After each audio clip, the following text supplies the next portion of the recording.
Mayor Bob Tessel, Here. and Mayor Joe Winfield. Here.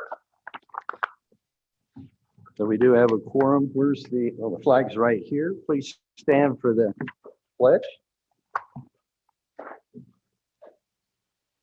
I pledge allegiance to the flag of the United States of America and to the republic for which it stands, one nation, under God, indivisible, with liberty and justice for all.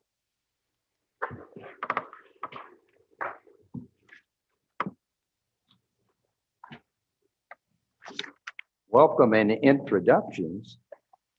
You know, I think basically what we're trying to do here, as most of you know, we were unable to have PAG or RTA meetings during the biggest part of the pandemic because it was so hard to get us together or try to get us together as a group. And what I'm looking at is a chance for us to get together today and discuss. We've got several items on here. RTA stuff is more toward the end, and Mayor Kessel will take over when we do that. You know, just an opportunity to get together. I think we'll have a meeting in May. Is that right, Lauren? That is correct, Mr. And try to have one in person. And some of us have done things differently. You know, in Marana, we've been meeting in person since May for all of our meetings. That doesn't mean we don't observe protocols and stuff until just the last couple of weeks when the governor's released a lot of the information. So that's kind of what we're doing here today. We want everybody's opinion. I can assure you we're not all going to agree, but we could disagree without being disagreeable, I hope. Sometimes that's difficult, but the first item that we have on the agenda is to honor Mike Hammond. Could you come up here? Where's the, is this it? There's the flag, and then there's also a gift for Mr. Hammond. Oh, he gets a gift too? Congratulations on your service. You know, I said a lot of people don't realize, you think you're the ADOT representative for PAG and the RTA, is you have to do 6 years of service on the ADOT board. And you travel all over the state from Page to Nogales. And Mike is the chairman this year, so you get all the people throw the rotten tomatoes at you. And I just want to say what a pleasure it has been for me. I'm not going to go into a lot of detail. I'm more of a friend, emotional type person and stuff. And it's been an honor serving with you. You have done a phenomenal job serving PAG and the RTA. And I wish you well in your future endeavors. And the floor is yours, sir. Thank you. You know, I didn't know I was supposed to give a speech. I got a 24-page speech from Sheila last week, but I'm going to limit it to about 5 bullet points. I want to just tell you it's been such a pleasure to deal with this process, and not without a little controversy over the last 6 years, but how we've been able to, Mayor Honey said, agree and disagree and come together, because I think we all want the same thing, you know, a regional success for our infrastructure system.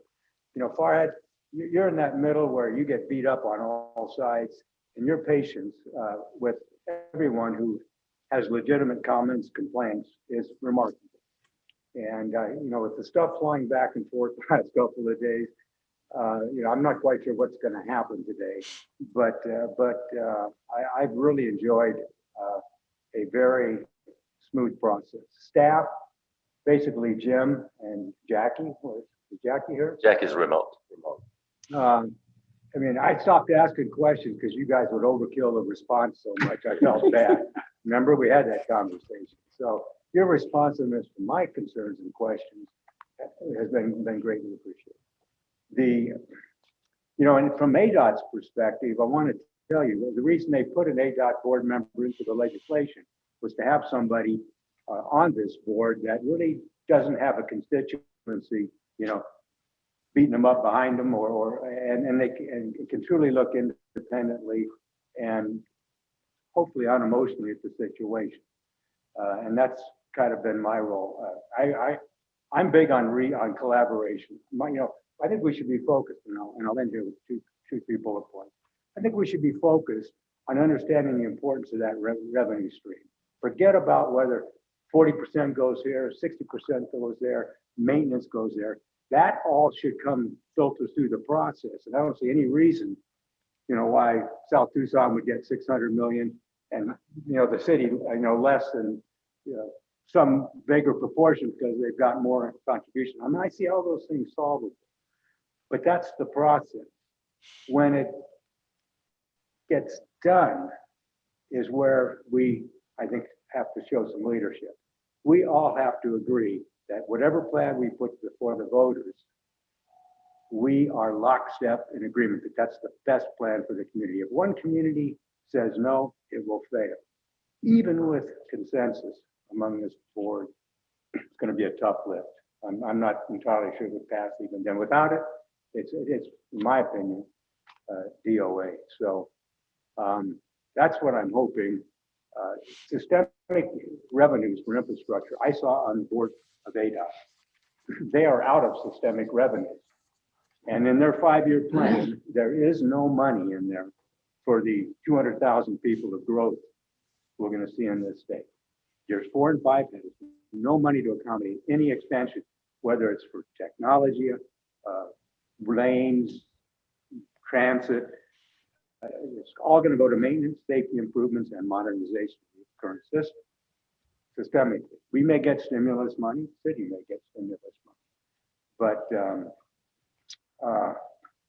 the systemic revenues are so critical. And in this RTA, I can't tell you how many contractors I've had tell me that they would not be here. They'd be in some other community if it had not been for the construction projects and the infrastructure projects that carried them over the last 15 years. There would have been none of that without the RTA.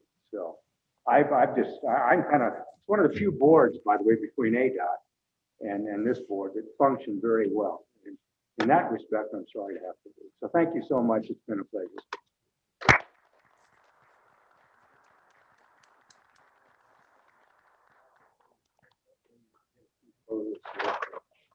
Austerity. You got to keep the paper.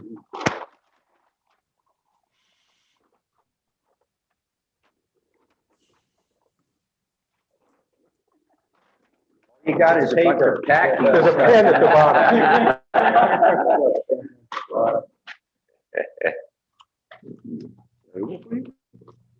Well, I don't know. I don't know what the protocol is. Okay.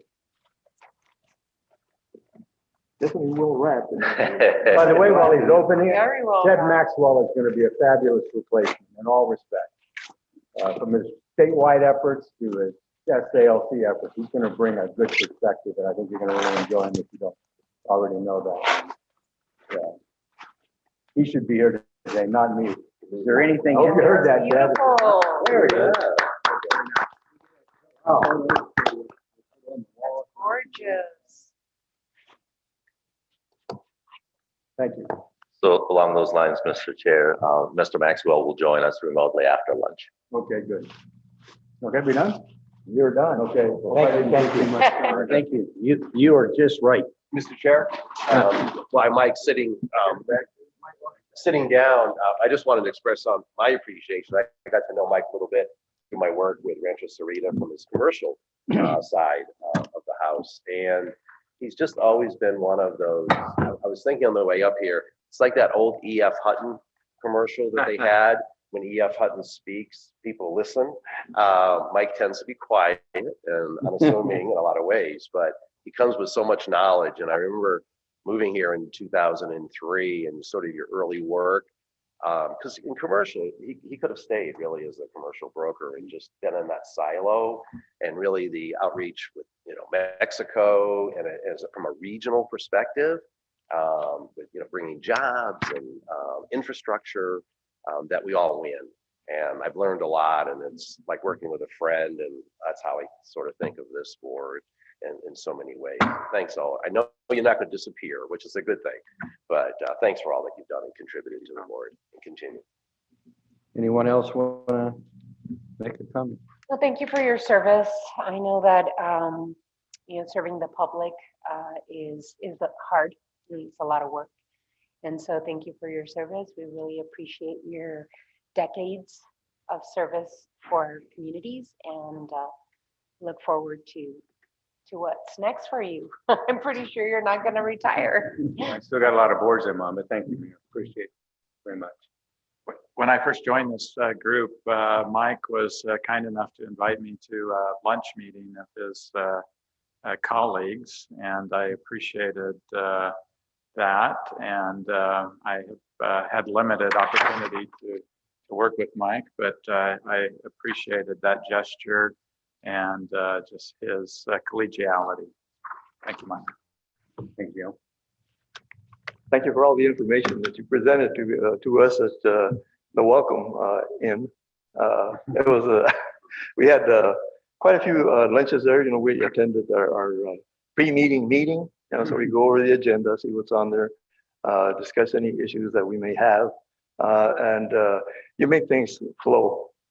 I think that's the one thing that I can recognize, that everything flowed very well, and you always had some good information coming back, in terms of why we're doing certain things and how we arrive at certain decisions. So thank you very much. Learned a lot. Thank you. Any more comments? I'm going to start crying. Well, as you can see, Mike, you're very much appreciated for all you've done for us over 6 years. Mr. Chair, for the sake of formality, this is an action item. We need a motion and a second. Hopefully it's consensus on. Oh, we have to do the resolution. So moved. Second? All in favor? Aye. Opposed? I expect Mike to say no. Right. Abstain. Thank you very much for your service. We're going to go to item 5, which is review of the program regional transportation related items. And Mr. Bogdini. Mr. Chair, members of the council, members of the RTA, thank you again for the opportunity to have this session, to be able to give you a foundation on everything that PAG does as a separate entity and RTA does as a separate entity. A lot of questions that we get, as Mr. Hammond mentioned early on, typically it really helps to understand the separation between the two entities, and then also the laws and the governing legislation that supports, especially the RTA on the RTA side, as well as any federal guidelines, any federal laws that support the PAG operations. So for that purpose, we really wanted to focus the entire opportunity for giving you the framework, and then hopefully have an open dialogue and answer any questions you may have. Staff are going to be presenting, but by all means, please stop and ask questions along the way. We're going to focus on the PAG side, hopefully before lunch, and then after lunch, we can focus on the RTA side. Mainly on the PAG side of the business, obviously, we want to make sure that the foundation is there, because PAG really functions as a fiscal manager for the RTA. So there's a link between PAG and RTA, and that's well defined in the MOU. But beyond that, they're really two separate entities. They operate separately, and they have different rules and guidelines to follow. And again, thanks to our staff. If you don't mind, we'll start the presentation, but by all means, stop us along the way. We really want to have an interactive opportunity to answer questions. The slides are really there to provide an outline of the conversation. So we're going to interject a little bit. I have really poor eyesight, so I may not see you. Put your hand up or something. If you want to ask a question, just ask, please. So with that, Mr. Chair, Jamie Brown's going to start, and then Nathan Barrett's going to tag team on the PAG presentation. Go ahead, Jamie. Thank you, Farhad. Thank you, chairs, members of the Regional Council and RTA Board. I appreciate this opportunity to provide an overview of PAG. I'm going to be talking about roles and responsibilities, some of our required documents. During our presentation, I'll be joined by Nathan Barrett, He's going to talk about transportation funding, and then I'll get back and talk more about some of our requirements. So as Farhad was saying, please do feel free to stop us as we're speaking if you have questions. We want to make sure this is interactive. Thank you. We think a great place to start this conversation about how we work together regionally is to focus on the mission of PAG. And as a refresher, it is addressing regional issues through cooperative efforts and pooled resources and providing accurate, relevant data that leads to effective planning decisions. And from my experience, this mission is embedded in all that we do at PAG. If I hold it, does that help? Sounds like it's an audio shoot. Okay, thank you. Some may be surprised that PAG was established back in the early 1970s, first as a council of governments in 1970, but we became a nonprofit, 501c4 in 1972, and designated as the federally required metropolitan planning organization in 1973. And finally, in 2004, the state legislature established the Regional Transportation Authority. So we have several designations, and we also say we have a variety of roles that PAG is involved in. So the Council of Governments role was established by the governor to coordinate regional planning activities, and I'll talk more about Councils of Governments, COGS, a little bit later. Metropolitan Planning Organization is federally mandated to conduct regional transportation planning, programming, and related activities. I'll talk more about that as well a little later. We're also a transportation management area, and this is a designation by the Secretary of Transportation for those urbanized areas of 200,000 or greater in population. And I'll talk more about the certification review requirements that come with being a TMA. Also, we're the Regional Transportation Authority, as Jim will talk about later today. We're also the lead air quality planning agency established by the governor via an agreement with ADOT to meet requirements of the Clean Air Act, including the state implementation plan.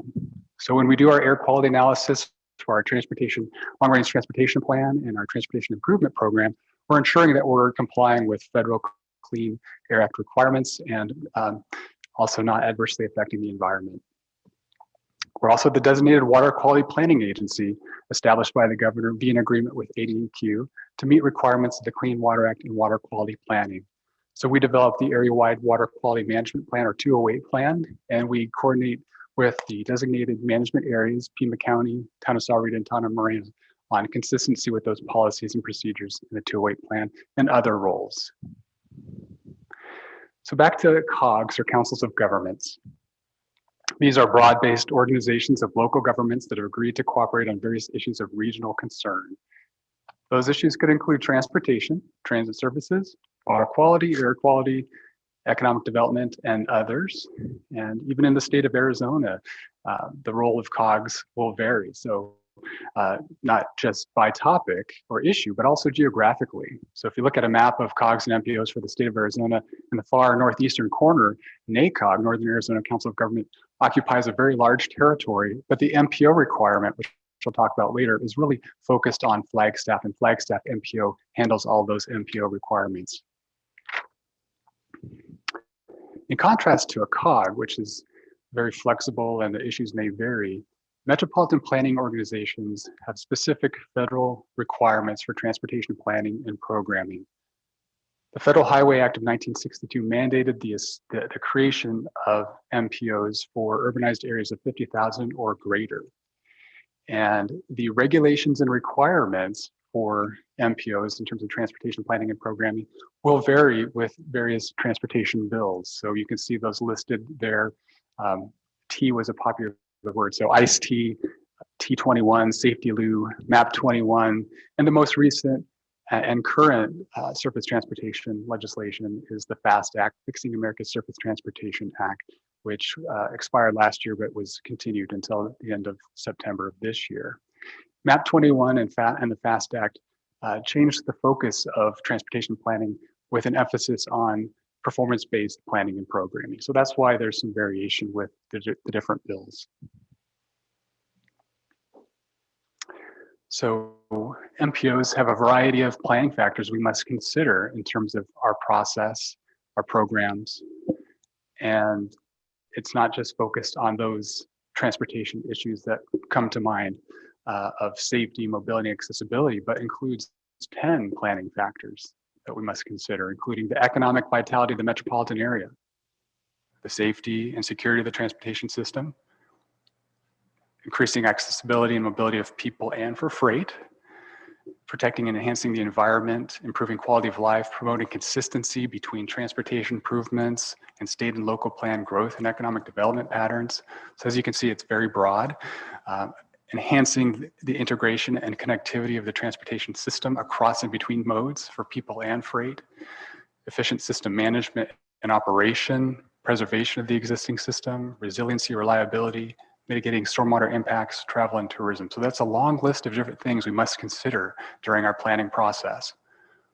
Jamie. Yes, sir. The federal transportation bill that you said was extended through to September of this year. So it's anticipated that there'll be a new federal transportation bill. Yeah, and I would say that that's something that's been discussed, and I believe Congress is working on that, but there's also the possibility that there could be another continuation of the FAST Act. And if someone else has more or better information, That's, thank you, Jamie. That's unfortunately in the past, that's been very typical that they continue it. Sometimes they even continue it for a short term. They could continue it for another year, so that's very possible. Can you describe a little bit more of what the FAST Act funds, and as they continue to expand it, what are the priorities that receive those funds, and does the MPO receive it, or PAG receive it on behalf of local jurisdictions? That's a great question. Thank you, Mayor Romero. So the FAST Act really continues on and builds on the previous surface transportation legislation. So it includes the surface transportation program, the federal funds that are pretty broad that can fund highway improvements and many other improvements. Highway Safety Improvement Program, HSIP, is another federal program in the FAST Act that focuses on safety improvements.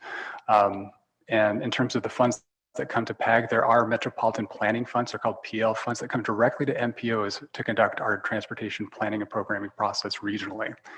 And so with that, we can continue. Yes, and by the way, Nathan has several slides later on. He's going to get into that a little bit more detailed. So hopefully, if your question wasn't answered, we can attempt to answer it at that time as well. I'll ask it again if it's Okay, thank you. I have a question on the MPOs as well, over 50,000. I know they had some problems in Pinal County in different areas with individual cities over 50,000 wanting to be their own MPO. Oro Valley and Marana may be in that category after the census comes out. You know, we'll be over 50,000. It was only Tucson. As long as you're a member of an MPO, it doesn't matter that you, as an entity, are an MPO. Is that correct? That is correct, Mr. Chair. So the requirement is that you need to be part of the MPO. If you want to have a separate MPO, and Casa Grande is a good example. They created a separate MPO, and that's a Sun Corridor MPO. So that's a choice at that time. If a community is over 50,000, they can have their own MPO, or they can be part of the regional MPO. But all of that is really very complex formulas to go through the federal guidelines to even be certified as an MPO. And in many cases, we wanted to do it. I'm just saying, are we obligated, since we're going to be over 50 maybe? as long as you're part of one MPO, then you meet that qualification. Thank you. Thank you. Thank you for the questions.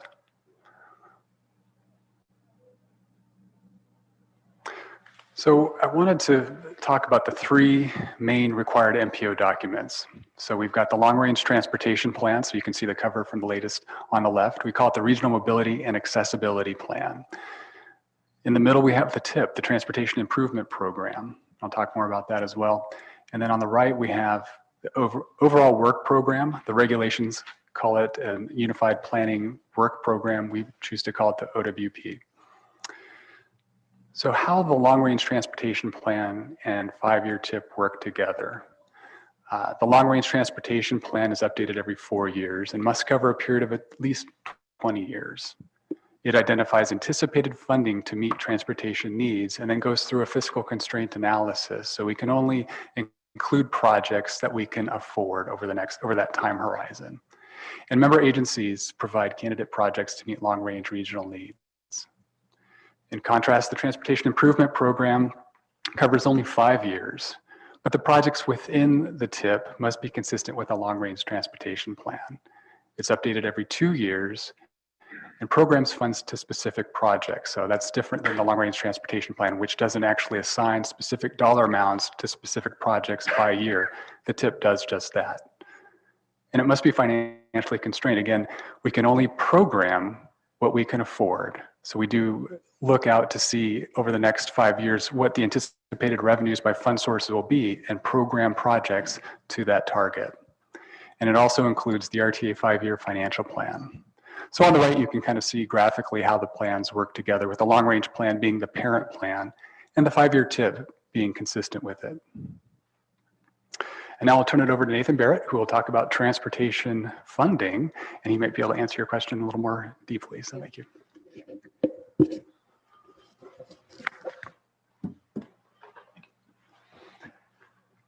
Okay, so I get to give you a crash course in surface transportation funding.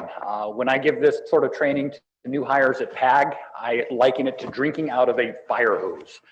So we're going to attempt to do that in 10 minutes, but I'm trying to organize this in a way that will make it a little bit more digestible, a little bit more understandable, a little bit more memorable. And the first thing that I've done is I've grouped these various transportation funding programs into these 7 broad categories. We're going to talk about these families of funding. Now you learn these 7, and you're going to become experts on 80% of the surface transportation funding in the TIP. Before we go into each individual one, there are a couple policy limitations that apply to all funding programs. First of which is that any funding in the TIP has to be consistent with our long-range transportation plan. So when a citizen comes to you and says, I've got this great idea for a transportation project, yes, it may be a great idea, but we first have to go through this process of getting it into the long-range transportation plan, which will then allow us to get it into the TIP. Second limitation is an RTA board policy that was voted on some years back to prioritize the delivery of the RTA plan. So many of these funding sources may have a federal eligibility that's much broader than what we've decided on as a region, saying, no, we're just going to choose this category of funding or this category of eligibilities so that we can deliver the RTA plan. Let's talk about the first category of funding, federal highway funding. For each of these funding sources, I'm going to talk about where they come from, how much generally we receive each year, how they can be used, and then talk about some of the limitations that that funding source has. So FHWA funding, federal highway funding, comes from the Federal Highway Trust Fund, which is predominantly funded through your federal gas tax. Each year, we receive as a region about $22 million in FHWA funding. That $22 million consists of 3 main programs: the Surface Transportation Block Grant, which is the majority of that, about $20 million of that $22 million is STBG, Regional Transportation Alternative Grants, which is another $1 million, and then Metropolitan Planning Funds, which are another $1 million. These federal funding sources, federal funding dollars, tend to be pretty flexible, as you can see with this chart. We're going to see this chart in all the next couple slides. Can be used on any of those: interstates and highways, arterials and collectors, transportation alternative projects, even some types of transit projects. For federal highway dollars, they can only be used on transit capital. So purchasing of new vehicles, for example, cannot be used on transit operations. I've got in yellow, which means maybe, maybe not, depending on circumstances, miscellaneous projects and programs. So what are some of the limitations on federal highway dollars? There's 3 main limitations. First is the match requirement. For every $19 of federal dollars you spend on a project, you have to come up with $1 of non-federal dollars, roughly. It's actually like 94.7% or something like that. But basically, it's a 19-to-1 ratio. So there's that limitation. Secondly, when you federalize a project, meaning once you start spending federal dollars on a project, you have now obligated yourself to follow federal regulations. And that can extend project timelines. It's going to increase costs. We have found as a region that large projects tend to be able to bear those costs a lot better than smaller projects. Third limitation is on timing. Federal funds are very finicky. You have to start spending your federal dollars in the year you said you were going to. Okay, for design funds, that's pretty easy to do. But if you're planning on spending federal dollars on a construction project, you need to plan your project such that you're getting done with your design, your right-of-way, your environmental clearances, and time that just right so that you can hit that year where you said you're going to use those construction dollars. If you don't, we risk the region losing those dollars. So that's a big limitation. Okay, how are we doing as a region to retain those dollars? We do pretty good. Every year we have zeroed out our federal ledger. And that's one of my main goals and one of my main sources of stress come the spring is to make sure that that I look at that federal ledger and make sure that we're zeroing out those dollars. Good job. Thank you. Mr. Mayor, if I may, he's actually being modest. It's very challenging to do that. And we work with all of our partners to make sure annually we move things around to make sure we spend every penny. Okay. To go back to Mayor Romero's question about FAST Act funding, that question now is actually a lot simpler than it would have been 10 years ago because of MAP 21 and the FAST Act. They've actually consolidated and simplified a lot of the federal programs. So the SDBG dollars that we receive as a state, 55% of those SDBG dollars we receive as a state get what's called sub-allocated, meaning get given directly to COGS and MPOs for spending. And that sub-allocation is based on population. So when you go through all the funding formulas, that sub-allocation that goes to PAG is about $20 million a year. Okay. It may vary from year to year, but I'm curious of that 22 million, how much of that actually translates into implementable projects, whatever they are? Let's go back to that slide. We use about $4 million of that for PAG operations. So about $16 million goes towards actual on the ground concrete projects. And it's about $16 million a year? Yeah, roughly. 18, I'm sorry. It's 22 minus 4. Yeah, sorry. 18. Is it distributed per jurisdiction or whomever's ready to go, they just jump in? No. How does this work? We are actually, federal law specifically says you cannot distribute these funds on a formula to jurisdictions. It has to be on a project by project basis, comparing what are the regional needs. And it's driven by that long range plan and the TIP, right? I mean, that's kind of the process for these projects. Yes. And based on the current RTA policy, all those funds are committed to the RTA projects. I have another question on the MPO. PAG is the MPO, right? Not RTA. PAG, yes. Okay, I just want to clarify. So the money would come to PAG. Correct. And PAG has the responsibility to distribute all funds, including RTA, which is local fund. That still is an obligation of the MPO. No, but these outside monies come to PAG. They all come through PAG, yes. Okay. Are these dollars the ones that are appropriated to all RTA projects that that are running low on funds? I think that in 2014, the PAG board decided to sweep all these funds and put them to the RTA projects. This is part of that. Again, remember the issue with federalizing projects. So at the time that policy was passed, we had noted that we do not want to federalize any RTA projects that aren't already or aren't going to be federalized. So right now, the vast majority of these federal dollars are actually being used to deliver the RTA projects that are sponsored by ADOT. Those are projects that were already going to be federal dollars. ADOT was already going to be spending some federal dollars on that. So that was the best use of those funds. If we were to spend these dollars, for example, on, I don't know, Grant Road, then that would federalize the project and create a whole bunch of hoops we'd have to jump through. And if I may add to that, as Nathan said earlier, it's very challenging to do federal projects, especially if it's not already federalized. So it's really a goal of all of our partners to make sure that we don't spend even $1 of federal funds on a project that doesn't need to be federalized. Because once you do that, you have all the additional requirements and then potentially additional costs. So you can easily add 20% to a project just by federalizing the project. ADOT uses that 20% figure. Yep. It really increased costs. Yep. Yeah, so it's in the best interest of the region to not federalize projects if they're not already federalized. Do these monies carry over into the next fiscal year if they're not expended? Ooh, that's part of my challenging job, is to make sure that we use up all those funds, or not use up, but get the project started. The funds have to be obligated. The project needs to be started. And then at that point, the sponsoring jurisdiction will have 5 to 10 years to actually spend them down. But we have to get the project started and funds obligated. Nathan didn't have any gray hair when he started working for us. Go ahead, Joe. Is there a pool of obligated funds? So meaning you've got these obligated projects that have been carried over year after year after year? Is there, or not necessarily? Yeah, once the project funds have been obligated, PAG is out of the loop.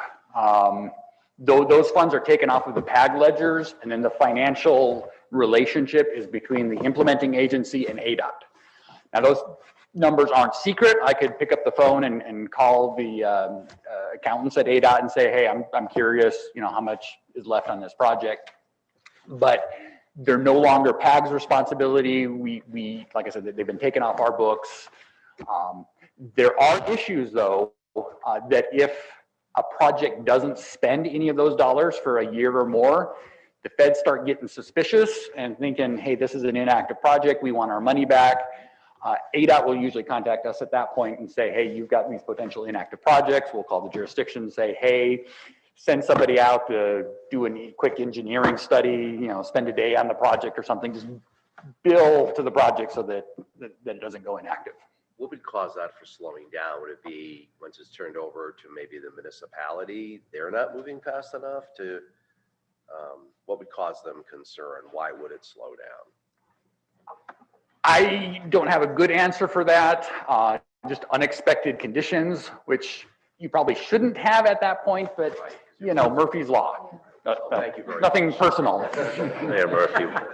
Mayor Murphy, one of the examples I can think of is when a project is bid out and the cost estimate and the bid is much higher than how much money is actually obligated. Right. Then unfortunately, the lead jurisdiction is not able to proceed. Right. So they continue to go back and try to find that opportunity to change the design within the budget. So it may take a year or two, and by then the feds are going to call and say, how much do you need and why aren't you spending what you already obligated? Gotten started. Thanks. Are there any of these funds that are not being spent on ADOT projects that are covering RTA projects as of now? Not at this time. I can't think of any at this time. How do we do it before we swept everything from these funds to ADOT projects? Was it, this is more of a current phenomenon, right? After 2014, we put these funds into RTA, ADOT projects. Yeah, before that policy, these dollars were used on usually City of Tucson and Pima County because they're positioned in a way to be able to administer their own federal funds. But even the smaller jurisdictions occasionally had projects that were funded with FHWA dollars. What are sample projects that these funds were used to? Oh boy. If you'd like, I can. I'm sorry if you don't. Okay. Jim can help For with that. instance, the south portion of La Cañada Drive that is between River and Ina, that benefited from some federal dollars. McGee between Oracle and La Cañada also had some federal dollars on it. Interestingly, we actually were able to do an advanced construction agreement with ADOT where the Ina Road interchange was paid initially by RTA dollars, and then we started getting paid back from federal dollars through an advanced construction agreement. So we're really doing what we can to try to best utilize those dollars and utilize them on projects that are already federalized, as both Mr. Barrett and Mr. Molini. If I may add, Colb Road is an example of the project that was already federalized. Because of the park, there was a lot of federal issues that we had to actually go back and unfederalize the project to make sure that it could proceed. Do you want to add a little bit more detail to that situation? That was an interesting project in that we found at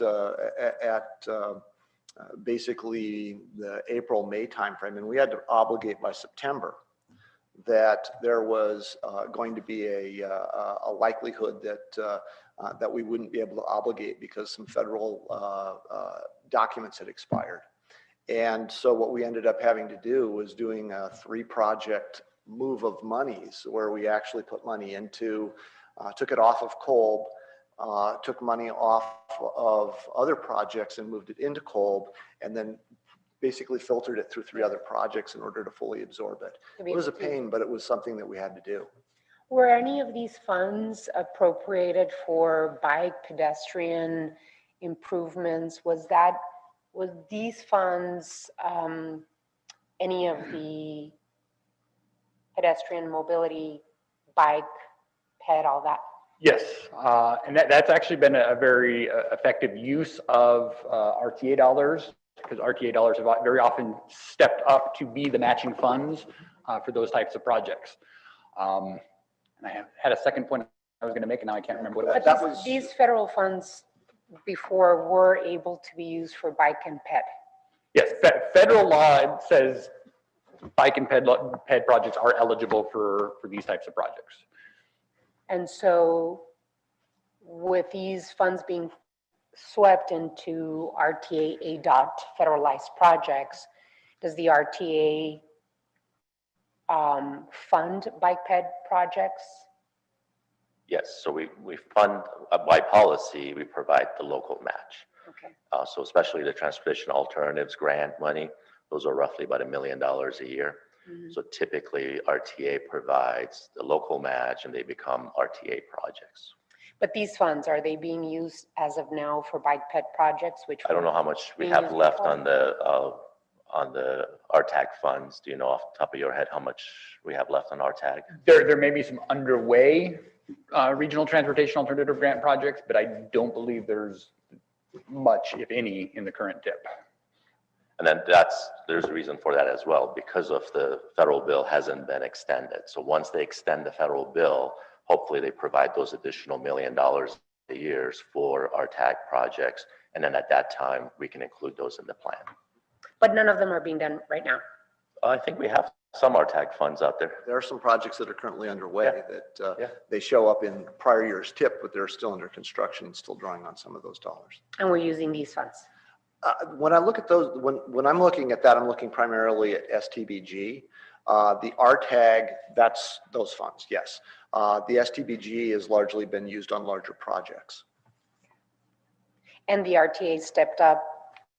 So the void and gap that not using these federal funds for bike and pedestrian and mobility issues, the RTA has stepped up to fill that gap? RTA has a category and we meet that requirement to meet our promise on that category by using RTA funds as well. But again, it was a policy decision to utilize the RTAG money as much as you can, provide the match, because at the time, most of our partners said they couldn't even provide the match for it.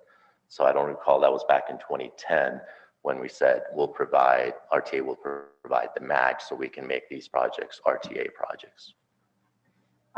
Is there like a list of projects that are, like you said, ongoing, that bike and pedestrian projects that are ongoing that we're not using this, but the RTA stepped up to fund them?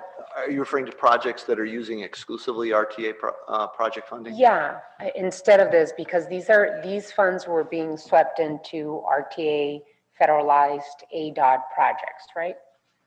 This particular fund. No, actually RTAG is not just ADOT. The City of Tucson has RTAG projects. Pima County has RTAG projects. We can provide a list for you. We do have a list.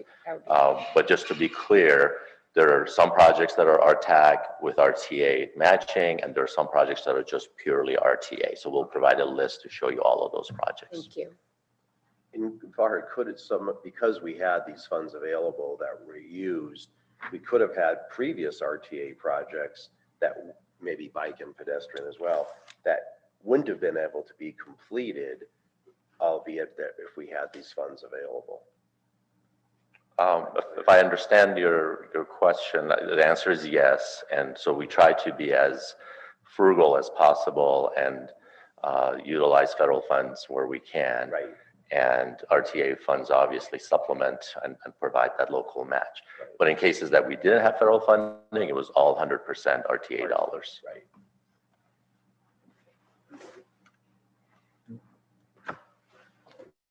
Yeah, I'm going to move on, talk a little bit about federal transit funding.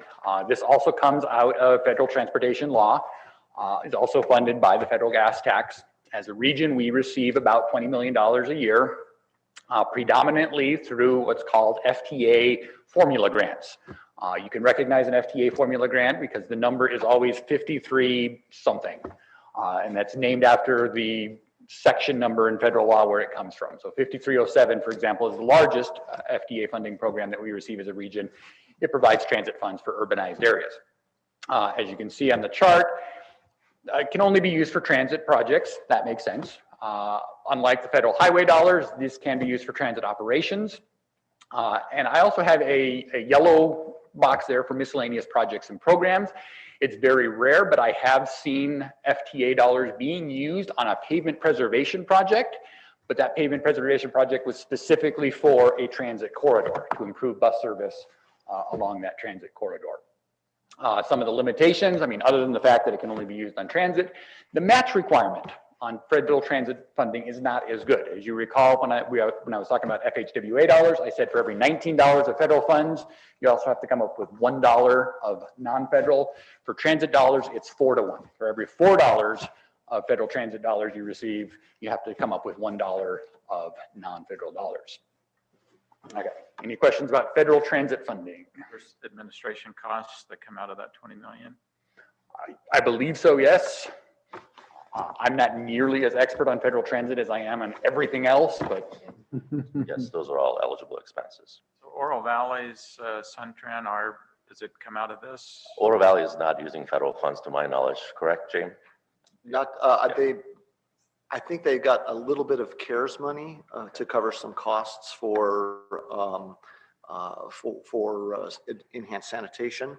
But for the most part, they're using a blend of RTA funds and Town of Oro Valley funds. And the CARES funds were a lot more flexible, so that's why I think your staff are able to use those funds. Normally, it's very difficult to use federal funds, especially for transit. There is one other thing that I think they did get. I think you do have a little bit of transit capital. You may have been able to purchase some vans with that. But there's a competitive process that's gone through on an annual basis. Interestingly, the city of Tucson is actually the direct recipient of those $5307 and $5339, and we receive that's where the urban money goes. The rural money comes through the state of Arizona, and then we get we're a sub-recipient of the state. And the portion that comes from the state, that's the competitive portion that you can annually compete for and get some capital funds for transit.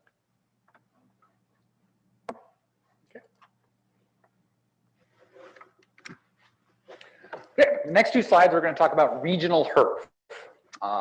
And I'm going to digress for just a minute here and talk about where regional HERF comes from and try to distinguish it from local HERF.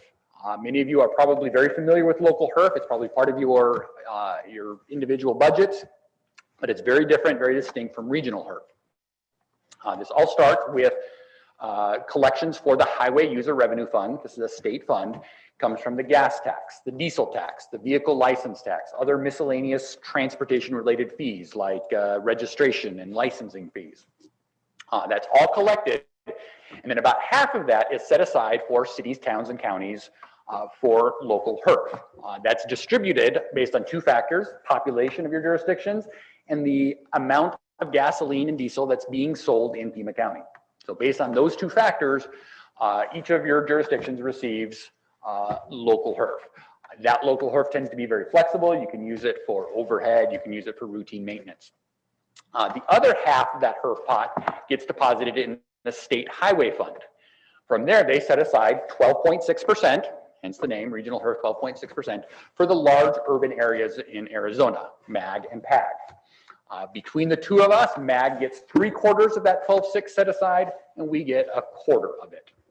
When it comes to us, it's one big lump of non-differentiated funds. There's no requirements about how or who receives those funds.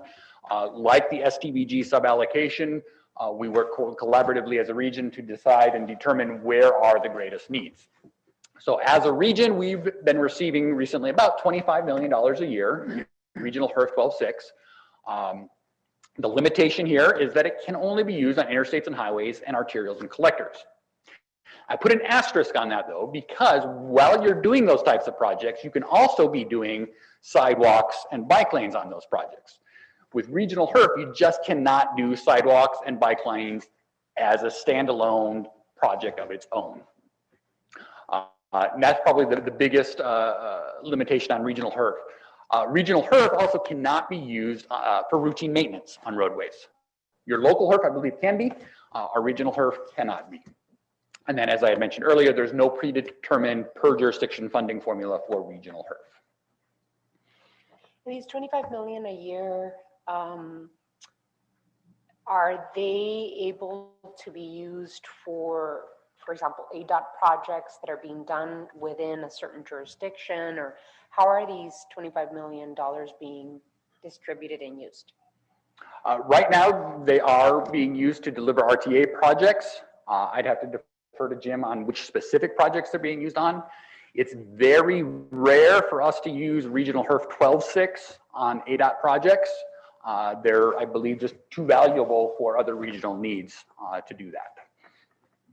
That's spot on correct. And we try to keep it off of the ADOT projects because we try to focus the SDBG funds on that. I know this might be an unfair question, but because it was before a lot of us, when the decision was made, what do you think if we hadn't reallocated these monies to complete the HERF, the RTA projects as promised to the voters? How far short do you think we would have fallen on not promises made, promises kept? I think that's a Jim question. Thanks, Nathan. You know what, I can tell you that our estimates from the Eller College, the Economic Business Research Center, have been projecting somewhere about $1.6 billion of revenue over the 20-year life of the RTA is what they were projecting we would collect. We've got roughly about $300 million worth of these other funds, 12.6 STBG, 2.6, and the commitments on the ballot were in the 1.9 or $2.0 billion. So we're about 1.9 billion of revenues, 2.0 billion of commitments, right, plus the additional costs associated with bonding and so forth. So if we hadn't had done this, we would have multiple projects, including probably pedestrian, bike, a variety of projects that would potentially not have been completed if we hadn't done this. Back in 2013 and 2014, the study came out in 13, and we pondered what we would do. We went through the technical management committee of the RTA. I think I did 14 or 15 different scenarios that looked at striking off certain projects, cutting back projects, any number of different scenarios. And what was recommended by the TMC and voted on and approved by the RTA board was the commitment of these unprogrammed dollars in the future. The RTA board recognized that in 2014 there was 5 years of projects that were in the plan. Hold those harmless. Look at the dollars that would be available and uncommitted in the future. Pledge those to the delivery of the RTA plan. That was the concept at the time. Does using these dollars for RTA, putting them at the RTA, does it affect our federal status in terms of using it for other uses? In other words, assigning these dollars to the RTA and finishing the projects, does it affect us in any way? Especially, I'm thinking now that we're seeing President Biden wanting to expand infrastructure investment. Does it hurt us in any way, shape, or form to be assigning them and sweeping them to the RTA? I'm not aware of any issues that. Yeah, I guess the best way to really look at it is if it wasn't because of the RTA, how would you use those funds? And the process that we normally use would be go through a prioritization process, identify what the priorities are for the region. So now that we have a voter approved plan, that's already established by the voters, it's already a priority for the voters. So from an MPO perspective, that's justification enough that these are priorities to the region. Thank you. Let's talk briefly then about the second flavor of regional HERF funds. It's called 2.6. Now you remember regional HERF dollars come from the large HERF pot, half gets set aside for state highway fund, and then 12.6% comes out. There's also an additional 2.6% that comes out, again, split 3/4 to MAG, quarter to PAG. The big difference between regional HERF 12.6 and regional HERF 2.6 is that 2.6 is much more limited, can only be used on state-owned facilities, interstates and highways. We receive about $5 million a year in HERF 2.6, and we work cooperatively with ADOT to determine what are our mutual priorities. So we don't just let ADOT spend these dollars wherever, and ADOT also wants to make sure that we're spending them in ways that make sense for them. It's actually a very good relationship that we've had with ADOT, and my understanding is it's one of the better relationships between an MPO and ADOT in the state. Thanks to Mr. Hammond. I have to tell you, it has been a good relationship. I hear that from John Halikowski all the way down to Rod Lane, which is probably where you deal. We're really appreciative of everything ADOT does. We couldn't do what we do without their support, and obviously thanks to the State Transportation Board for that. Do 12.6 and 2.6 monies have to be expended annually, or can they be carried over once they're assigned to an area? They are evergreen. So if we come to the end of a year and we didn't spend all of our 12.6, they do roll forward and we can spend them the next year or the next. Just as a point of trivia, 12.6 and 2.6 are, or those names are unique to the PAG region. Up in MAG, they take those two pots, they put them together, and then they call them 15% funds. So they're not really good at math up there. But anyway, if you're talking to a colleague up in the MAG region, just be aware of the fact that they may not know what you're talking about if you reference 12.6 or 2.6 funds. Yeah, I would also add that those are fully committed to the MAG Freeway program in the Phoenix metro area. And this 2.6, I'm sorry, I'm learning as we go here. I've been around for a long time, but these are details that I think it's good to go on the record. 2.6 funds are used for, I would say, interstates and highways, and we work with ADOT on this. What type of projects have been funded recently with these funds? There were some dollars that went onto the Ajo TI on I-19. I believe there was some on the INA TI as well. Ruthroff. Out in cells, out on SR 86. A large portion of that project has been funded with HERF 2.6. One other difference before we move on between 12.6 and 2.6. 12.6 is required by state law. It's written in the law. 2.6 is discretionary, and it's something that the Arizona State Transportation Board allows.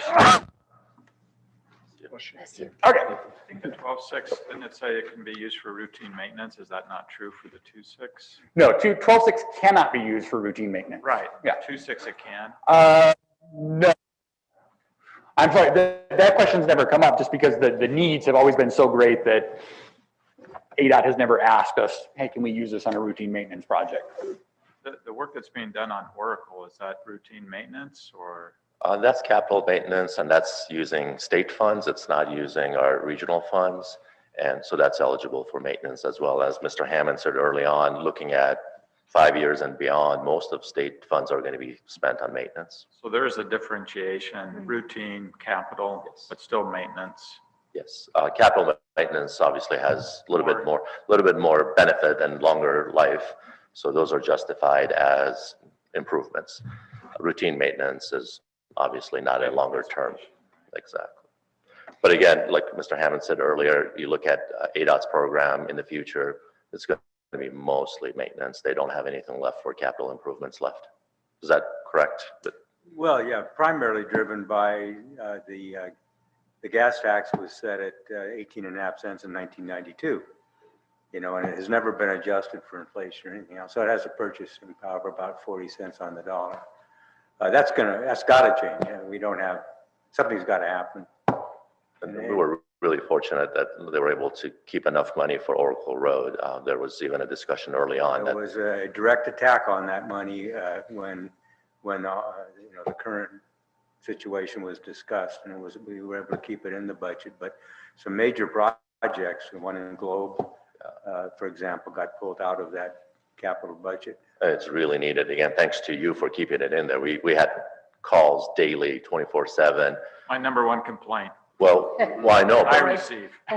but even conversation with ADOT folks that how important is this project to the region? And thanks to you, demonstrated that it was important. Thank you, Mike. Well, you know, I'm getting all this credit, but I got to tell you, yeah, there was a lot of momentum from this community to keep that in the budget, and that carried the day more than myself, believe me. It's really needed. And again, hopefully you've all seen the condition and you'll see the improvements within 2 years. I feel the condition. Running for election, I would take all of the credit. The 2.6, is that formula funded? Is that by population, by the ADOT board? No, because you got the HERF, half of the HERF goes to the state highway fund, then 2.6% of that gets carved out, and then MAG gets 3/4 of that, and we get 1/4 of it. But it's not, it's just because, or it's not formula funded based on population? Nope. Wow. Are you referring to the Casa Grande Accord when you say? I'm about to get to the Casa Grande Accords. So let's talk about the two different types of ADOT funding that get spent in our region, ADOT discretionary and ADOT subprogram. Now, this is a mix of federal and state dollars that ADOT themselves have. And when they've got a pot of dollars available for spending on projects, according to the Casa Grande Accords, and this was an agreement that was passed by all the COGs and MPOs in Arizona in 1999 in cooperation with ADOT. When ADOT has their project budget, they have agreed to spend 13% of their project dollars in the Pima County region, another 37% in the MAG region, and then 50% in greater Arizona. Now that's not hard and fast 13% every year, it's a rolling average, right? And so in our region, ADOT spends two different types of funds, discretionary and sub-program, and sometimes one of those is higher than the other, and sometimes, you know, it's the other way around. Roughly, we receive about $50 million to $80 million of ADOT discretionary every year. When it's on the low end, it's either because revenues are low or because the sub-program needs are high. Now I say receive because these are not dollars that actually pass through PAG's hands. These are dollars that ADOT is spending in our region, but they work cooperatively with us to determine where those priorities are. So as you can see on the chart, because they're ADOT dollars, they're fairly limited on how we can use them. Interstates and highways, those tend to be the pricier types of projects. And we work, as I said, cooperatively with ADOT to determine where our mutual priorities for the spending are. The difference between ADOT discretionary and ADOT subprogram is that the ADOT subprogram funds are determined by a technical formula. ADOT, has studies on where the bridges are failing, where the pavement is failing, where there are safety issues, and based on those technical needs statewide, they determine, okay, these are the projects that we need to do of each type, bridge or pavement or safety. So in some years, PAG gets a lot of ADOT subprogram, but that means we get less of the discretionary. I call those discretionary because we actually do have some say in working with ADOT on what those projects are. With the ADOT subprogram, as I said, it's mainly determined and driven by technical formula. Where are the needs in the state? Before I move on from both of these ADOT types of projects, types of funding, sorry, any questions? I got a question. You talked about 12.6 and 2.6, and we had talked about STP. Yeah, used to be Monies. STP, and then they changed the name, so it's basically that federal now? funds. STP GP, right? I'm going to use STP. Can you differentiate between what those monies are? Pardon? What's the difference?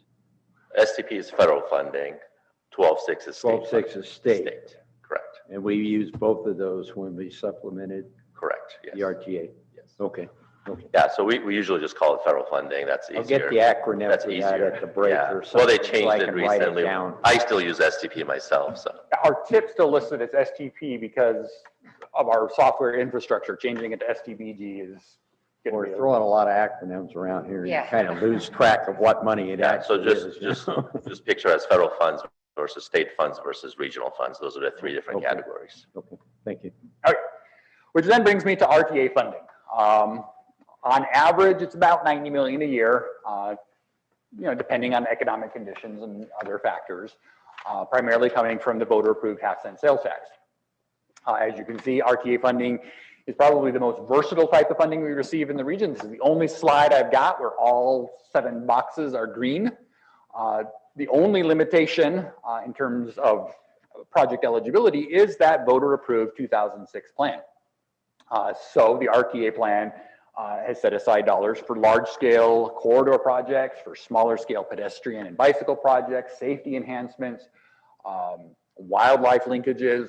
One of the programs I think many people are unaware of is the Main Street program, which sets aside RTA dollars to assist businesses who may experience disruptions caused by large-scale projects.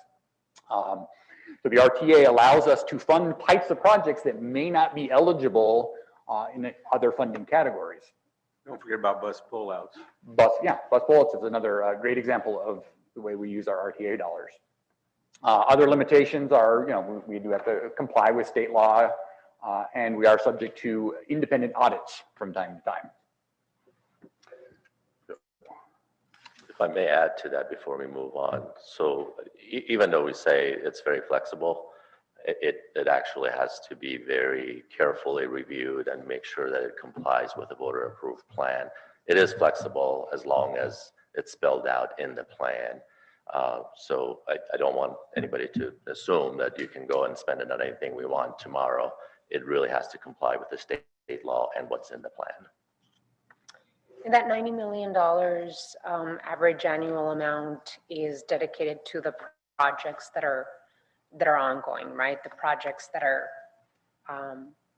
have been committed and are have started. How are the $90 million budgeted? Madam Mayor, every year we do a RTA budget. In fact, you'll be seeing it in May. And it is concurrent with our TIP. And we identify what we have in terms of revenues coming in. In last year's budget, we were very conservative. We assumed that there would be a downturn, and it was consistent, I think, with what the city was looking at for their estimates. I think we had looked at about a 15% decline. In fact, that was not realized. We saw growth this year. And we'll probably clear somewhere in the neighborhood of $94 million if we continue on the trajectory we're on right now for this current fiscal year. But of that money, we spend it on project expenses, and we pay a modest amount of overhead, and then we have the expense of paying back the bond debt that we issued $300 million worth of bond indebtedness over the period between 2011 and 2015, and we're paying those bonds back with a portion of the $94 million that we'll receive this year. So Jim, in simple terms, we have the 20-year RTA, we have the 5-year TIPs that roll, and then within the 5-year TIP, we have an annual review recommendation given to us to keep us on track within the 5 years under the 20 years. That's correct. And interesting enough, state law requires us to include the RTA 5-year plan in the MPO tip. So that's another way those two are kind of related. So the RTA 5-year plan by itself, we comply with our annual budgeting process. We come up with a 5-year financial plan, and then that same 5-year financial plan now gets adopted into the MPO's tip. Right.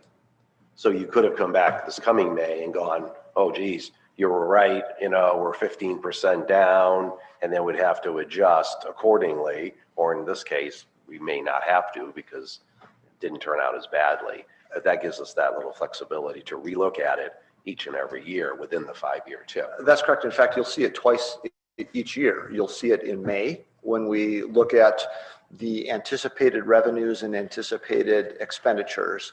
And then we'll come back to you again in September with an amended budget where we look at what was left over from the year prior, roll it in so that you have the funding capacity to continue to pay for those projects that are ongoing that did not complete in the year prior. And to add to that, historically, every year we had a good amount of rollover. So we don't spend all that money. So our budgeting is very conservative on the revenue side, but even on the expenditure side, we typically see rollover revenue, rollover funds to the following The year. ultimate goal is to make sure we have enough money to complete the whole 20-year plan. To get them done, yes. Jimmy mentioned modest overhead. What does that translate into percent We're by law capped at 1%. of this 90 million Of or the whatever? million. And that's for the planning services. There are some other expenses, attorney fees and costs associated with audits and the like are outside of that. But in terms of our operation, it's 1%. But you're pulling from these various funding sources, right? And administration costs or my overhead costs or no?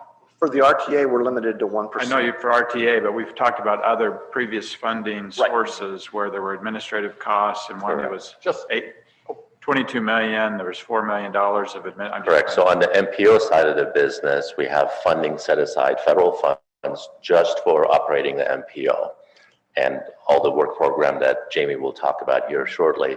So that's all federal funding, and then there's a local match requirement for that federal funding. On the RTA side, we don't spend RTA federal funds for any overhead. It's only that 1%, and that's established by law. Interesting enough, the state charges us 0.5% just to collect those funds. We spend 1% on overhead, they spend half just to collect the money. And just as a, sorry, Mr. Chair, I don't know, it's okay. If we No, I said everybody just, Okay, good. you got a question or I comment? just had make an one. experience with the Main Street program, out in Vail, with a clinic that I work part-time with, and it really was very, very effective. They were, drawing maps up on, helping patients to get around railroad tracks. I'm not sure how many people are familiar with working with the Main Street program, but it was, they were a great group of people. I think it was a subcontractor that you had worked with. They were very attentive, very helpful. They brand the business, on there. So if people hadn't taken advantage of it, I think it was at their loss because it's a very effective program. So I was personally glad to see that built. I appreciate the comment on that. We're very proud of that program, and it's unique to the RTA. It's not something that exists anywhere else in the state. Yep. If I may add, as part of development of the RTA back in 2005, that's a conversation we had with the community, and the business community came out, and they really wanted to see something to help mitigate for the impact during construction of those corridor projects. So it was really an idea that was very creative at the time, and fortunately we were able to implement that. And you're right, those are mostly our subcontractors. We have our manager who works for us, but everybody else are subcontractors with specific expertise. Yes. So we identify what expertise are needed on what corridor, and then we assign those subcontractors to go out. And yes, we're really, I know some were for mapping, others were for CPAs and how to literally help businesses that may not have had that expertise. It's been a wonderful program, and the feedback has been great from the business community. So thank you for acknowledging that. Yeah, no, I agree. That program's been very, very good. I saw it in action with the streetcar being built, and it was incredible assistance that it was given to our small businesses that were really at the point of breaking. On the RTA funding, that $90 million, you said that 1% goes to administrative fees, but how does the cost of bonding really affect this $90 million a year? So because it costs money to borrow money. So how is that affecting the average annual amount that goes to projects? Okay. On an annual basis, right now we are, I believe, something short of $30 million a year in combined debt service payments and with the principal and interest. So it's 29.5-ish Per year, per year. Mhm. that these $90 million in terms of RTA funding go pay borrowing for the bonds? Correct, and we have already received $300 million in funds that we're paying back with that $30 million a year. So how does that affect having to pay to borrow? How does that affect the bottom line? In other words, how does that affect the funding available to be able to pay for the entire program? That was budgeted for in the original plan. If you look at the expenditure, and I believe we have it attached in your packet, there was money anticipated at the time and budgeted as part of the entire revenue that would come in. And then also the debt service was budgeted for as well. Back in 2017, the board was very frugal. They actually refinanced the budget that we had for it. We have not exceeded our bond capacity that was budgeted for. I actually think we still have some capacity, but the board had decided not to bond anymore. So we're really in compliance with that line item at this point. So the bonding and the principal, the interest payments was Budgeted for in the plan, but was inflation budgeted for in the plan to be able to cover the inflation costs of the program? So Jim can answer that a little bit better than I could. So it's the inflation is assumed on the revenue side, and the cost was based on 2006 cost. So the revenue side started looking at how the inflation would improve your revenue coming in. But obviously, because of the recession, we didn't see improvements in the revenue. So do you want to add to that? You know, when we did the initial plan, we had a revenue estimate that was that included inflation within it, and then we deflated it down to $2006 to match $2006 cost estimates. Now, what we've seen is that the revenue has not grown at the rate that inflation has occurred. So, I mean, that's where the gap is occurring. We have not grown natural growth. We were assuming there'd be growth in population that would add revenue, as well as interest inflation, which has not occurred. So, Yeah. Jim, I would think accelerating those projects through bonding, given the construction cost increases that we've seen in the last couple of years, probably brought those projects in cheaper. I think a question that may go to what you're asking, that 30 million isn't going to interest. I mean, we got capital to build projects. What was the borrowing cost? 2-3%? What were those bonds? under 3%. I think all in on the last bond was like 225. 225. My guess is construction prices and inflation have far exceeded that. Well, I had asked that same question that Romero asked, and part of the way it was explained to me a few years back on the borrowing of the money for some of the projects, the project bids were coming in so low because of the recession and everybody was scrambling to get work, that actually the projects were coming in cheaper than the cost of borrowing the money. So by borrowing the money actually saved us money. You know, you pay 4% on a bond and you save 10% on a job or something. And that was kind of how, I think that's kind of what Mike was saying as well, is actually by borrowing that money, it saved us money.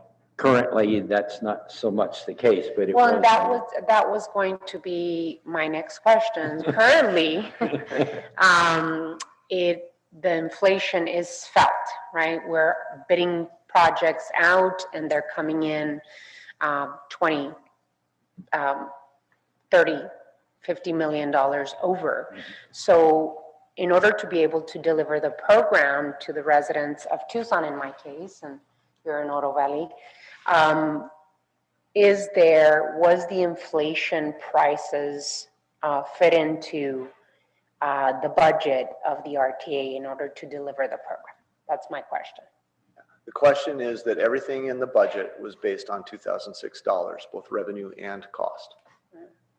So the current cost, the 2021 costs of a program, of a project, is going to be able to be paid for by RTA funding. Is that what I'm hearing? No, what I'm saying is that the costs that were reflected in the plan were the costs that they were expecting in 2006.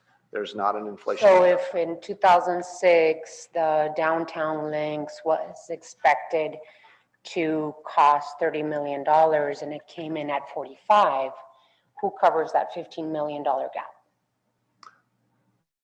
You know, I think that's going to be a conversation that we have regarding the remaining funds available, because there are going to be funds over and above what are committed to meet the RTA program that you see in the current TIP. The TIP has funds that are not programmed at this time. But Jim, didn't I hear earlier to your question that we were at 2006 cost and revenue, and the hope was that as the costs accelerated, the revenue would keep accelerating at the same pace. And it's just a kind of a matching game. You know, the costs are going up and the revenue hasn't really kept up because of probably the Great Recession. You said it correctly, yes. It's, you know, we were anticipating that growth in revenues would keep pace with growth in cost. Right. That has not occurred. Correct. And then as Mayor Honey mentioned, that cost savings was really critical. We saw a lot of projects come in at or below budget. Well, I remember down in Sahuarita, I don't think it was even just at 10. I think we were seeing 25%.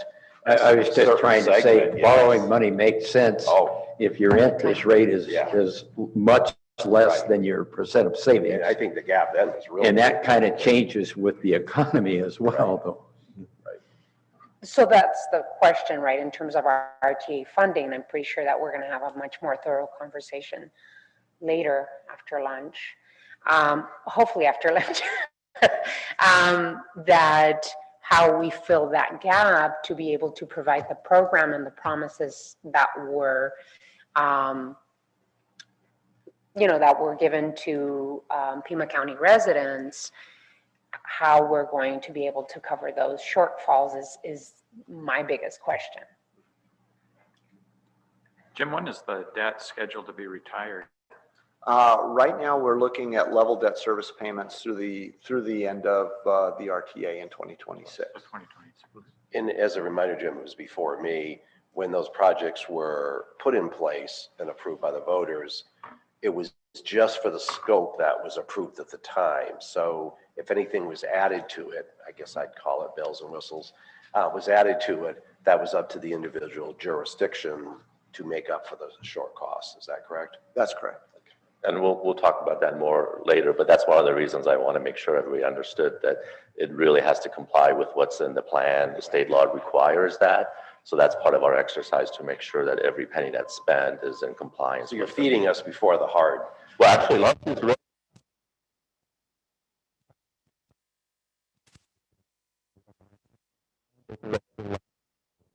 Continue after Are you that. guys done with your presentation? We didn't want to. Yeah, we're good. I'm done. We've got probably a little bit to do after lunch. We're just good. Thank you. Thank you so much. Oh, thank you for having me. Are you ready for a recess then? Yes, All right, let's take thank you, sir. a half hour or so, and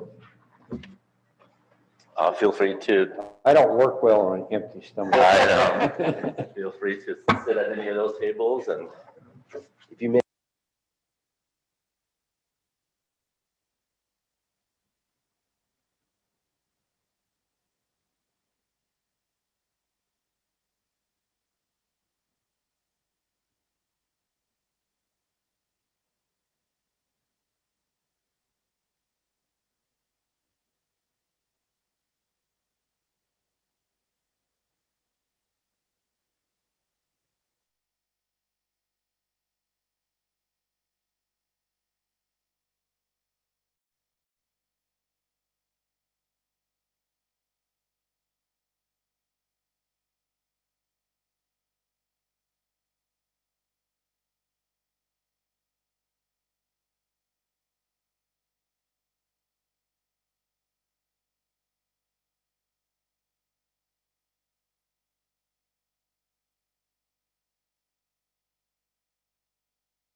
and hopefully we'll roll into the RTA after that.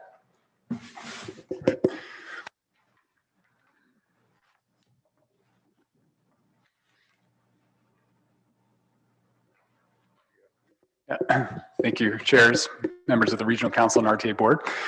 Just to pick up on where we left off, I had talked about the two transportation-related required documents of MPOs, the Long-Range Transportation Plan and the Transportation Improvement Program. The third is the Overall Work Program. And the Overall Work Program, or OWP, is a statement of work or scope of work known internally as the Overall Work Program, or OWP, as required as the basis of the contract we have with ADOT. And as I mentioned, federal regulations call it the Unified Planning Work Program, and that's why we are specific here. It consists of our transportation planning programs for the region, as well as PAG's other programs and their respective goals. It must be approved by ADOT and is in effect for 24 months beginning on July 1st. In terms of the organization of the document, it includes an introduction and regional planning background and overview. Those sections include a background on PAG, MPO designation, federal planning factors and emphasis areas, OWP development, and a budget summary. And then we have several chapters in the OWP, and it's in your packet, including a chapter on transportation activities, integrated planning and smart region, other programs and services, RTA support, pass-through partnerships, administration, and then we have an appendices chapter. In the appendices, we have our functional organizational chart. We have highlights from the fiscal year 2020 as well as 2021. We have a table of the federal planning factors and emphasis areas and how our work elements align with those. And then finally, we have the budget tables. Within those chapters, we have 18 different work elements. And for each work element, we describe the purpose, the funding, the projected outcomes and estimated completion dates, as well as goals and strategies to complete those objectives. I'm going to show you the 6 budget tables that we have for each fiscal year, and I'm just going to show fiscal year 22 for illustrative purposes. So table 1 shows funds available. So these are the anticipated revenues by fund source. We have all those federal fund sources at the top, followed by state and then local. So it also includes the expected revenues in fiscal year 22 as well as the estimated carry forward. Table 2 shows local share revenue for each of our member agencies and their contributions. So we have the listing of each of our member agencies and these annual contributions, and those are not changing as part of this OWP. But it's an important part of our, as Nathan was saying, we've got match requirements for the federal funds we receive. So this is an important local share contribution to that. Budget table 3 is total revenue by program area. So this is a more detailed look of table 1 that shows the work elements by row and funding sources in the columns to total both by program area as well as by fund source. So the work elements, those 18 work elements are on the left, and then again, the different funding sources, federal, state, and local, are shown at the top. Table 4 shows expenditures. These are total expenditures by program area and category. Again, by work element, those 18 work elements, and then we've got categories of personnel, project, office, et cetera.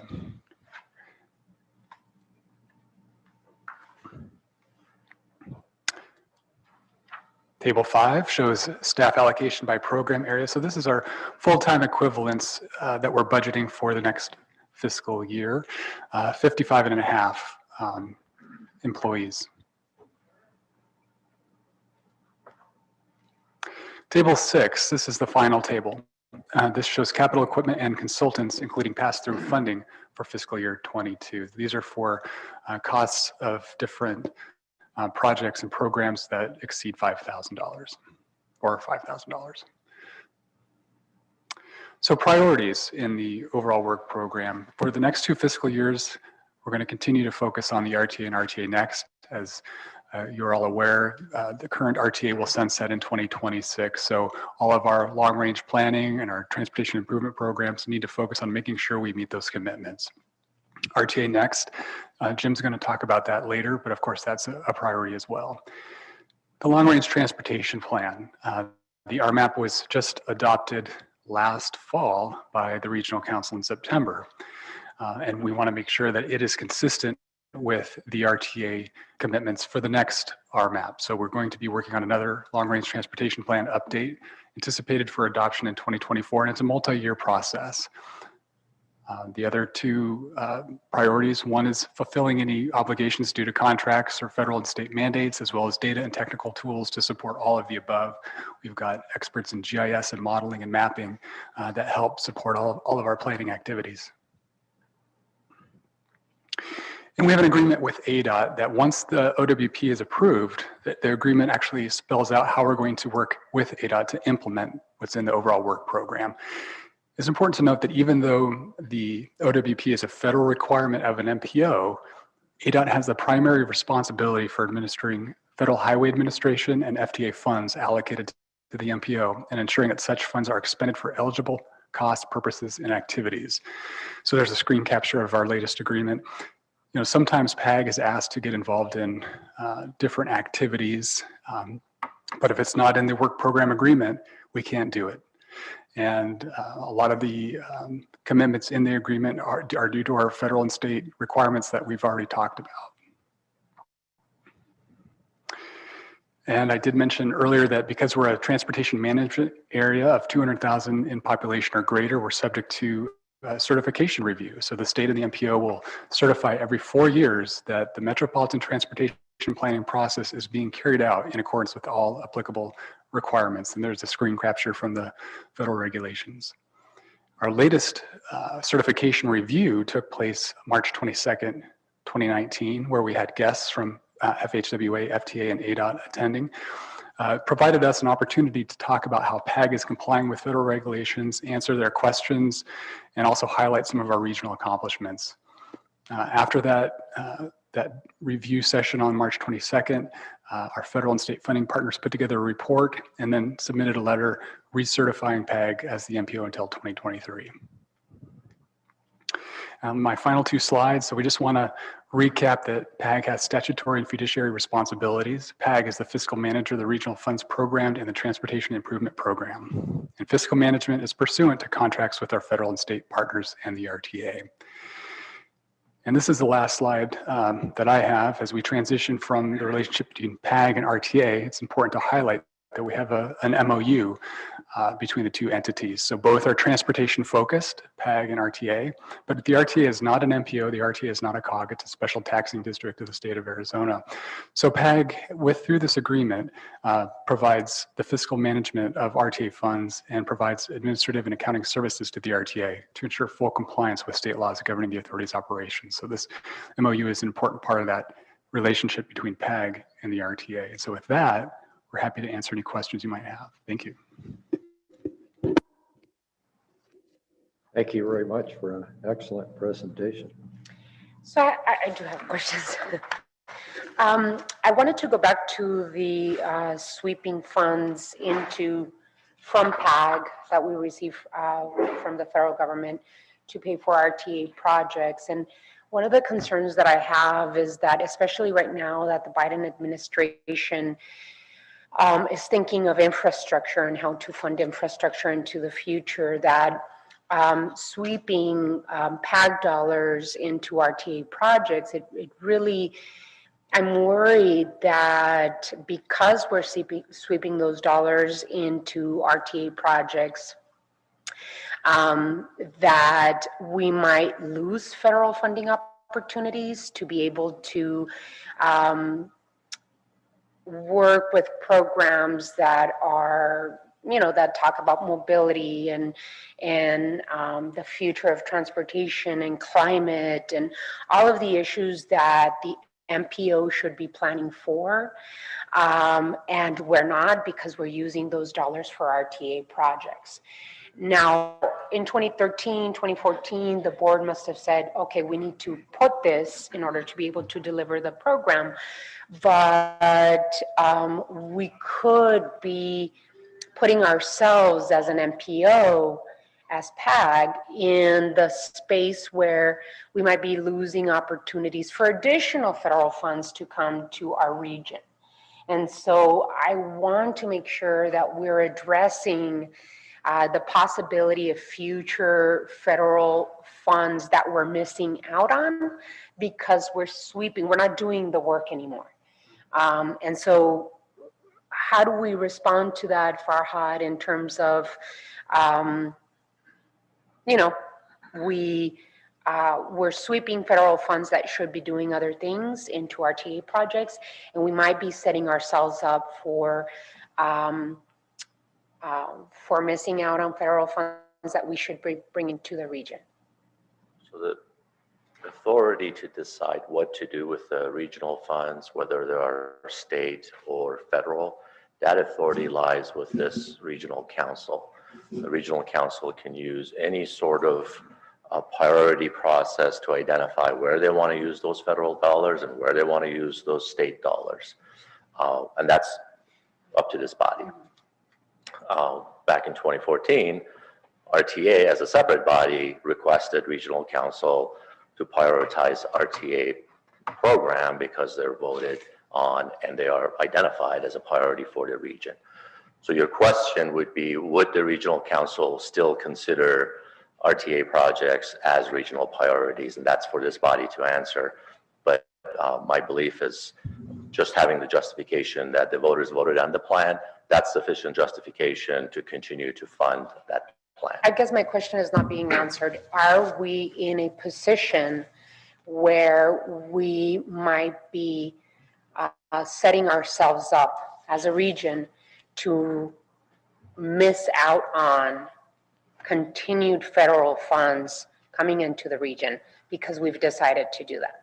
So the federal funding formulas are not based on what you do with the dollars. That decision is with the regional council and the MPO. The MPO can decide to spend those dollars on anything that Nathan described earlier within those limitations. So at no time, I don't believe ADOT or the federal government would come down and tell the regional council how to spend those dollars as long as we comply with the regulations. And I would kind of see it from the same way that if we're doing it on regional projects, transportation projects, I wouldn't have the worry that they're going to come down and say it wasn't that particular project, because even if we got the money directly from the feds, it's still, I think, in our purview on what we spend it on. The council made at the time made that decision to say the regional projects that the voters voted on. So I particularly wouldn't have that worry. I still think it gives us the ability, if new projects, infrastructure projects, I believe, come out of the feds, we can still go for those as an MPO or any new funding, or as an individual review of the region. Right. Mr. Mayor Murphy, I absolutely understand, but what concerns me, especially with the incoming administration, is that a lot of the work that we're supposed to be doing, for example, TDM programs for the region, commuter services, you know, reducing congestion, working on climate change issues, sustainability, all of the issues that we are supposed to be working on as an MPO have not been done because the sweep has been happening. And so much more in terms of being able to go for federal funds, individual jurisdictions, we can absolutely do that. But do we have the capacity to be able to deliver the services that we should as an MPO and continue going for federal funds, especially in this incoming administration, to be able to think boldly and in the next 20 years and be able to set us up, we compete with other MPOs throughout the nation that are already doing the work that we haven't been doing since 2014. That's what is concerning, that we don't have the capacity set to be able to compete if there are not just formula funds in the federal government, but competitive grants that we need to apply for. But on top of that, we can, if it's something new, that becomes available, wouldn't we have the ability to still commit to the projects that were previously committed to and look for additional new monies specifically earmarked for those type of projects? Definitely, that's the key phrase there. We're hearing from our federal partners that in the future they're looking at more competitive grants, so they're very targeted for specific projects, and I think we can compete really well as a region for those projects. Our map is really the basis for those competitive projects that are not RTA projects. In addition to smaller safety projects, we've been very competitive, and we've been able to receive additional safety projects in the region. So those new funds are always an opportunity for the region.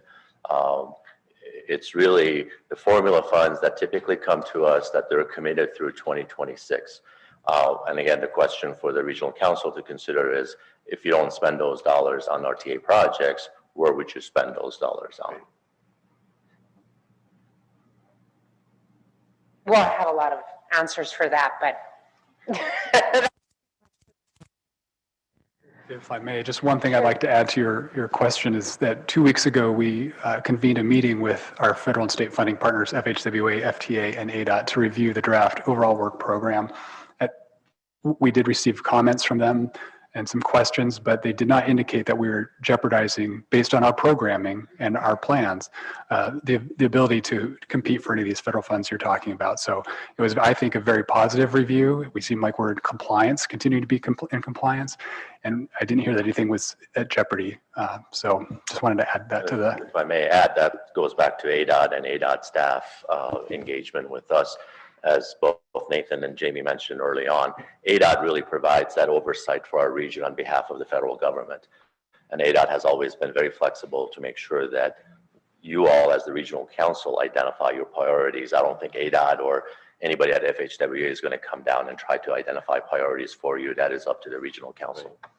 And if I could add one last point, because as I think about the next RTA, and I think about the $90 million or potentially more than that, depending what we do as a council, over a 20-year period, and not knowing the 20 or the 5 million, to me, then for all of us, the next RTA is a much bigger package that we would have the potential to move forward. Because I still remember during the Great Recession, back to Mike's point earlier, I literally had contractor, I was on our Sahuarita Road project, walk up to us with tears in their eyes, these big burly guys, tears in their eyes, because without the RTA funding for that particular project, they wouldn't be here. I mean, they literally could have been out of business, and I never forgot that. So I think, as I think about what, we're on the last phase of this last RTA, we're looking at the next RTA,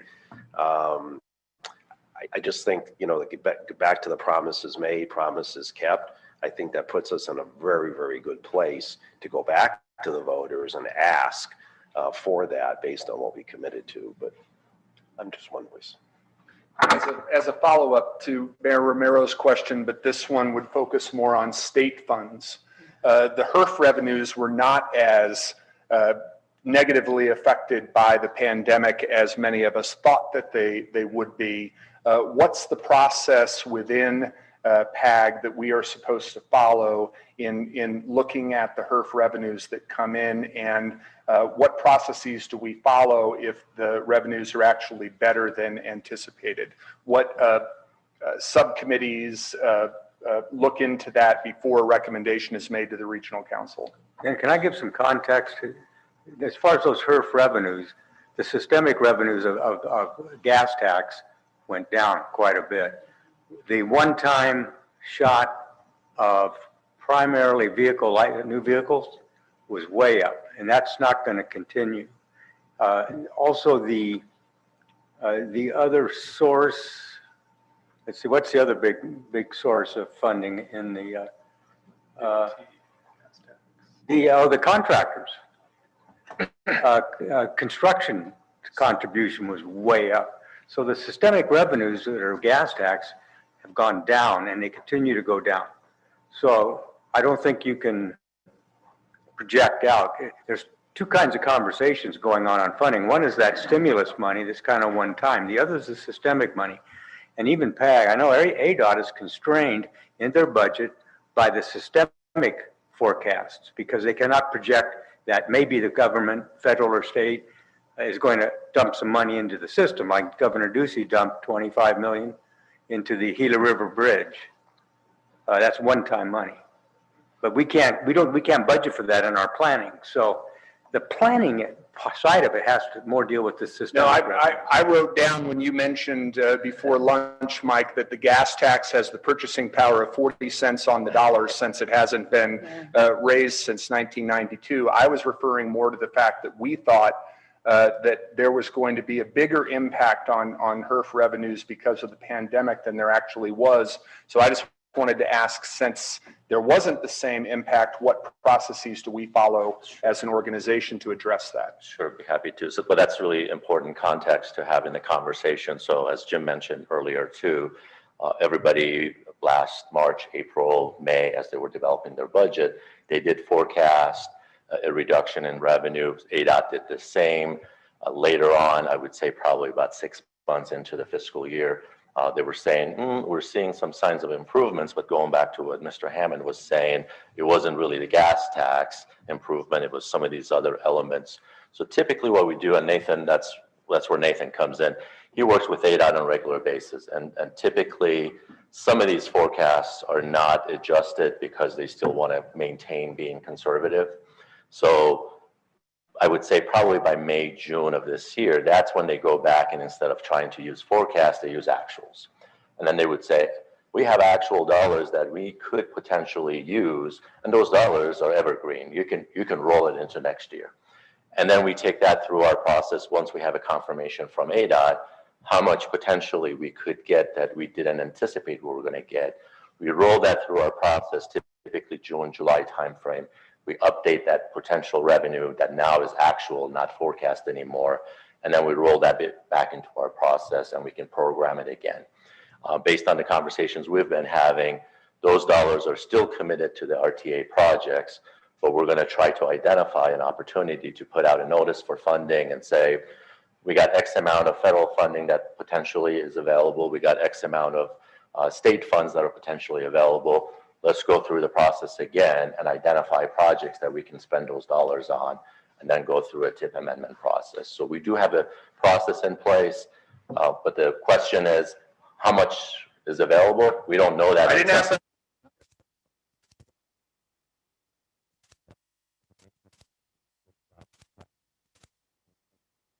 You know, says, I think we got X, ADOT.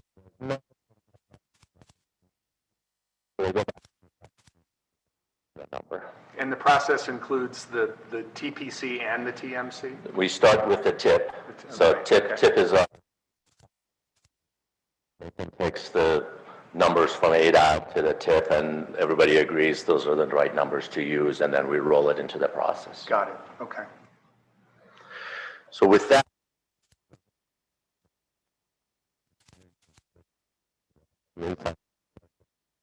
Romero, so what I was hearing, Mayor, is that there's work that's not being done that you believe should be being done because the monies to do that work is being redirected. Is that? Yeah, no, that's a concern. And what would be an example of work that is not being done? Well, every planning organization has some federal designations, as was explained earlier to us, in terms of economic development and planning and sustainability, resiliency, and congestion, air quality, water quality, all of these other important, important pieces of the work that we should be doing. And so all the money that's coming in that should be used for climate adaptation and resiliency, bike, pedestrian, mobility issues, congestion issues, all of that being swept for RTA projects. And I know that we've lost some staff that were doing those programs and were managing those programs. And so those programs have kind of been left to the side, unattended and unfunded.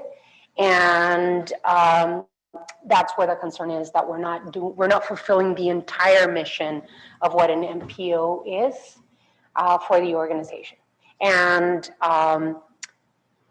for me, what I'm seeing is, are we setting ourselves up for less federal funding in the future to do all these important things that MPOs should be doing?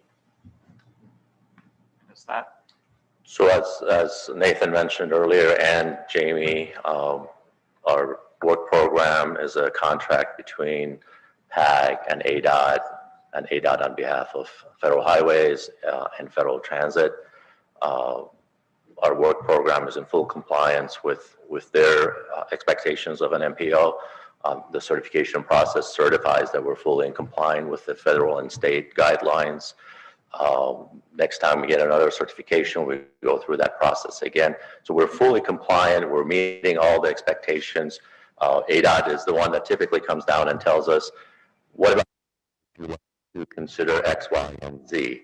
And typically those questions come up if there's a new federal transit, I'm sorry, a federal bill. And there's the question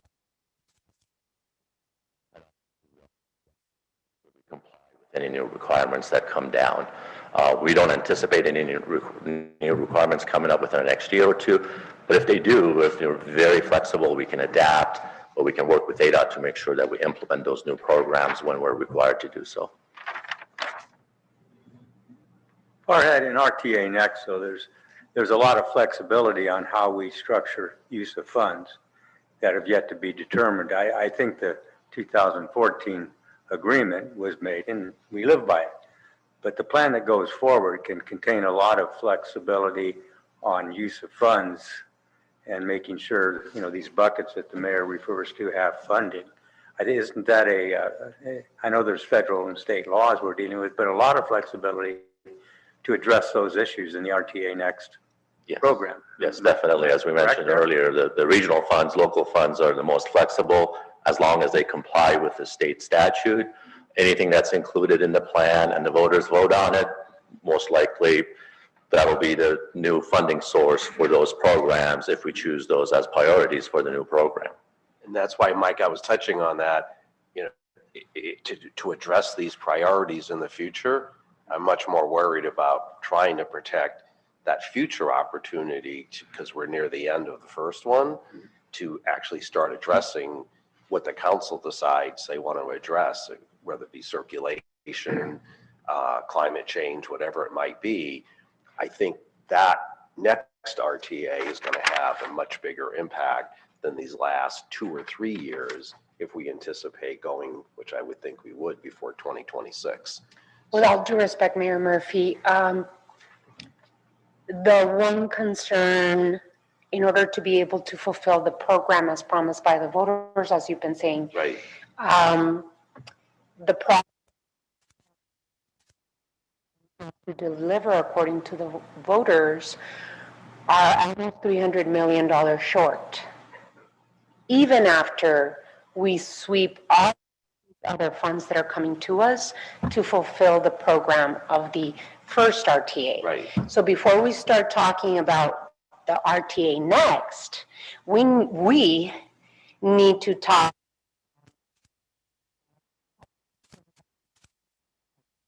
Right. because it is fulfilling the will of the voters, not just of the city of Tucson, but of the region. Right. And so that. Wait a minute, there's $300 million in just city of Tucson. I don't know about the other jurisdictions, just city of Tucson projects. So that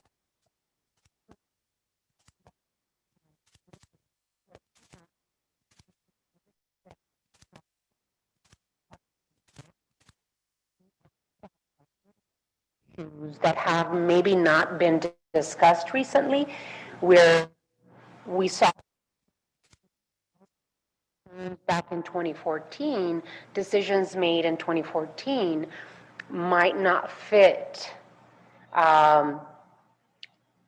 equitably the needs of the program to deliver the projects that the voters wish for. Right. So that's why I think it's important for us to be able to have these discussions, because we will need, hopefully we can line ourselves up as different jurisdictions and as a region to go for those federal funds to bring into our region for the benefit of the region, but it's important to have these discussions and ask questions. Oh, absolutely. And be able to try and find answers together if there is to be an RTA next. Right, absolutely. Wouldn't you be concerned though, if we weren't sweeping, that $300 million shortfall would even be greater? Mm-hmm. Because the sweeping is allowing those projects to be as close as they are to being funded. So if we weren't sweeping over the next couple of years, wouldn't you see the hole or the gap that you see for your projects even be greater? I do, but at the same time, I also, I also see the need, especially as we plan for the future, to be able to be well prepared to deliver the services that are important too, right? They're important. We got ourselves as a region. We got ourselves into the RTA. Now we have to make sure that we're getting ourselves as a region to delivering the program that we have to, and find the way how to make it happen. Right. But one shouldn't, the concern that I have with one shouldn't override the concern that we all should have with the other. Because some things are going unfulfilled that should be fulfilled.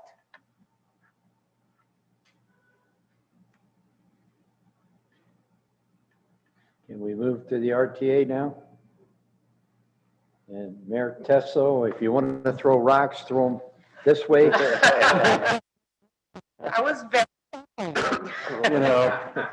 You were very, very. Mayor Tesso, you got it. Thank you. Before we move on to that RTA subject, I'd like to introduce Ted Maxwell, who will be our new RTA ADOT representative, and will be replacing our good friend Michael Hammond. We also would like to acknowledge Charlene Robinson. She's in the back there, who is the head of the CART committee. And Mr. Tom McGovern, who is also the head of the Citizens Advisory Committee. Okay. Thank you, Mr. Thank Chair. you. So both Mr. Maxwell as well as Mr. McGovern are remotely connected, and hopefully if you have any questions for them, they're available to answer your questions. So with that, we kind of want to focus a little bit more on RTA as an entity, what our responsibilities are, what's our fiduciary responsibility to the voters, and Jim's going to give you that presentation. Same concept again. Please feel free to stop us, ask questions along the way, and then after that we roll into the RTA next. Okay, well, thank you. It's a pleasure to be here this afternoon. Let's see if I can get this thing to go here.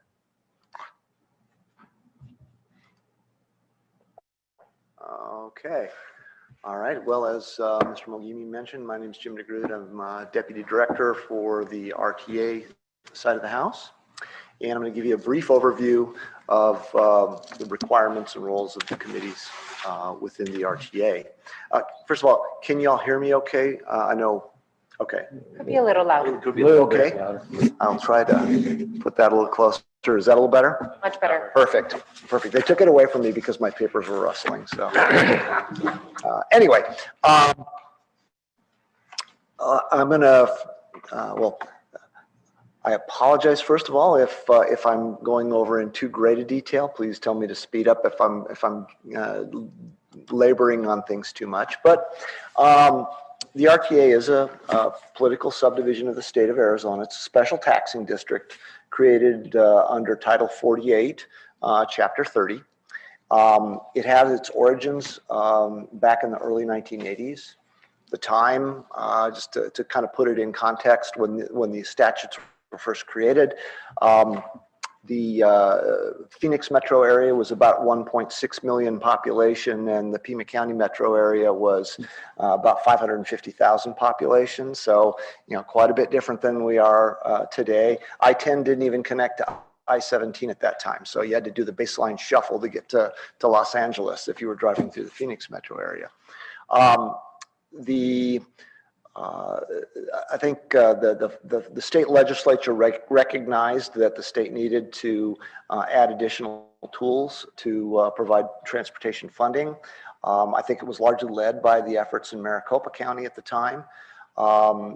They were wanting to begin their loop freeway system. Pima County also had aspirations of doing some loops of high volume roadways as well.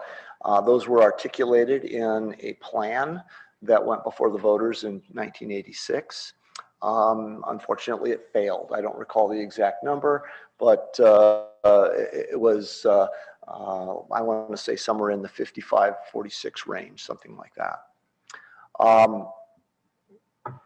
Pima County went and took another crack at it again. We had the Baja plan, for those of you that may remember. It moved a little bit away from the freeway concept and into more grade separations at intersections, trying to really ramp up our arterial network.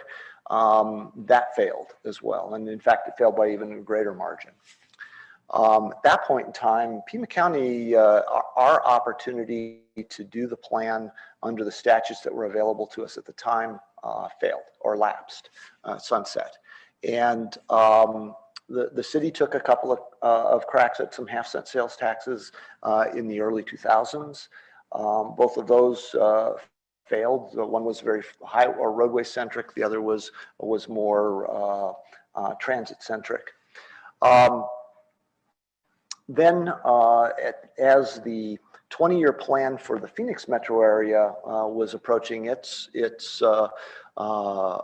termination, there was a need to do additional legislation. And at that point in time, there was an effort led by Steve Huffman and others here in the region to try to reinvigorate or re-energize and make available an RTA here in Pima County. That was passed in 2004, and shortly thereafter, the RTA was formed in 2004. The legislation, which was House Bill 2507 back in 2004, it basically tooled it such that each RTA board member had one vote. And it authorized the preparation of a 20-year plan. Prior to that, it had been a 10-year plan that we'd been able to do for voter approval. And it required that both the plan and the tax be approved as separate items. At the time, it was limited to a half cent. And subsequently, as a result of the Pinal County reaching the 400,000 population, and they needed to modify the statutes again. At that point in time, the statute was changed and allows us now to go up to a full penny if we were to choose to do so, and the voters were to support it. And Jim, can I just pause you there? Sure. Or any portion thereof between a half cent and a cent, right? Your choice. Be clear that Up to. it's not a choice of a half cent or a cent. Yes, it's not an either or. No, it could be 0.6375 if you wanted to do it. I mean, whatever is the will of the board to present. There are some requirements that the board has. First, it is up to the board to set the priorities of the plan and to administer and facilitate the distribution of the funds. We have the sole authority, the board, has the sole authority to implement the projects or the elements of the plan. And we'll talk about elements a little later in the next presentation. But it also gives the RTA the authority to acquire any transit properties that it wishes to acquire. And it also allows us to contract with transit operators. We have a duty to do a 5-year transportation improvement program. And in fact, it has to be concurrent with the plan that that PAG puts together. It also has to show all of the federal funds and other state funds that would be going into it. And finally, there's an oath of office that has to be taken by the members of the RTA board. Now, as I mentioned, the RTA board formed in 2004. The board created a citizens advisory committee. I think it was 32 members strong. And that committee began putting together the plan in conjunction with the technical management committee. They worked in tandem with the citizens committee really being focusing on the priorities, and the technical management committee focusing on the technical feasibility of the idea. The cost estimating was correct, and going through the operational side of things, because it was made up of both city and town managers and their public works directors, as well as private sector engineers. It was the jurisdictions that submitted the initial list of projects. So projects in the city of Tucson came from the city staff, projects from Pima County came from Pima County staff, and so forth. I know at the time I was representing the town of Marana, and submitted a whole raft of things for Marana's interest as well. This is moving forward here. While you were doing that, Mayor Honey, who's the guy in the blue shirt? I was wondering who those young people were on that first row, but I didn't want to be cruel. This is a collaborative effort. I wasn't mean. Yeah, that's all right. If you're picking on me, you're picking on a good subject. That's the way I look at it. Well, during the development of the RTA plan back in 2006, the RTA board, the Citizens Advisory Committee, and the Technical Management Committee together held over 50 public meetings, with standing room only in the meeting rooms typically. And they produced an initial draft in 2005, July of 2005. Once the first draft came out, we went through 3 outreach rounds with a series of public town halls, and they were distributed across the region. I know in the golf course, the Randolph Park Golf Course, Copper Room got a lot of use, but it also was in all corners of the community. There were outreach efforts in Green Valley. I don't think we hit Ajo, but we hit just about every place else. And there were 3 rounds of it, and after each round, there would be revisions made as the comments were processed and taken into consideration by the CAC and the Technical Management Committee. At the end of the process, once the committees were all satisfied with the mix of projects, they did recommend to the RTA board the plan. The RTA board then took it out to the individual jurisdictions, all of which received or gave the plan unanimous approval. I think every board that voted on it voted in favor unanimously. There were quite a number of other presentations. We used to joke, give me 3 people on a coffee table and we got a presenter ready for you. There were a lot of efforts that went on, both from the Citizens Advisory Committee members who went out, as well as staff and jurisdictional staff as well, all participated in these. Some things, and I went back through the old presentations at the time, and really tried to glean from it some lessons learned. Going into the RTA, they were fresh off their fourth successive failure, and they were looking at trying to figure out what they could do differently to make it more successful. And one of the things that they really focused on was making a commitment and sticking to it, as well as providing transparency. So, if you made a comment, you could find your comment in the stream or the record that was put together and made available to the public. There was a constant poll, survey, and react effort, through the 3 phases. I think everybody sought to find broadly supportable projects, ones that resonated with everybody. And they specifically avoided some toxic projects that, that had perhaps a very strong advocacy group, but perhaps a equally passionate opposition. Those projects were bypassed. There was a real effort to engage what I'm going to call the loyal opposition. Putting the transit advocate and the roadway advocate in the same room together, working together, trying to hammer out a plan.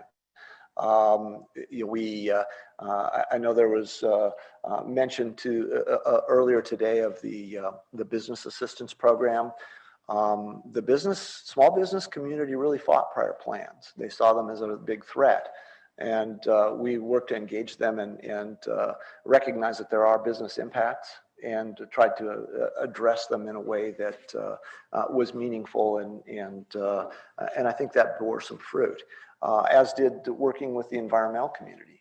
The environmental community had historically vigorously opposed the prior efforts, and in this case, we found that we could engage them and provide some mitigation for transportation-related wildlife impacts, and that was something that allowed them to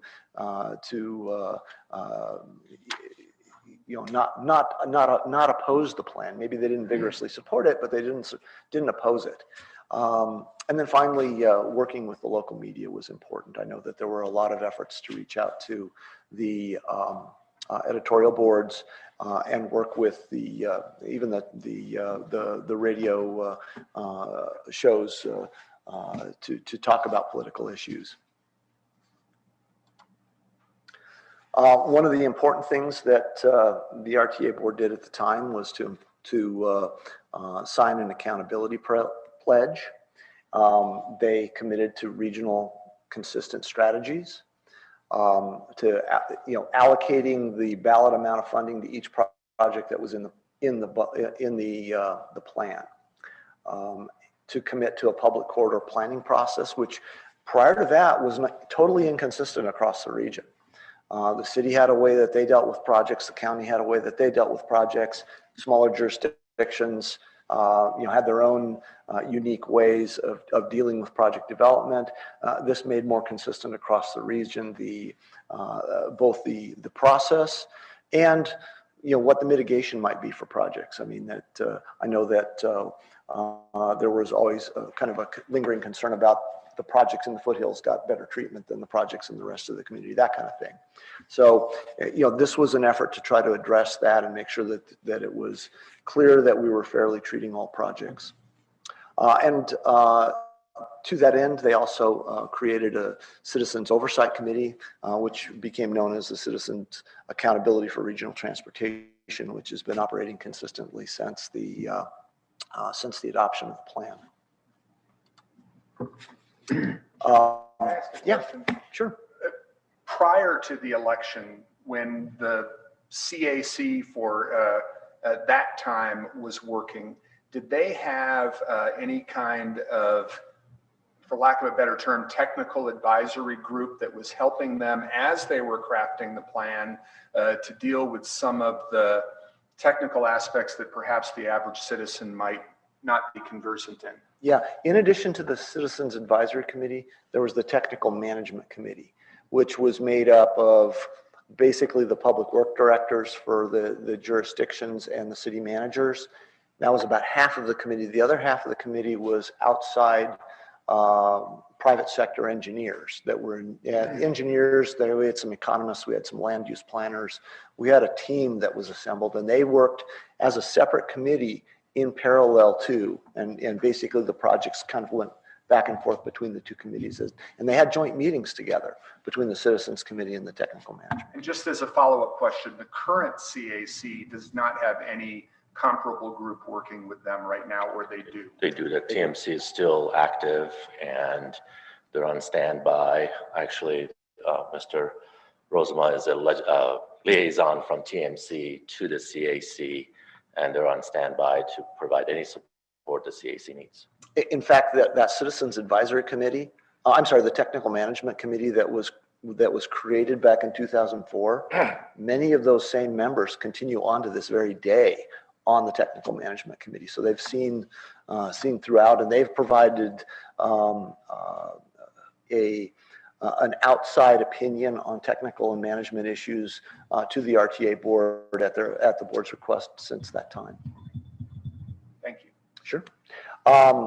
One of the things that was key to the or key to memorializing the agreements and putting into place an operating structure was the development of our administrative code and the policies, objectives, and procedures for RTA plan development. In fact, I still have it, or I have it with me here. It's we refer to it as the Bible,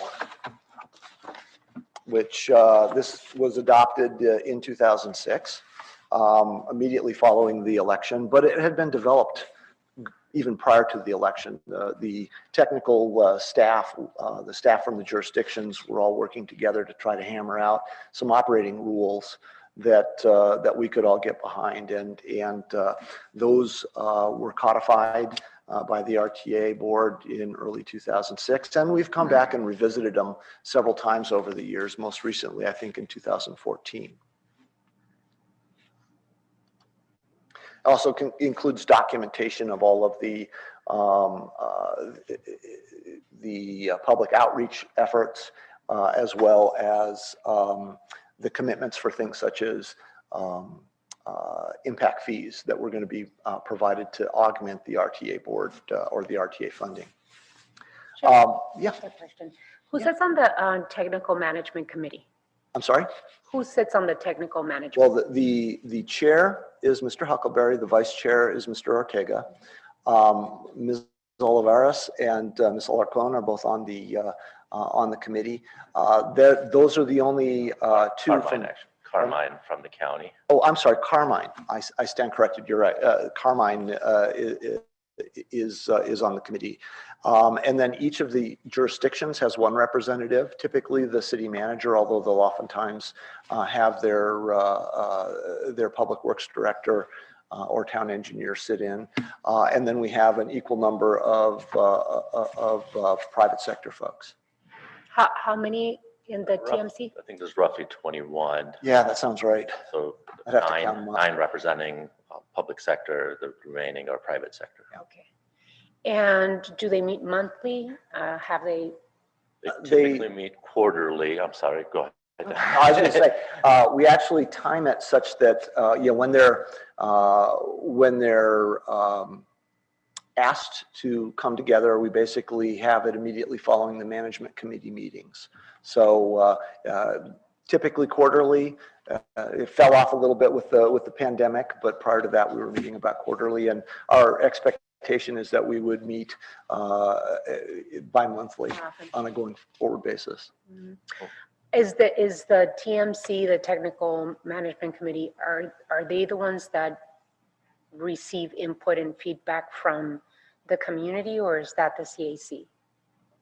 I think from the community, it would be a combination of the CART and, oh, I'm sorry, for the on the development of the RTA next plan, it would be the CAC. And for the current plan, it's the CART. Right.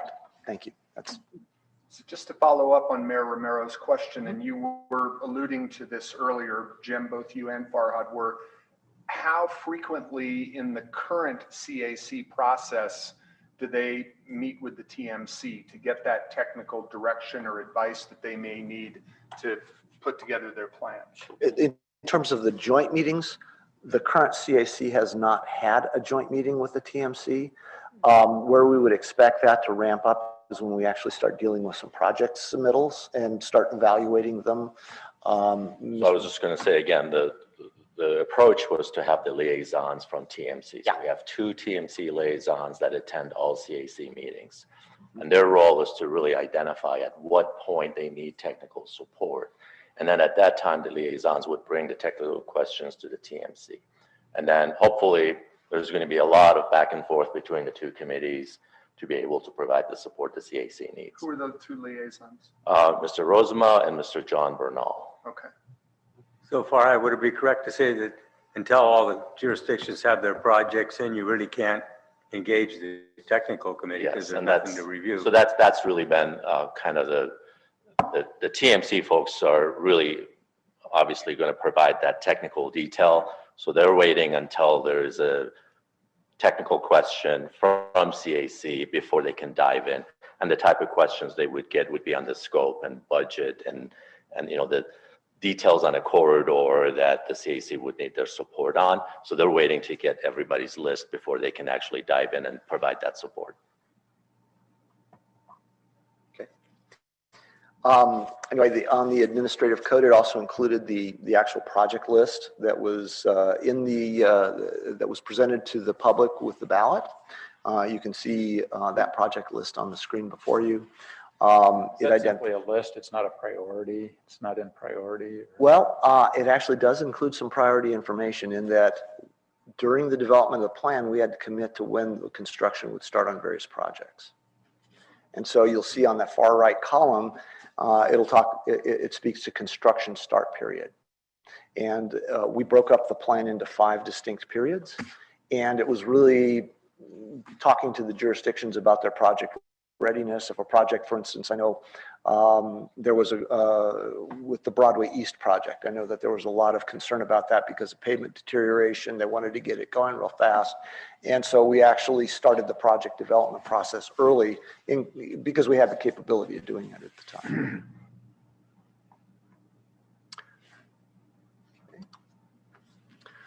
We do have policies, objectives, and procedures. Again, that was developed by the working group of jurisdictional members as we were moving forward into the election. They're really they set out a set of rules so that we're consistently applying our requirements to the various projects. We recognize that each jurisdiction has its own way of doing things, and we need to empower them to do that. But we want to make sure that we're keeping things.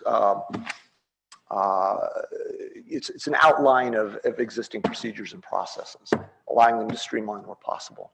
Do you mind, Mayor Romero, when you mentioned a 300 million shortfall, are you referring to this list that was up on the screen earlier? That there's in that project list, that's where the 300 million. Yes.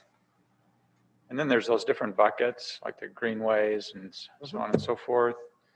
Is there shortfalls? So if you don't mind, go back to that slide. So what the voters approved was the expenditure limits on each one of those buckets that you referred to. Mm-hmm. So there are 3 buckets. It helps to kind of look at the chart. So under safety, and then environmental and economic vitality, and then transit. So there's a bottom line. So each one of those subtotals for each one of those buckets also have subcategories. So we've tried to align those with commitments. For example, Mr. Hammond mentioned bus pullouts. So we had 200 bus pullouts committed. So we met that commitment. We're going to meet 200 bus pullouts at a savings, which is good. Sidewalks, 550 miles of sidewalks. We're going to meet that commitment by 2027. Bike lanes. What else we have? Yeah, bike lanes, sidewalks. Hawks. We have hawks for safety crossings. So within each subcategory, we identified a promise that was made by the RTA board that we're going to meet our promise by delivering these projects, which are more output driven. So we feel we can meet all those commitments. Those are promises made that we're going to meet, and we're going to deliver those, hopefully at a savings. Yeah, and I'd add that a lot of these categorical projects, these were the first projects we did. It takes a long time to get a project up and running if you're building a major roadway project. And these projects were not sitting on the shelf, most of them. I think Pima County had some that were ready to go or getting close. But in the early years of the RTA, when we were collecting funds and people were losing jobs, there was a real concerted effort to try to focus on the safety element projects and the environmental and economic vitality element projects early, get these, call them low-hanging fruit projects. There was a real effort to try to get those projects done early. And that was something that I think really worked pretty well for us at the time. As Mr. Mogimi mentioned,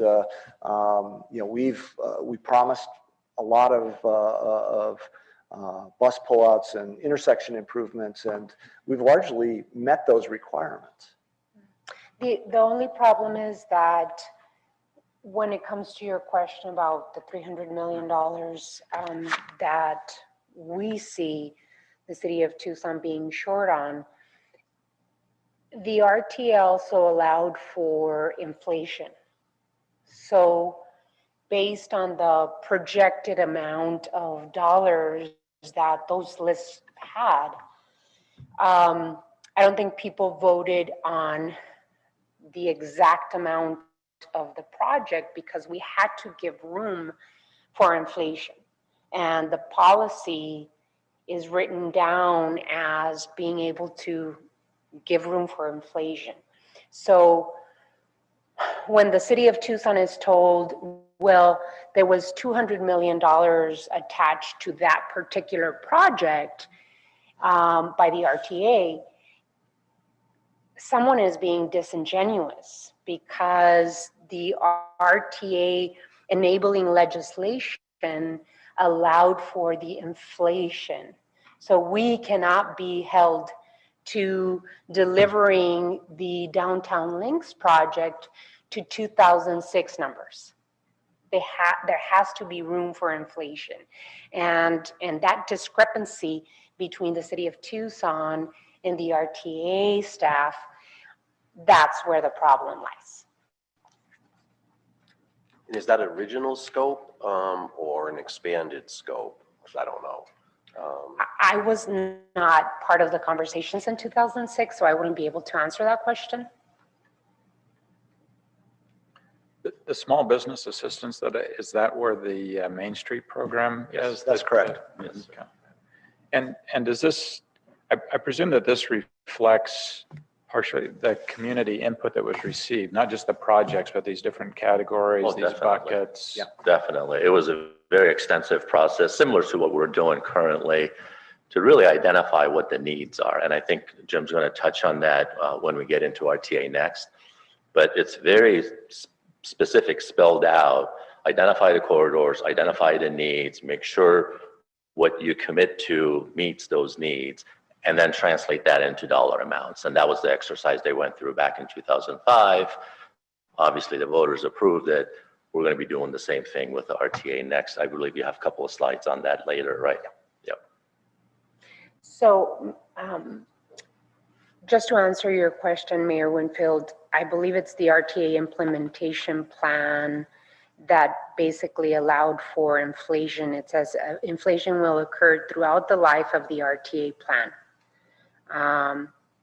So it hasn't kept up with that promise in terms of the implementation plan. Meaning the city of Tucson has a project that was shown here for the third for 200 million, and now it's 250 million. I'm just pulling a number. Right. We're not sticking to the numbers that we have, but yes, that's the case. Yeah, it's kind of interesting in that when we did the original estimates in 2005, we were kind of in a bubble period at that point in time. The economy was kind of superheated. We actually fared better than our colleagues in Maricopa County did because they had made their estimates prior, and so they actually had to strip projects out of their program. But in our case, we enjoyed some very, very good pricing in the early years. And in fact, even as recently as 3-4 years ago, we were still looking at prices that were not inconsistent with the original construction estimates. So this is something that we're watching. This is something we need to address. And I think we have some capabilities to do that. Problem's been more on the revenue side, I think, than the inflation side. Yeah, and again, as Jim mentioned earlier, we're hoping to pass our budget for next year at the next meeting in May, and we're very optimistic that revenue is starting to look a little bit better. So our budget next year hopefully would have some additional capacity as well. Is just the city's portion of the shortfall really 300 million? What's the total shortfall? I thought it was Yeah, so projected with, I think. yeah, we don't have an exact number, and that's, one of the reasons to really look at it from project by project, very case by case specific, is to do that, to really look at the project, make sure we understand potentially what elements of the project are the ones that are going over budget, and then address that individually on a case by case basis. Have you seen some of these projects that we're discussing, or is it totally inflation, or is it add-ons potentially that could? So far, as Jim said, we've been fortunate that most of the projects are coming right under budget, or in some cases below budget. So we had some savings from some of those projects. So typically all those projects, and we'll talk about our audit process. Our audit process confirms whether these projects are truly consistent with the scope or not, Right. and whether those dollars are spent on things that they're eligible to be spent on. Right.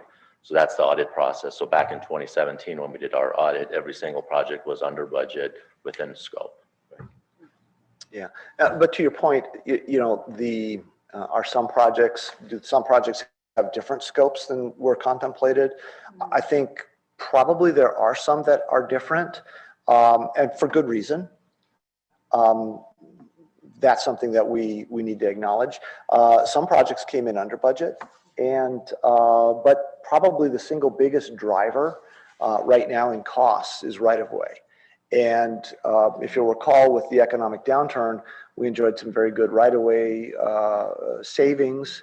Well, now that's not the case anymore. So we're looking at very high right of way costs, which on the bigger corridor projects where we're consuming a lot of, or having to acquire a lot of right of way, those are probably the projects that are most vulnerable. Interestingly, through the whole Broadway process, Broadway's pretty close to budget.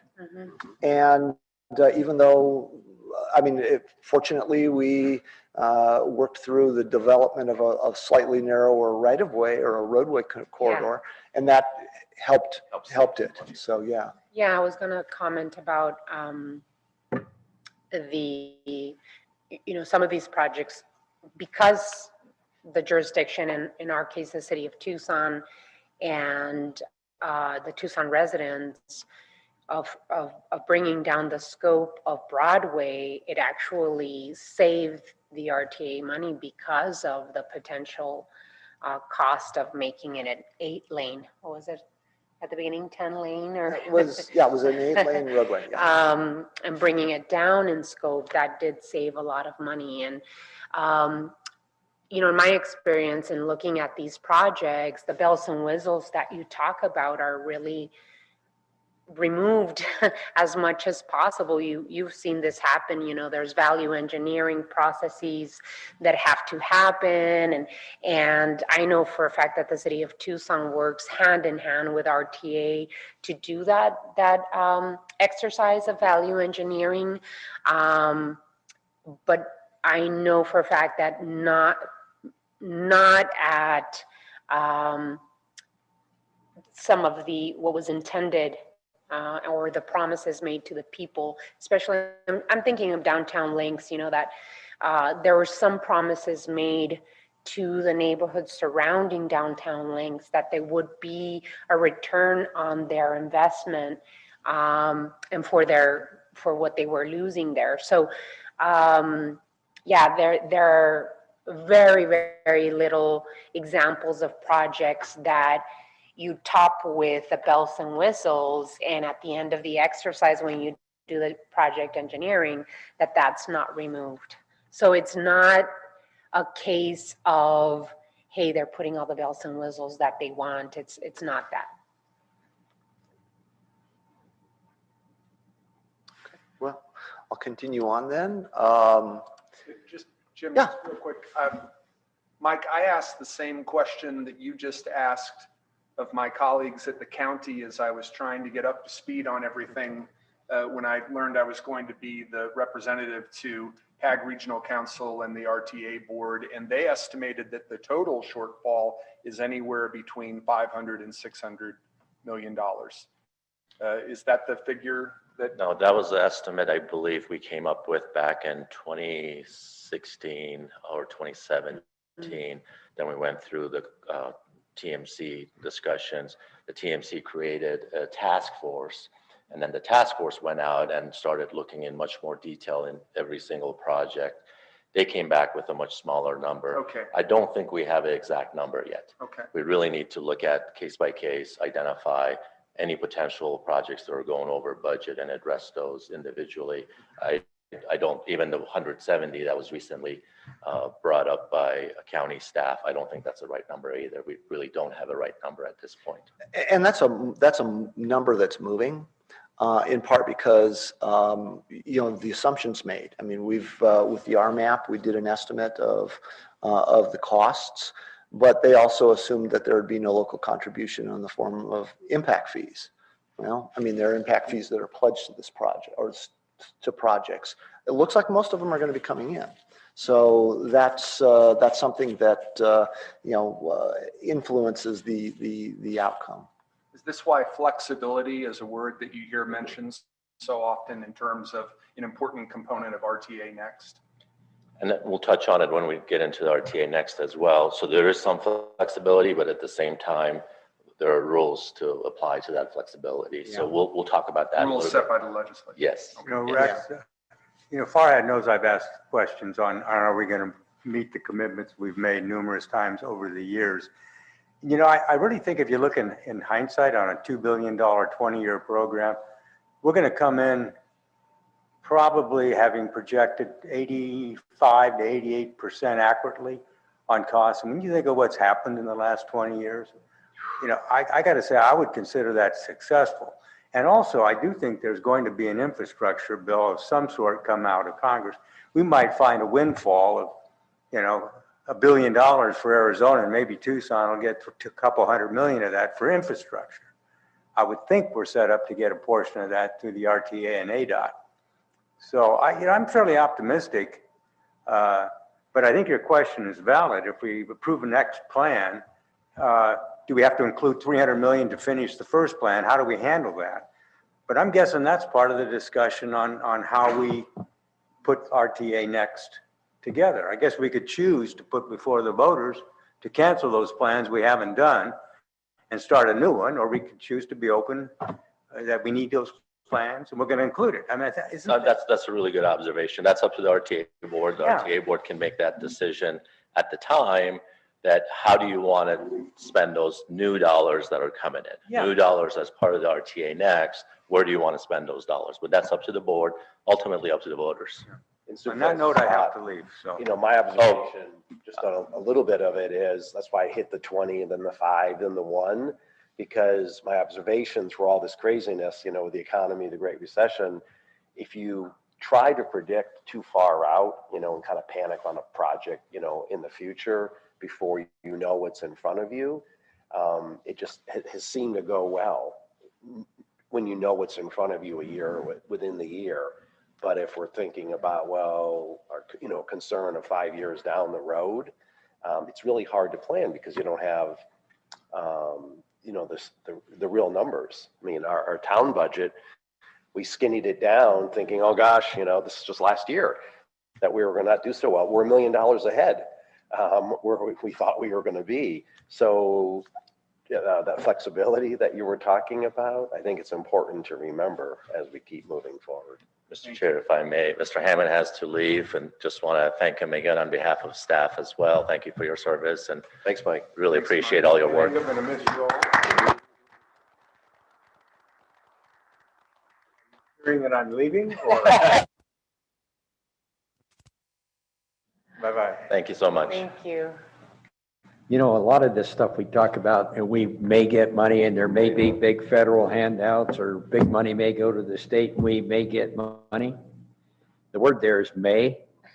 Yes. What we have to deal with is what we actually have.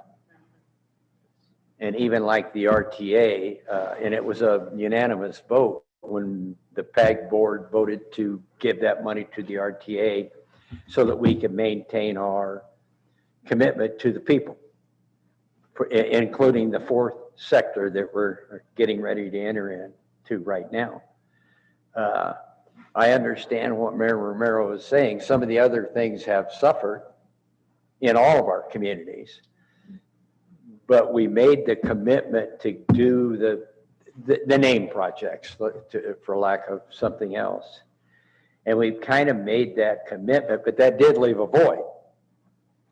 I don't know if we can fix that in this RTA. Maybe we try to fix it in the next one or whatever we're doing. But we don't know if we're going to get money.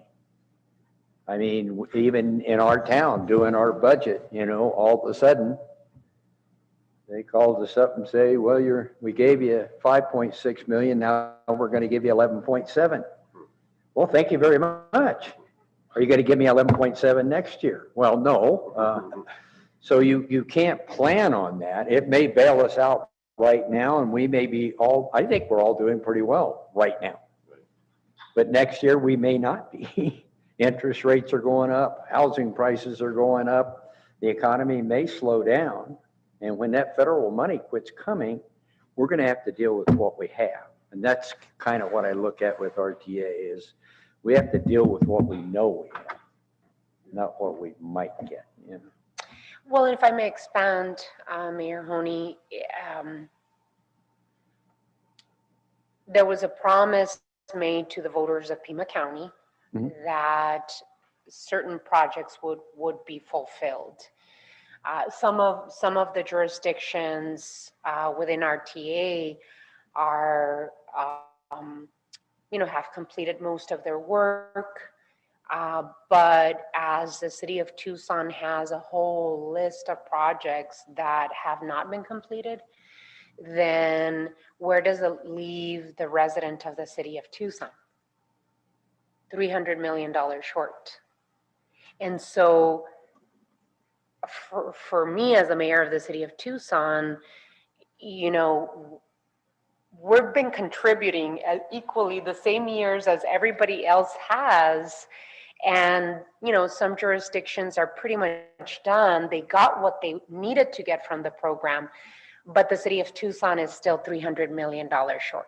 But we've been putting into it. 62.5% of the funds going into the RTA have been put into it by the residents of the city of Tucson. So I guess for us, the question is, how do we, the residents of the city of Tucson, find the win? How is it equal and how is it equitable? No, I understand that, Yeah. Mayor, and I agree with what you're saying. The thing is, we made a commitment on that money, 90 million a year, 300 million. It may be less, it may be more. I think Rex had asked that question. I understand there's an issue. Yeah. But do we have the ability to fix it? Now, we could pull some of that money out of the RTA for named projects. And you have a major project in phase 4, and so do I. I want my project done. Yeah. You know, so how do you do that is what I'm saying. I don't think anybody will argue there's an issue. Yeah. But you have X amount of revenue. How do you make it work? And that's what I was saying. Yeah. And my observation has been working with staff, you know, for the few years I've been on there, we've gotten to solutions, you know, by working together at the time that, you know, we need to get there. So I'm not convinced we've failed yet before, you know, we've had the opportunity to allow staff to bring us solutions. So just to follow up on that, Mayor Murphy, when is the RTA staff going to come up with that number, right? Supervisor Rex Scott. Do it all the time. Supervisor Scott asked, like, what is the shortfall? Because we've heard anywhere from, you know, 300 million to $600 million shortfall. I feel that before we can like have a planning effort for an RTA next, we have to answer these really difficult questions to our community about how much, first and foremost, how much is it that we are short and how is it going to be paid? So not knowing what the shortage in the program is not going to be acceptable. to voters? So we've been working with the TMC as well as the CART committee. The CART committee recently endorsed the proposed 5-year plan for the RTA projects. That's meeting at the ballot amount. So that was step one, make sure we meet at the ballot amount. And again, thanks to the CART committee endorsing that we're going to meet that obligation. The next step in the process would be, what do you do if any of these projects come in over budget? How do you address that? And the process that we talked to TMC about was, and there was a memo that went out from the chair of the TMC, that on an annual basis, as the RTA board develops a budget, you're going to develop how much additional revenue are going to be set aside for supplementing projects that are going over budget. And that amount would be decided typically May, June of every year for the next 6 years of the life of the current plan. And then once that number is identified by the board, then the board can say, all right, here's another, just for the sake of discussion, $20 million that's available to meet projects that are going over budget. And then we'll take that back. We work with our partners and identify projects on a case-by-case basis to deliver those projects. But, you know, Farhad, the language that you use over budget is not really fair language to use, because I know that, for example, downtown links, we're picking on downtown links today. Downtown links, we said $100 million in 2006. So it really is not over budget, it's inflation at work. So I'm concerned to hear that the CART decided to fund at the 2006 level, because that doesn't take into account the inflation. Again, So- by referencing budget, we're referencing the approved plan. Yeah. So that's the approved budget. Obviously, we all recognize that projects may go over that number. Yeah. Because that's really the budgeted number based on the approved plan, not how I typically think of it when Right, an that's the engineer comes to me and says the bridge is going to cost me whatever. And again, that goes back to that audit discussion. When we have our audit, they're going to look at it and say, this is the number that you used as your budget. Right. And they're going to really judge us based on how close are you to that number. Right. Because that's what was approved by the voters. Exactly. And back in 2017, again, they said you met the budget and you accomplished everything under that budget amount. So when we reference the budget, it's the voter approved budget. Right. Jim, Well, yeah. Just to follow up on Mayor Romero's question. What I saw it as is asking for a little bit more definition of what you meant by a moving target. Okay. So if you could expand on that. Well, we are regularly looking at what we think the cost to complete projects are based upon the scope that we've got. We also know that our jurisdictional partners are looking at perhaps making some modifications to them, in some cases making them less expensive if they don't want to build all of the elements that are in a particular project. In addition to that, we have the number of projects that actually are currently estimated to be constructed at less than than what's in the ballot. There's a few of them and that may be as a result of a scope decision. For instance, I know one project that we have currently identified as overfunded is the Union Pacific Railroad crossing at Grant Road. It just didn't make sense to take and physically remove that railroad crossing. It's better to address the biped function that we're trying to achieve and get the additional lanes within the existing structure by doing another bicycle pedestrian structure over the railroad and interstate, slightly offset to the intersection. Far cheaper, saves us some money, gives us some flexibility in the plan. So these are the things that we're looking at when I talk about this moving target. Costs are continuing to change as well. So we're going to be continuing to look at updating that. Revenues as well, correct? Revenues as well. Revenues are a more interesting picture to me. Right. Because frankly, we're doing, what we put together in the current tip that you'll be seeing is based upon revenue estimates that we made last summer. Right. We've carried it forward. With that, we're able to guarantee that we can provide at the ballot level the projects that are within the plan. as Mr. Mogimi said, step one. Step two is finding what the delta is on revenue and start looking at it on an annual basis because it's going to change going forward depending upon the velocity of our growth. And we also look at projects that are in the short term ready to go. So there are 2 or 3 projects that I can think of, certainly Downtown Links is one of them, that would be projects that we would want to look at first. That's helpful. Thank you. Okay. Any other questions? I'll keep going. Where we're going, because this is useful conversation, certainly. So anyway, on the policies, objectives, and procedures, it's really about trying to make sure that we have a consistent framework that we're administering our projects by using. You know, we had at one point in time we were looking at some projects that people thought were over the top on landscaping, and so we looked at you know, what's a reasonable boundary? What percentage of the project cost should we be looking at on that? We established some of these recommended guidelines, and in fact, the Technical Management Committee was helpful in developing those, and they recommended them to the board. Other things that we want to make sure of is that we know what's eligible for reimbursement, what isn't eligible for reimbursement. So these are things that were laid out in the POPs. One thing that we don't want to do is tell you how to do your business. And, you know, if you have a project management process and you have different design standards than the jurisdiction next to you, you know, our interest is going to make sure that the roads don't go like this when they come up to the jurisdictional boundary. But aside from that, as long as they are reasonable, we don't want to get involved in the standard setting. So we stay out of that.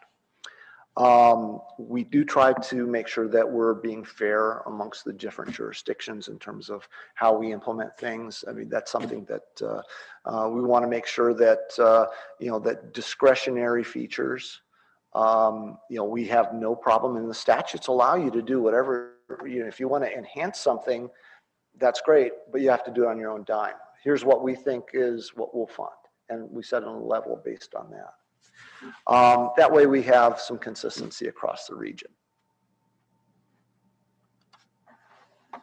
One thing that we did, and this is going back to the funding side, what we did do was back in 2013, we looked at our revenues. You know, we looked at it actually in 2010, and, you know, we really couldn't see much at that point in time. We were still in the midst of the recession. We still hadn't found the bottom yet, really, locally. So the first really good forecasting effort following the election was done in 2013, and at that point in time, we looked at what's the gap between them. And what you're seeing here in terms of the bars there, that red bar is the nominal amount. That includes inflation. So what you will find is that if you were to sum those all up, the sum cost that we estimated the RTA plan or the RTA revenue stream would generate was about $2.8 billion. Our plan was $2.1 billion in 2006 dollars. What you're seeing on the other graph or the other bar chart or bars are the estimates in nominal dollars as well, including inflation. So you can see how much the Great Recession, you know, kicked us to the curb. It was a significant impact to the region. Now, I would mention that the nominal estimate from the 2006 forecast was based on a 2.3% average inflation rate, and we have not seen that. So that actually is a little higher than has actually occurred. The blue bar, the dark blue bar to the left of the red bar is the actual amount that we've collected. So we were doing, in 2013, we made an estimate. By 2016, we had realized that that estimate that we made in 2013 was actually more generous. So we did another estimate in 2017, and then we did then our most recent estimate was done in 2019, and we're actually ahead of the 2019 forecast at this point, with just a couple of years in the more recent history. We have been very surprised about what's been taking place this fiscal year. We are ahead of last fiscal year by, I want to say, almost 8%. I'd have to look at the numbers. I could be off on that. But we are doing much better this fiscal year than we thought.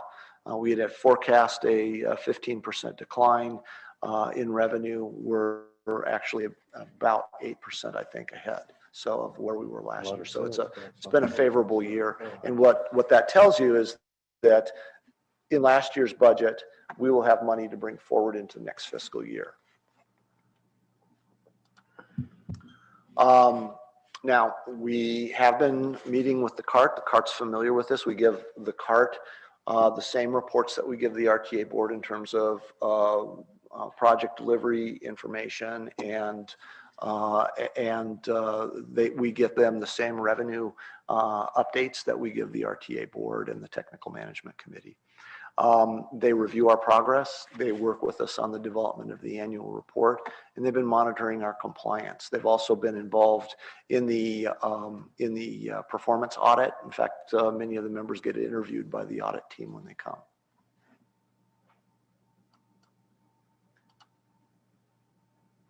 We do, as I mentioned, have a performance audit requirement. It happened, we've had one performance audit. It's required at the 10th year of the RTA, and then every 5 years thereafter. The first audit looked at the first 10-year period. They also made recommendations for us in terms of how we can strengthen the program going forward for the next 5 years. And, it's not just a financial audit, it's an overall performance audit. It looks at how we're doing with, are our investments effective? Are they efficient? And are we performing in compliance with the plan? They also look at it with respect to our adherence to state statutes. That's something that's part of that program or that audit. The audit is actually conducted by a contractor working for the state auditor general. These are the conclusions. I won't read them to you, but what I will tell you is that they were generally very, very favorable. And one of the things that they noted was that there was really a collaborative effort at the PAG region, and it was started at the top with the board members, filtered through the staff and on into the rest of the region. So, they felt that it was both collaborative and dedicated. And they did, as I mentioned, confirm that our expenditures were in conformance with the ARS requirements and our provisions. This was presented to the Joint Senate House Audit Committee. And we did get a letter from the President of the Senate acknowledging that we had a strong program. We are in the process of preparing for the next audit. It'll begin at the end of this current fiscal year. It'll look at the period from basically 2017 to 2021, or the third implementation period of the plan. Again, they will look at our adherence to ARS and RTA program provisions for the expenditure of funds. The other thing that they did in the last plan was they looked at performance measures, which when we did the original plan, performance measures were not, the performance measure was deliver what you promised, because that wasn't necessarily the experience of the voters in Pima County prior to that. And I don't mean Pima County, I mean the region. They also recognize that we have a strong and functioning CART committee. That's something we have over our big brothers to the north.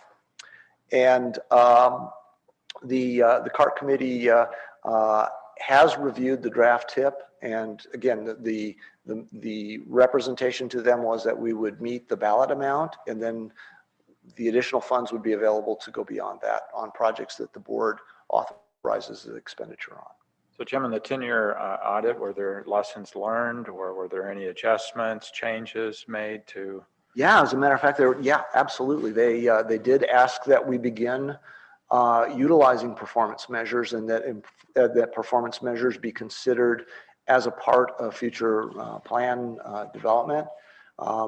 First, to monitor them as to the impact that our current investments are making, and then when we do a new plan, we project how those new plan improvements will impact the performance measures going forward. So looking at, again, or not again, but looking at targets, both long-term and interim, and making sure that you're on the right trajectory.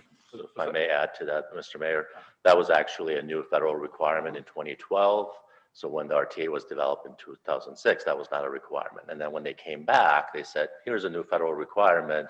So let's see if we can start integrating that into even the current plan as well as any future plans. Yeah, you took it sounded like it was a reflection of the new Surface Transportation Act. It was MAP 21. Performance measures. measures. Yeah, in fact, the Code of Federal Regulations that identified what our obligations weren't even, I mean, the ink was still wet when we did the performance audit. Well, interesting enough, and Mr. Hammond isn't here to comment on that, but it really took ADOT almost 5 years to start identifying how do you really transfer that into regional planning, because it was really not well defined in the federal statutes. So it took them almost 5 years to work with federal agents to really identify what does that really mean. So I think we're in a really good shape thanks to our staff. We actually have a really good backbone on how we want to implement performance measures into our planning process. So when we'll talk about RTA next, we'll show you an example of how we're doing that. Yeah, and I'd add the other things that they commented on. They did ask us to review with our jurisdictional members, how project delivery method or how project delivery could be improved. That was something that they said would benefit in terms of keeping projects on track time-wise. They asked us to look at revising our forecasting efforts so that we have kind of confidence bands, if you will, call it an optimistic and a pessimistic forecast in addition to our baseline forecast, which we were already working on at the time that we went through the audit. And then they asked us to do some additional performance measures on transit, both the transit that we contract for, and have some consistent reporting between the different services, both city RTA and even within city Sunvan to Suntran to Sunlink. And we've been working to implement those. So just to add to that as well. So back in 2018, after the audit was completed, we had another follow-up meeting with the team, and we've already accomplished all those not requirements, but recommendations.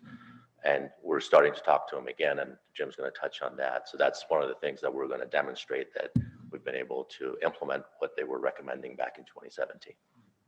Yeah, and we've already met with the performance audit team. I think we met with them 5-6 months ago. The same team that did the performance audit last in 2017 they won the contract to do the performance audit for us again this fiscal year. They're currently working on the MAG performance audit right now. They do it, that's due this year. Next fiscal year, we will be the subject of the audit team. So they're very familiar with our programs. Yeah. That's really a benefit of it, that we went through the last one with them. I get calls from them every now and then, and they're very optimistic that we're going to do really well with this upcoming audit as well.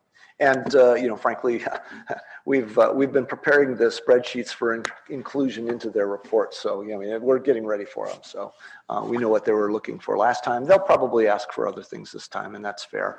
But we'll make it as easy for them as we can, because based upon what we saw them looking for last time. Thank you. And that was the end of that one. So, Mr. Chair, it's up to you all if you want to take a brief recess. If not, we can continue. You want to take a recess? 5 minutes, por favor. We have it. We're in recess for 5 minutes. Thank you. Yes, thank you.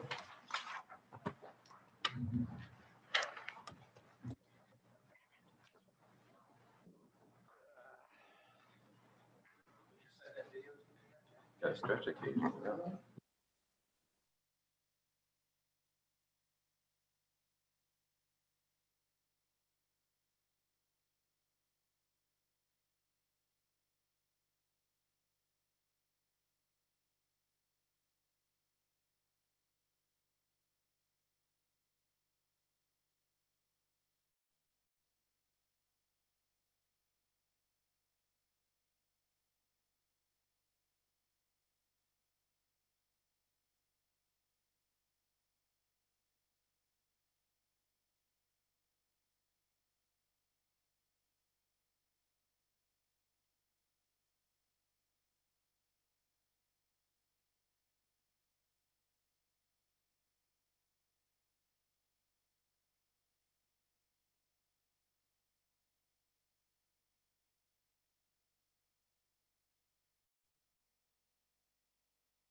Absolutely. Maybe I could get lunch. That's not a bad idea. They're trying to start the meeting, but Mayor Honey is trying to. I was talking to Mayor Romero. Like, give me a break. I'm back. I'm back, Mr. Chairman. Let's go for it. Where are we at? All right, Mr. Chair, thank you again. So hopefully this session is mostly focused on the RTA next and plan development. And again, same concept. We're using slides just as an outline, but feel free to ask questions. And Jim, go ahead. Okay, well, thank you again. I get to tell you a little bit about the development of the RTA plan, or already the next RTA plan, which we're calling RTA Next. Although we started actually talking about, or actually the board had its first committees talking about the new plan as early as 2015. It wasn't until 2018 when the RTA board gave us direction to move forward with this particular planning effort for RTA Next. You see the steps of the RTA plan shown on the wheel. You'll probably see this. You'll see a lot of this particular graphic. It's something that keeps us all focused on the process. When the RTA board gave us direction to move forward, we launched a application process to request people interested in membership on the Citizens Advisory Committee. We received, I think, 70 some applications and made a recommendation to the RTA board for, I believe it was a 35 member panel. That panel was, we tried to make sure that we brought forward a recommended list that showed a geographical diversity across the region, as well as having people who had self-identified their interest areas to be balanced. So we made sure we had bicycle advocates, people who are interested in transit, people who are interested in all forms of, or all modes of transportation, so that we could give the plan some balance and perspective. The CAC is the committee that will be recommending to you the next RTA plan. We need to bring it before the voters well in advance of June 2026 when the current plan expires. You mentioned the composition of the committee. In terms of diversity, so geographic's one thing, areas of interest is one. What about Hispanic? That was not something that was put into the application, so we were blind to that when the applications came in. And may I follow up on that question? Who chooses these CAC members? The RTA board. We made a recommendation to the RTA board, but it was the RTA board that selected the members. Actually, yeah, but I mean, you called out for whomever was interested. I'm pretty sure you received more than 26 or 36. Who chose who to present to the board? So it was an open application process. We received roughly 70 applications. The regional council chair at the time, I got to remember, I think it was, I don't remember who it was, and the RTA board chair, the two chairs reviewed all the applications. We provided the backup information on geographic location and interest areas and where people live, where they work. The two chairs made the nominations to the full RTA board, and the RTA board made the appointment. The chairs of what? The RTA board and the regional council at the time, yes. And the regional council. And I think, Mayor, correct me if I'm wrong, but to Mayor Winfield's question, I think if we, at least my HR training was, if we go into specifics, I think that violates law, doesn't it? Yes, thank you for bringing that up. So Title VI actually prohibits us from asking those questions as part of a selection process. After the fact, after a selection is made, you can voluntarily ask people to offer that information. And we did, and we have some information that was included in our recent Title VI plan that was approved, I believe, back in September. So yeah, you cannot have any of those identifying characteristics for a selection process that's against Title VI. It's against Title VI because we receive federal funds? Well, both RTA and PAG receive federal dollars, but again, as an MPO, we are required to comply with all federal regulations, and Title VI is one of them. So how do you comply, or how do we make sure that the CAC is demographically and based on interest, right? Sure. How does it represent, how does it represent our region? Yeah, so the tools that we have available to us to really reach out and encourage and invite all folks to apply and participate, so you have a better pool to choose from.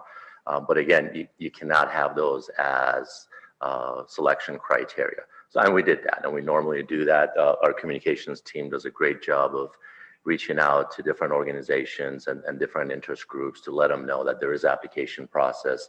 Please encourage your members to apply. And that's how I found out, and the person that I had recommended forward, or I recommended a couple, I think she was selected, but I tried to outreach in my area to make sure Sahuarita was represented, but then, it goes to the bigger pool, but probably that helped that I had somebody from down in my area. So if I may ask, in terms of we're in the RTA next portion of the presentation now, right? Yes. Okay. So who says that we should keep the same structures and same way we did things back in 2004 and 2005 than what we should do now? So in 2017, 2018 timeframe, the RTA board, we had this discussion that identified this process as a process that is public input driven process. We had the board at the time obviously recommend a CAC process to start the process, and the board nominated and appointed those members.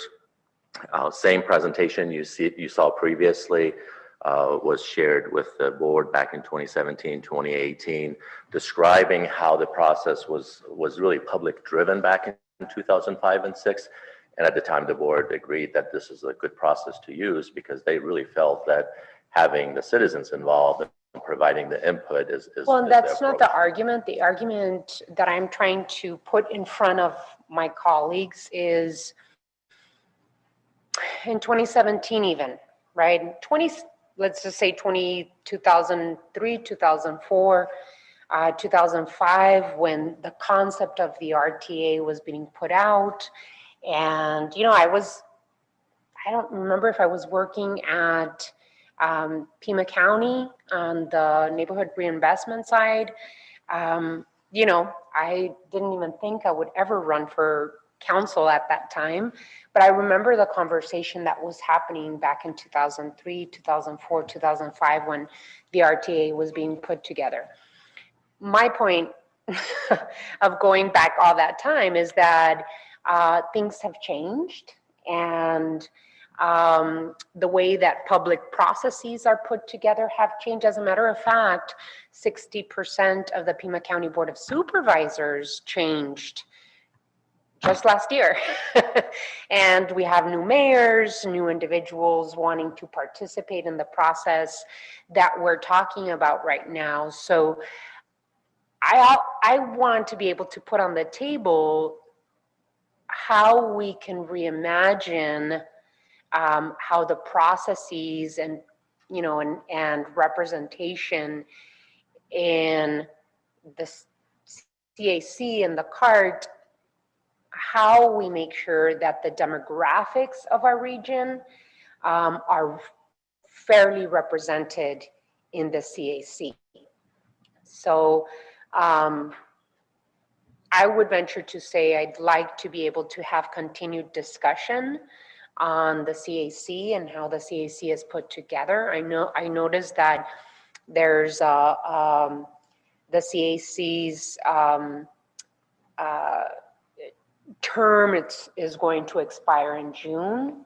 So maybe we have an opportunity as a board to reevaluate how the CAC is put together and how the demographics of our region and the different interests in terms of bike, pedestrian mobility issues are well represented in the CAC.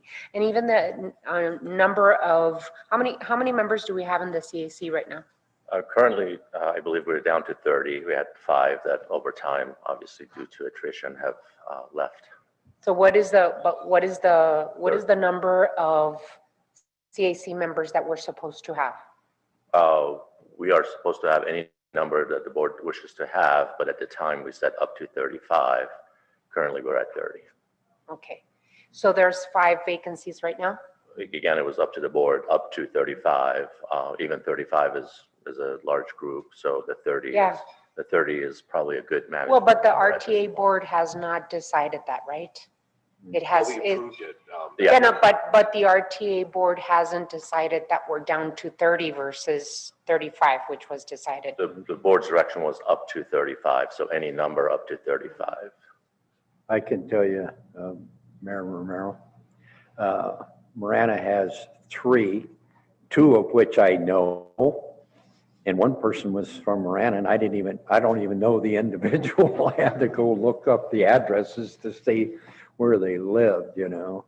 So I think there are a few, you know, from different other communities, but the vast majority are from the city and the county. Yeah. Is it true that in a year or whatever Mayor Romero said that their term is up, or? Yes, at the time in 2018, when the board formed the CAC, I believe they set a sunset for 3 years, and 3 years is coming up really quickly. Mhm. Yeah, but as we put together the thought of a possibility of an RTA next, if the city of Tucson does jump in for RTA next, then I really think, and as a matter of fact, I mean, this is not just me speaking. I know that Supervisor Scott brought an agenda item yesterday to the Board of Supervisors, and Supervisor Hines sent a letter saying we really do need to look at the possibility of an RTA next differently, right? Because we're living in different times than we were in 2005.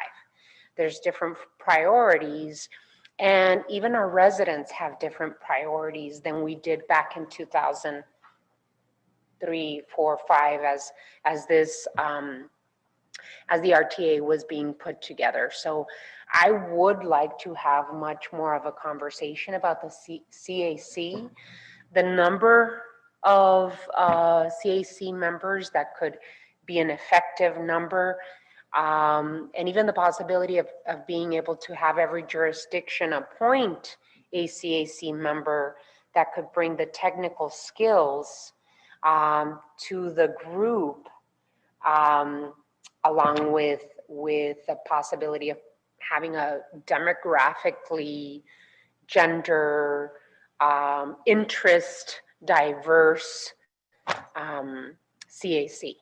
Just to follow up on that point, and to follow up on Mayor Murphy's question, what do our bylaws, for lack of a better term, say we are supposed to do after the current CAC sunsets? What's the process that we're supposed to undergo to either reconfigure the CAC, consider reappointment of the current, I mean, what are we supposed to do at that point? So at the time, the board only set the sunset, assuming that we would have a plan by then. So obviously it's up to the board now to decide what to do. And you're more than welcome to maybe talk to the chair of the CAC and get his perspective as well. But our recommendation is that they're currently on step 3, and you really had a really engaged group of folks that are doing a wonderful work. And I would recommend to allow them to continue their work, but otherwise it's continuously completely up to the RTA board to decide what to do. And what time frame are we looking at for that? I'm sorry, time frame for extension? A time frame for making any kind of decisions. And I gather we could make a hybrid decision. in that we could retain some of the current CAC and appoint a certain number of new members. Yeah, that's completely up to We you. have that, we have the capacity to do whatever, but I'm wondering what's the time frame in which we have to make those decisions? Yeah, that's completely up to the board. I would assume that most of the members are willing to continue on. Ideally, prior to end of June, it would be good to give them some kind of indication if you're asking them to continue on or not. But definitely, the May meeting would be an appropriate time to give some kind of an indication of what you wish to do with that. My recommendation would be to at least extend it, allow them to continue their work, and then if you want to do anything else, then we can do that beyond the May timeframe. Because I know they, at least from my town's perspective, they briefed the CAC. I know they've got 3 years worth of work into this process. So my only concern would be a little bit of a, do-over. We'd have to start. So, maybe a hybrid, maybe we could add some, but then my concern would be how big is too big? We're going to get everybody together. Yeah. You're at 40, at 50? I mean, it's hard enough to get. No, it should You be have to both be together. pretty careful how you do it. I've addressed the CAC twice, and I think there were like 21 members the last time I was there that were actually at the meeting. But you have to be really careful how you select the members. It can't be gender or ethnicity or political party or any of that stuff. Cannot be a fact. I mean, it may have an influence on all of us, but it can't be a factor. And I think, kind of like we had talked about, most of those people have been there quite a while. And the ones that are very active, in fact, we're getting the vice chairman of the CAC as our new RTA ADOT person. Are you listening, Ted? But I mean, it's. I am. How come everybody owes you? Everybody.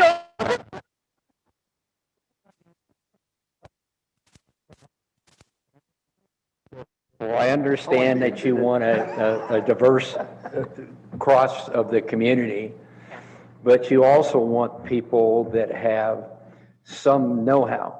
They don't have to be an engineer or a planner or a transportation person or something, but you hope that you bring in somebody that can offer professional input to the situation. Right, Not just wherever. and that's why I'm suggesting that we really take a look at the CAC and how it's composed right now. Because what I hear is that there is no diversity in that committee. And there's some. and what I would like to also think, if we are reimagining how we do the RTA, we're not doing the RTA next for now, or we're not doing the RTA how we used to do it. If we are going to continue in the steps of an RTA next, we have to create a public process and a product for the next 20 years. We're not planning for now. We shouldn't plan how we did things 20 years ago. We should plan for the future and what's important for the future. So, in my opinion, we have an opportunity before the CAC's term expires. We have an opportunity to reimagine the CAC and be able to add that technical skill appointed by every jurisdiction, and be able to have that public input, the citizen input that the CAC Mayor, was we kind of created have that now. I think, like Mayor Murphy said, if I have someone that's really interested in my community, I can suggest them when the next vacancies come up, but the entire board has to vote on it and approve it. And if they don't like my person, or they like someone else better because of what they have to offer, That's kind of the way it works. So it's not like we've been eliminated from asking people or encouraging people to apply when there's vacancies or when Yeah, there's needs. Mayor But it Honey, still has to be approved by the board. right, Mayor Honey. The way it works is not always the way it should work. So, pardon my pushing on this, but you know, I want to be able to at least have the discussion as to how we participate and how we have a citizen input and a citizen advisory committee that is representative of the population and the diversity of the region. And right now is the time to do it. Right. You know, So to operationalize that for the May meeting, I mean, it says here that we can discuss and provide direction to staff Mhm. On our agenda. For the May 27 meeting, could we get a list of the members of the current CAC? Would also like to know their attendance since they've been appointed. Yeah. Would like to know if they're interested in being retained, and would also like to know where they live. And at that point, sitting around this table in May, we're going to have that list with those 4 criteria. We can talk about who we want to retain, and we can talk about if we want to appoint any new members. But then you politicize it. I don't know that it's necessarily politicized. If you because- start choosing people you don't want and choosing people you do. No. That's why I want them to know if they're interested in continuing. That's why it's one of the criteria. You know, one of the things about the CAC and is they prioritize projects. Even the original CAC, when we did it back in 2006, we like that project, or these projects are more quickly designed, or we can get them done more quickly, or they're more important or more pressing. They start making those decisions. If you start picking people because of what entity they live in or whatever, you end up starting to politicize the committee. I might have inferred something that I don't mean to infer, Mayor. What I wanted to know about the current CAC is those criteria. And the previous board said that we could have up to 35 people. We have, according to Farhad, 30 people who are active members. You mentioned the last time you attended, there were maybe 21 people there. I think, yes. So I just want to get a sense out of those people who are on the CAC now, what their attendance has been like since they've been appointed, if they're interested in continuing, and where they live. Mhm. And then if we as a body want to add to that roster new people, because this group sunsets per the decision of the previous board, then we have some basis. Are you going to have criteria for those replacement people other than their citizens of Pima County? I think that's something that we have to decide together. I don't have any preconceptions in my own mind, because that's something that we have to talk about around the table. But if we don't know something about the composition of the current CAC, which is supposed to be sunsetted, then how can we make those, how can we have a holistic conversation? Because my most important criteria, I had a chance to talk with the chair of the CART on break, and I learned that she has served since 2006. Wow. And stayed connected. So my biggest criteria is somebody intelligent, that is concerned and is caring. I didn't even ask her where she lives. I always usually do, because I want everybody to live in South Rita. But besides that, you know, that's my biggest criteria. And I'd want to stay as close to somebody that's passionate and involved and wants to be, and me personally stay away from, you know, segmenting ourselves and dividing ourselves. I didn't know until today that the current CAC was sunsetting. That was news to me. But I don't know how we can make decisions about what to do moving forward unless we have more information about the current CAC. Well, Yeah. I think All I'm part of the asking. information that would be helpful is if there's, I mean, you mentioned Supervisor Scott about bylaws, and are there some kind of governing Good question. bylaws? Because I guess what I would be concerned about is imposing some new rules on this group of folks at this point. And that seems to me a little bit unfair. If there's some, we should know what the rules are and not change the rules necessarily. This is why I asked Farhad what process do we have to follow, and he indicated that the only thing that the previous board said, because they thought there'd be a plan developed within 3 years, was that it was going to sunset. What I think you're asking, though, Mayor Winfield, is are there bylaws that govern the CAC? Right, exactly. Yes. So, Mr. Mayor, Please.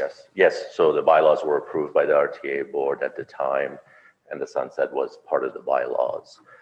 So definitely we need to make sure that we're Make sure that's consistent with the bylaws. Consistent with the bylaws, and does it speak to participation? So for example, sometimes there's in bylaws that if you miss 2 meetings, Yeah, then you can be. we did, and the chair of the CAC is online as well. Obviously, because of the pandemic, we had some people that were not able to participate, especially some people didn't have the technical capability to participate. So we had a few people that dropped out mainly because they didn't have the technical connections.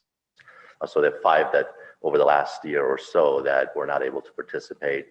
They're not on the roster anymore. But again, same thing. Once you look at the bylaws, I would still recommend to be consistent, but that's an opportunity for the board to make adjustments as well on the attendance. Well, and I want to agree with Supervisor Scott in terms of we have to know what who's there, right? What the bylaws are, and who is showing up, right? Who is showing up? Where do they live? I want to know if South Tucson is represented. I want to know if the Tohono Nation is represented. I want to know if if the committee has different voices in it, so that we all know, right, that the diversity of thought brings a better product for all of us. So I want to know if there are youth people. I want to know if there are people that want to advocate for transit and pedestrian and bicyclists. So all these interests that should be merging into a good representative voice of our community, we should know. And as much as I respect tradition and systems that we've had forever, some systems need to evolve. And so we really this board needs to move with the time and not think just of what we need right now, but what is necessary, have a vision for what we need for the future. So I would love to be able to support Supervisor Scott's request and at least have the opportunity to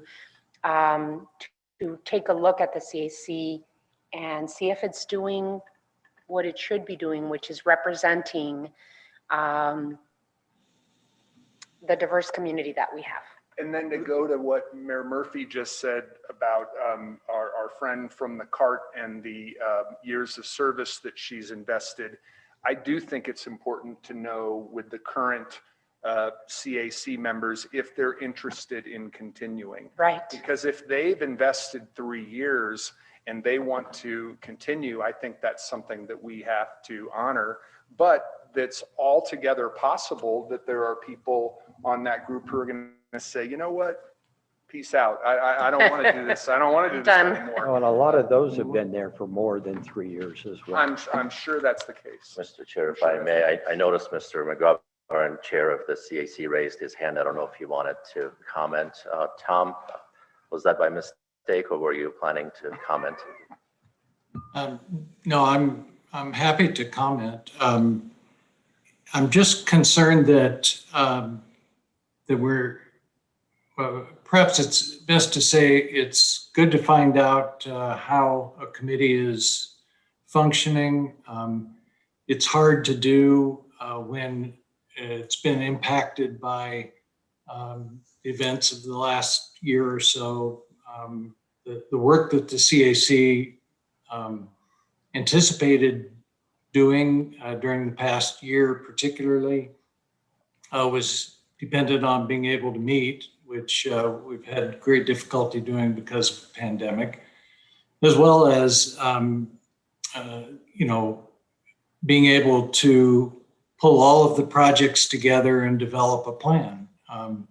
As was mentioned earlier, the City of Tucson's projects are still being developed and have not been presented. So the CAC has patiently waited for that in order not to influence by working on a plan, the desires of the largest municipality in the region.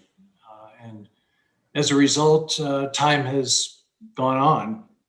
I think to say that there's no diversity and no technical ability on the current committee is really not accurate. There are a few members of the committee who actually, like myself, served on the original CAC. For myself, as a native Tucsonan and a transportation engineer, it's been, near and dear to my heart for as long, since I had my driver's license, I became an expert.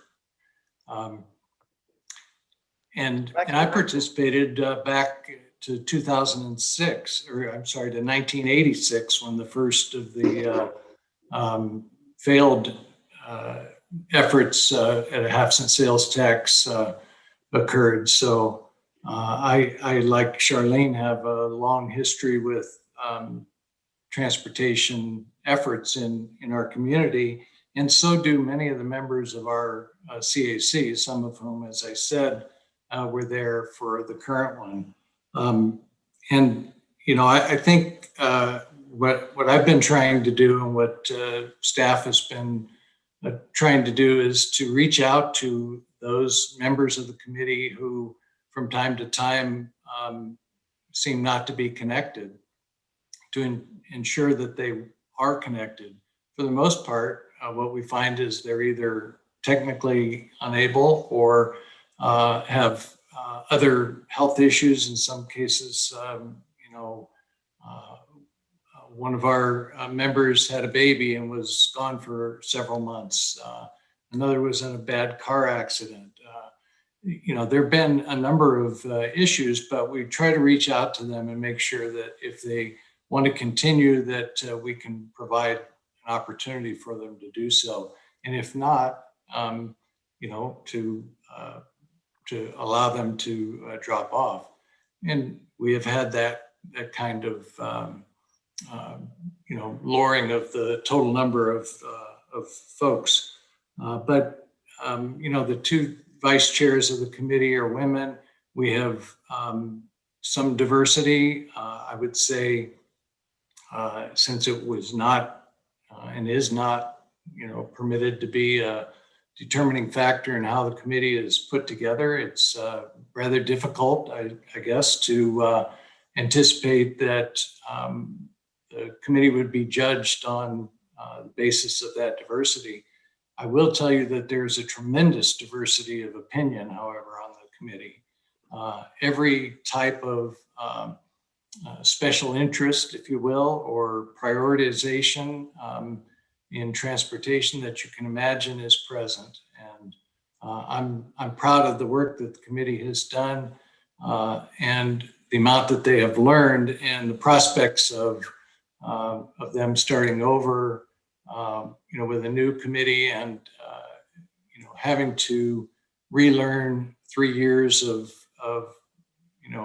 transportation theory and funding mechanisms and the priorities of the various regions or various parts of our region is very daunting. And I'm just concerned about how long of a period of time we're talking about to get it forward. You know, speaking for the committee, we want the plan and we want it out there and we want to start showing it to the public so that we can make it be what the public wants. You know, we'll roll out a draft plan, but that plan will be dependent, and you won't see it until the committee has received all of that feedback from the public.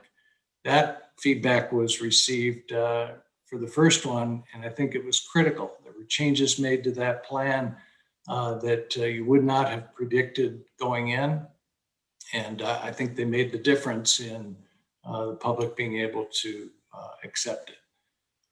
Governor, excuse me, but I'd like to, we need to move on. We've only got a half hour left right now. So with Mr. Maxwell, I think wanted to speak as well. I'm sorry, Mr. Chair.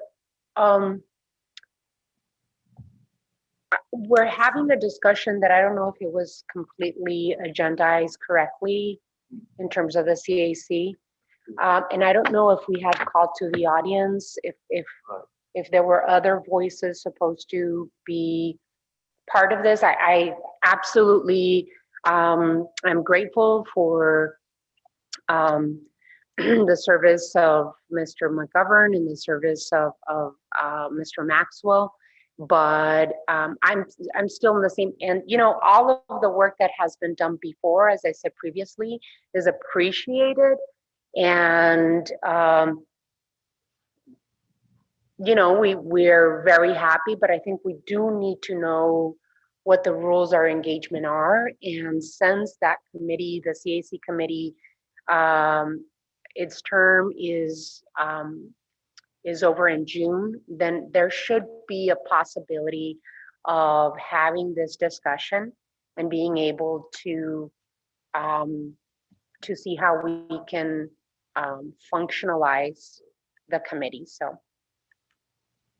Is it up, Benvenides, is it up to the chair on whether Mr. Maxwell can speak now, or is there a rule against doing that? Mr. Mayor, members of the board, it's really up to the chair who the chair recognizes to speak, or you know, the way the chair wants to conduct the meeting. So I defer to the chair.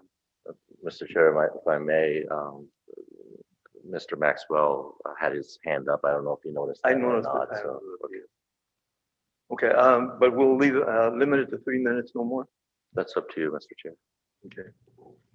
Mr. Maxwell? Yeah, Mr. Chair, thank you, members of the board. Thank you, and I will. We can't hear you, Mr. Maxwell. Can you speak up a little bit? Yes, how can you hear me now?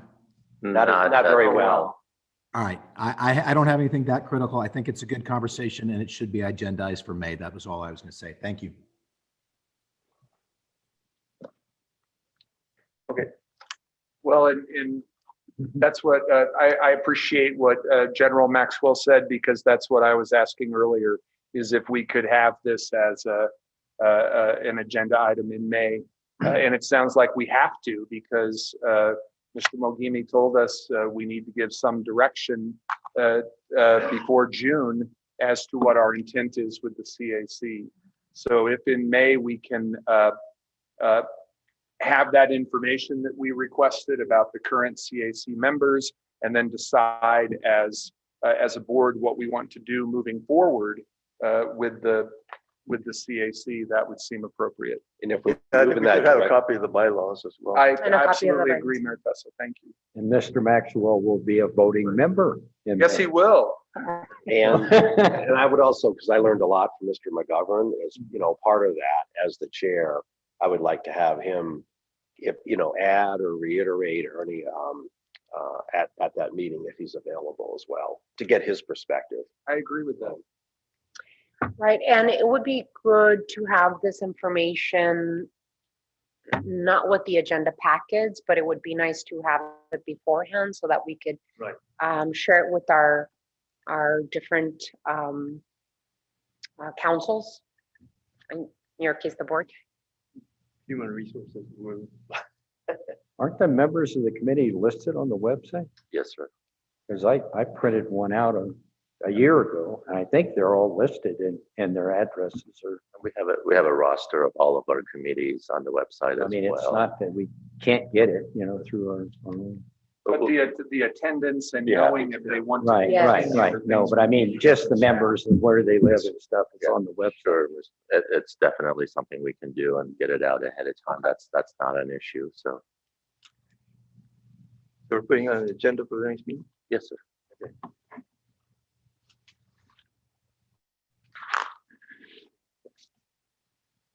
All right. So if you don't mind, we can continue with the presentation. I think we only have a few slides left, and in the interest of time, again, so we're on step 3 of the process, and go ahead, Jim. Yeah, the only thing I wanted to say on this slide is that the content of the future plan has not been determined. It is completely a blank slate at this point. One thing I did want to identify was what has to go into the plan. First, whoops, I think I went one slide too many. Can I, so Yeah. Mr. McGovern mentioned, Mayor Romero, that they did not have the City of Tucson's projects. Well, what's the timeline for? The City of Tucson is going through Move Tucson, which is a public participation process. And we had asked for that process to be complete in order for us to be able to know what the residents of the City of Tucson want.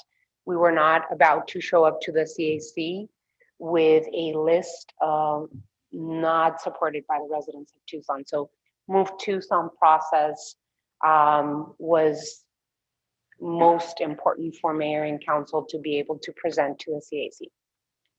January of this year, the Department of Transportation and Mobility Director presented to the CAC, and we're in the process of making our selections in terms of priority. Do you have an anticipated time frame when that might be completed?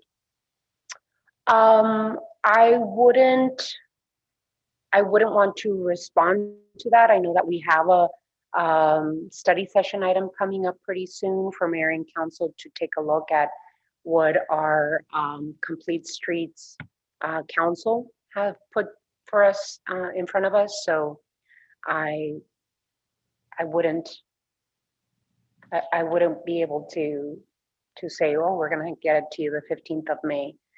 And I think that how we, this board, has a conversation in terms of processes and public participation and how the CAC looks like will determine the participation of the City of Tucson in RTA Next.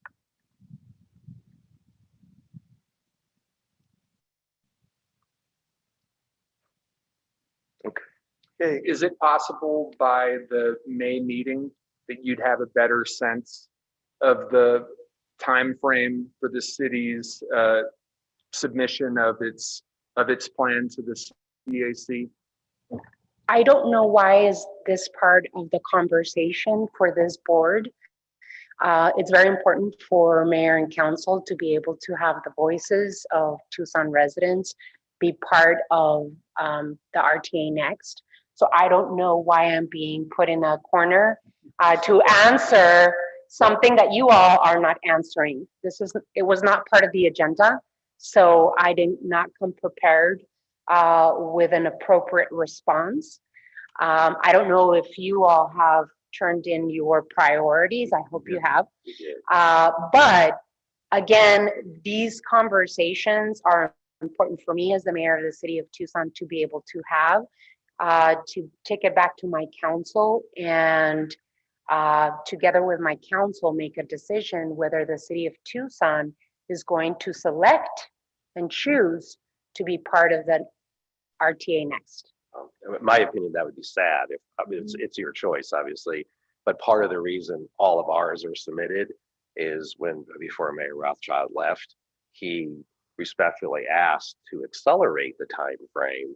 So all of our jurisdictions submitted on behalf of the request of the city of Tucson. So that's the reason. Probably some of these questions are coming up because we accelerated our submission projects because of the request. And we've been very clear as a jurisdiction as to why we've taken our time to submit our priorities, because for us, we do value the input and feedback of our residents. So I didn't know this was going to be part of the conversation. If I did, I would have come prepared to explain where we are in the process, but it wasn't agendized. So, you know, we could have that conversation in May. But for now, I would like to know, as a representative of the city of Tucson on this board, what type of flexibility we have moving forward with RTA Next, because we have to evaluate, we, mayor and council, have to evaluate whether it's the best investment of funds and money and taxpayer dollars for the residents of the city of Tucson. That's why I am asking so much questions. That's why I'm trying to see if there's flexibility in processes that were put together back in 2005. And if there's an opportunity to be able to have fair and equitable representation, not just on this board, but on the Citizens Advisory, on the CART, on all of these different boards where our community can be heard. And I think that all of us just put something on the May agenda where we're going to be looking at the CAC, which we know is going to be sunsetted, looking at its current composition and how we might make an altering to it. I don't think anyone's trying to corner either you or the city with that question. I certainly apologize if that's the perception. It's not the intent. But I do know, having looked at the county's RTA Next proposal, which was submitted in June of 2020, that it said on the cover memorandum that we, with the submission of our RTA Next proposal, that everybody was supposed to submit their proposals by the end of June 2020. I didn't know until Mayor Murphy said what he did that was at the request of the then mayor of Tucson, perhaps speaking on behalf of the entire city. So just wanted to ask the question because I think it's one of the myriad of things that we have to consider as a group moving forward. Right. Mayor Rothschild made that motion. And it was motion. But Mayor Rothschild is no longer mayor. No, and we have a process that I have 100% faith is working, which is called Move Tucson. We're in the process of having our own advisory council put together our priorities, and I'm pretty sure in May we have it in front of mayor and council. But this conversation should not be focused on what the city of Tucson is doing. This conversation should be focused on how we look at the RTA, how it's performing or not, and if there is going to be an RTA Next, how do we make sure that the RTA Next is equitable? And so for me, before we have to leave, I would like to still get the answer in terms of how we complete our program, because the question is still out there, right? We're $300 million short. And how do we make sure that public participation through our CAC is reflective of the demographics and our separate jurisdictions and our needs?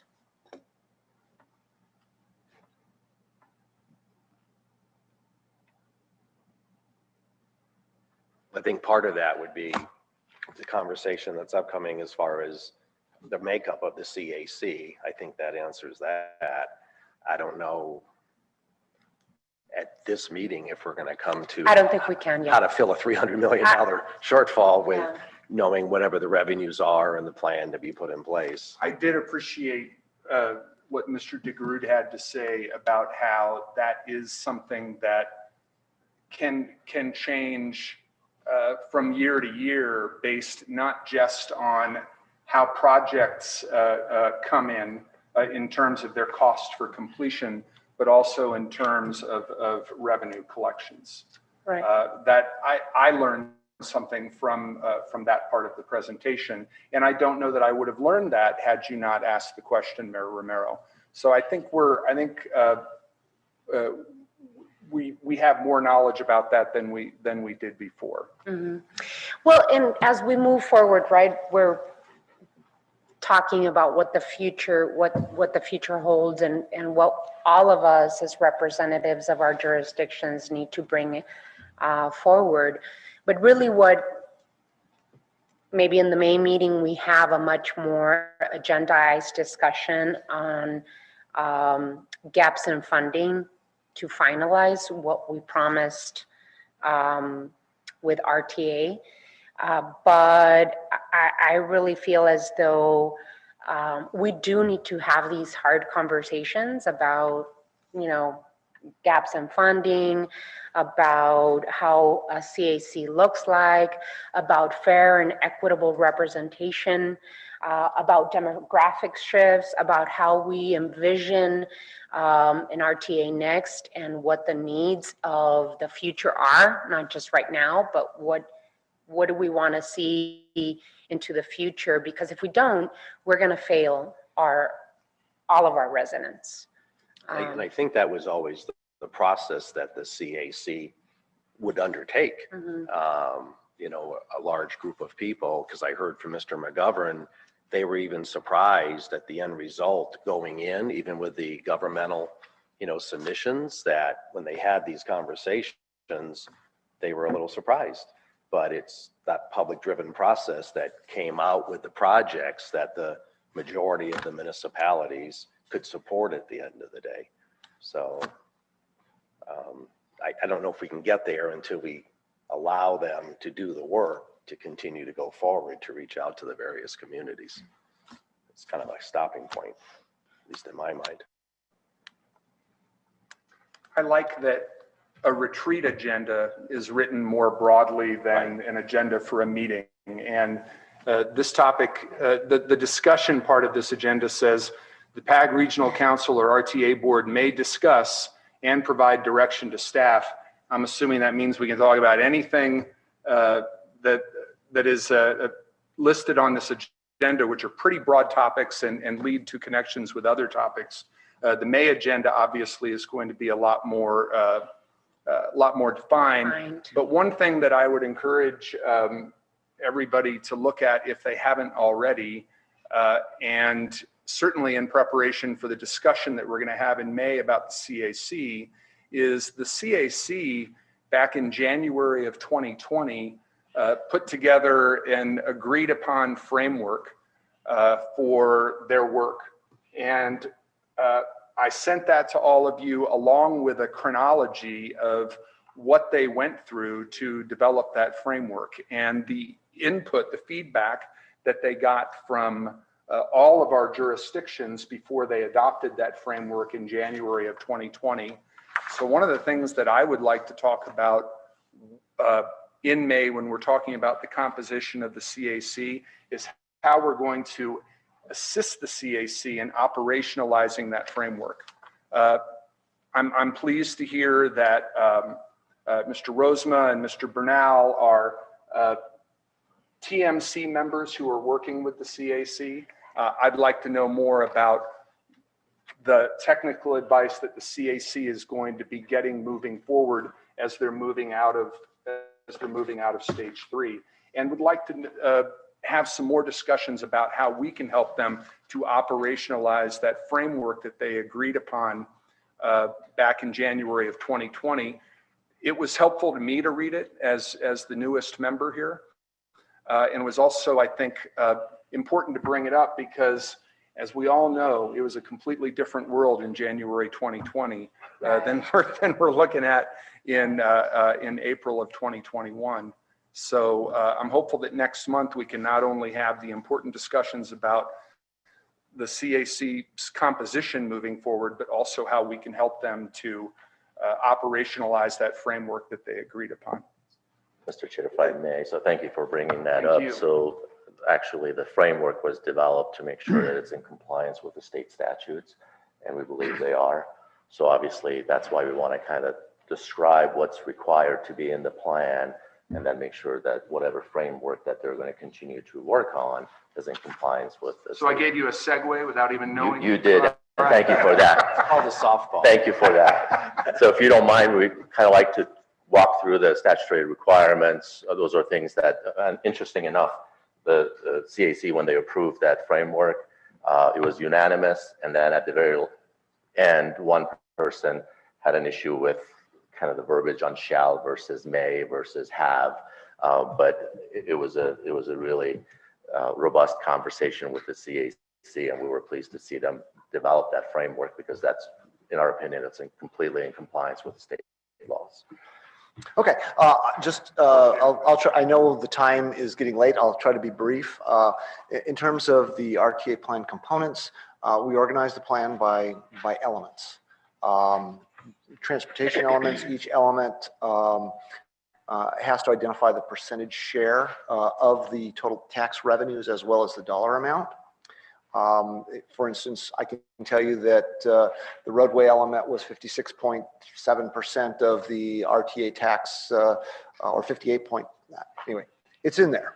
And 26.7% of the current plan is for transit. We'll have to do the same thing on the upcoming plan. Within each element, we identify projects. Projects will have a scope, start of construction, dollar amount of RTA funding, and the regional transportation fund is spent as stated above on the construction, operation, maintenance, and acquisition of right-of-way and open space for Jim, projects consistent. Did you with the just say that the RTA Next is going to only consist of 27% transit? No. Okay. The current plan. Good, that's what I heard. I I'm just want to so make sure. sorry. The current plan had that within it. Then there is nothing preordained in the new plan that Okay, we're looking good. at. That is, 'Cause I heard. we haven't I even have to say identified the what the same. elements will be. So yes, that the plan, once it's approved, though, can't be changed without going back to the voters, at least if it's a substantial change. And the substantial change is actually measured in a dollar-wise fashion.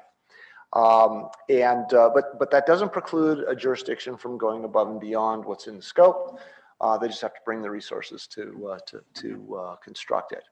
The other thing that is clearly stated in the statutes is that upon construction, the municipality for which the project is built has to agree to take it on in terms of maintenance.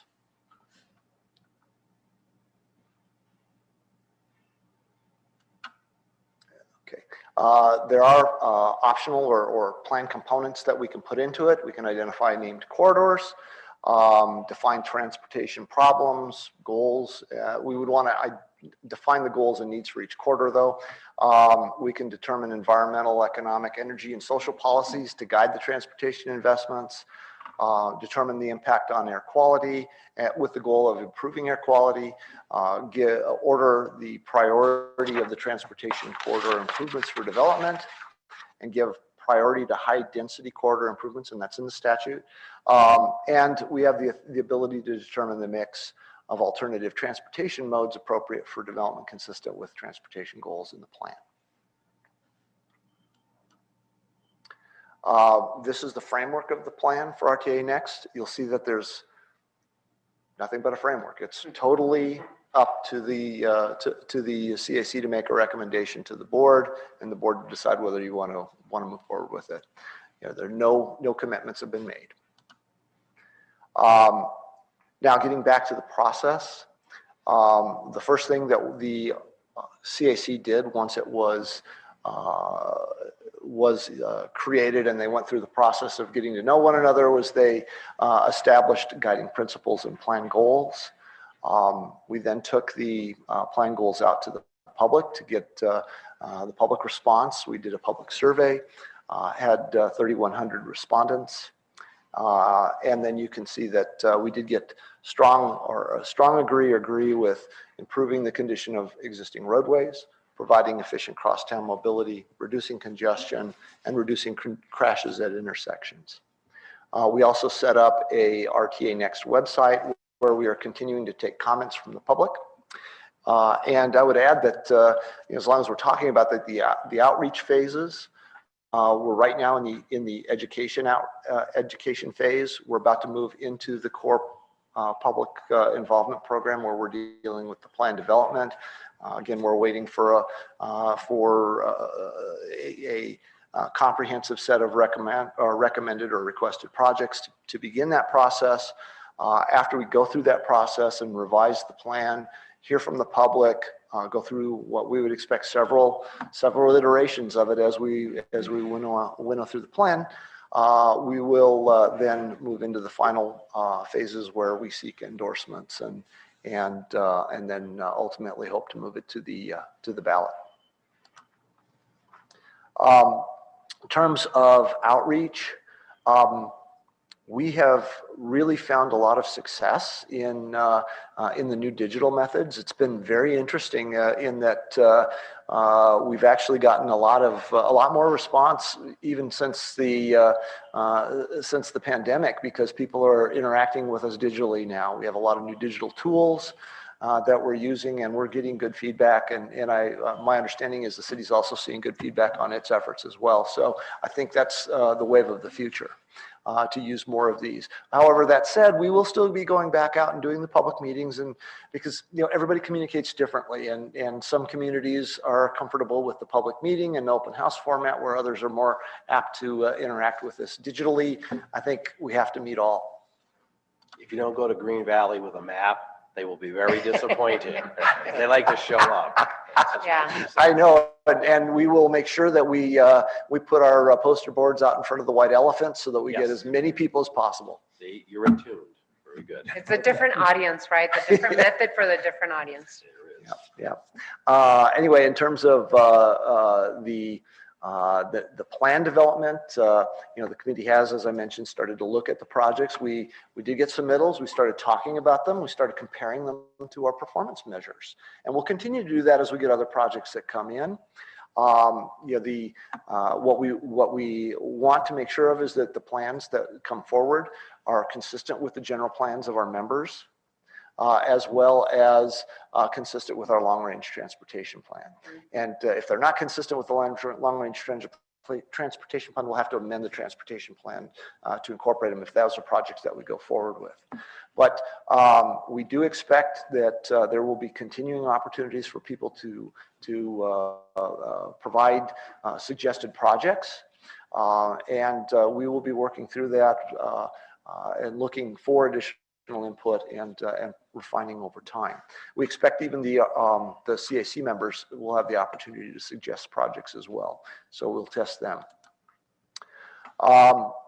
We will be having the CAC working with the TMC. As we start working through the project list, you'll be going back and forth between the Technical Management Committee and the CAC as we work to refine the project list. One of the things that we still have to do is identify what our categorical elements are. I know there's a comment about needing to have more flexibility. That's where we see flexibility. When we name a project and name a scope and name a dollar amount, we've named it. But when we're looking at categories such as, whether it's, pedestrian safety or, any number of different categories that we can come up with, we have a little more latitude to describe those scopes as we move through the plan. So that's something that the CAC will have the ability to do, is identify what those broad categorical areas were or are. For instance, in the current plan, it's safety and environmental and economic vitality and transit projects. Those are defined on an annual basis as we go forward with, and we identify the amount of funding that's available. That sets it apart from the named projects.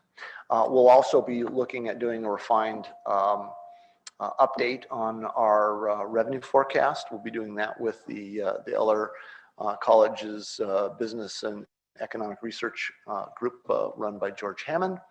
And we'll be presenting that information so that we can have a balanced plan, cost to revenues. Jim, I have a question. Yeah. I think I understood you to say that the CAC has the ability to submit their own projects in addition to what the jurisdictions have submitted? Right, yeah. I mean, for example, if we have a project that's submitted by one jurisdiction and it meets a need that another jurisdiction may have an alternative solution for, and perhaps there's a middling solution, they could come forward with something that would meet that need.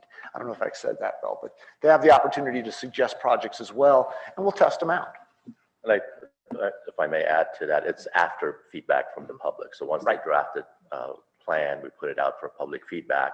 Let's say they hear from a lot of folks, what about this project? At that time, the CAC can come back to the TMC and say, we're hearing from the public, what about this project? Have you considered this project? And then between TMC and CAC, they can agree to disagree, or they can include it in the next draft that comes out. Are the jurisdictions, I guess I have a mild concern, since they're prioritizing and so on and so forth, we all submit our projects. My presumption is that all those projects are representative of what the jurisdictions have submitted. I can't distinguish between one or the other, you know, and I don't know that I necessarily it mattered to me, but it does strike me a little odd that this committee of 30, 35 people, whatever, can submit a project. I would agree with you. I think really that the way to frame it is, if they hear from the public, we should have a conversation, we should consider it, and at that time they would make a decision to move forward. And then if it happens to be within a specific jurisdiction, obviously that would be in coordination with that jurisdiction. Did that happen in the current Oh, yes, RTA? yes, 2006, we had probably about 2 or 3 projects. I don't want to name any names, but there was one project that definitely the jurisdiction at the time came back and said, no, we don't support it. And it was not in the final product. Okay, then that. Yeah, because I saw it in Renfield, because I wasn't there either, that what we're submitting is, you know, pretty close, but the key is that process driven from the citizens. Because I could say all day, you know, I want for Salarita A, B, and C, but if my voters and your voters don't vote for it, you know, the idea was to come up with a plan that the region would support. So I might lose something over what our folks, you know, in the town submitted. But that's what we think we know and hear. But it's that active CAC outreach and feedback, and we still have the ultimate, you know, decision at the end. Say CAC, CART, all of those committees are strictly advisory. Is that correct? Exactly. Yes. So even CAC advisories are not binding on this board if we choose to do something different. They make their recommendations based on the input that they are out, you know, in front of the white elephant. I'm not out there, you know, they are, and they might come back and say, you know, you have 4, or you think it's 1, 2, 3, 4, but I think it's 1, 4, 2, 3. Yeah, I mean, I'm satisfied that the jurisdiction is notified. This project has been added. Definitely. And again, just to add to what Mr. Mayor Murphy said, to honor that public process, we want to bring it back, have a conversation, regardless of what the final decision was. It was important for us to bring that project to the discussion. Okay, then we go through the 4th phase is the public input and plan refinement. We've already given 4,700 people educational information through outreach that Mindy Blake was conducting. We'll continue to do that. Once the plan draft is ready, then we'll be taking the lead on public outreach to get additional and we believe extensive feedback on the plan. We are going to be looking for all input.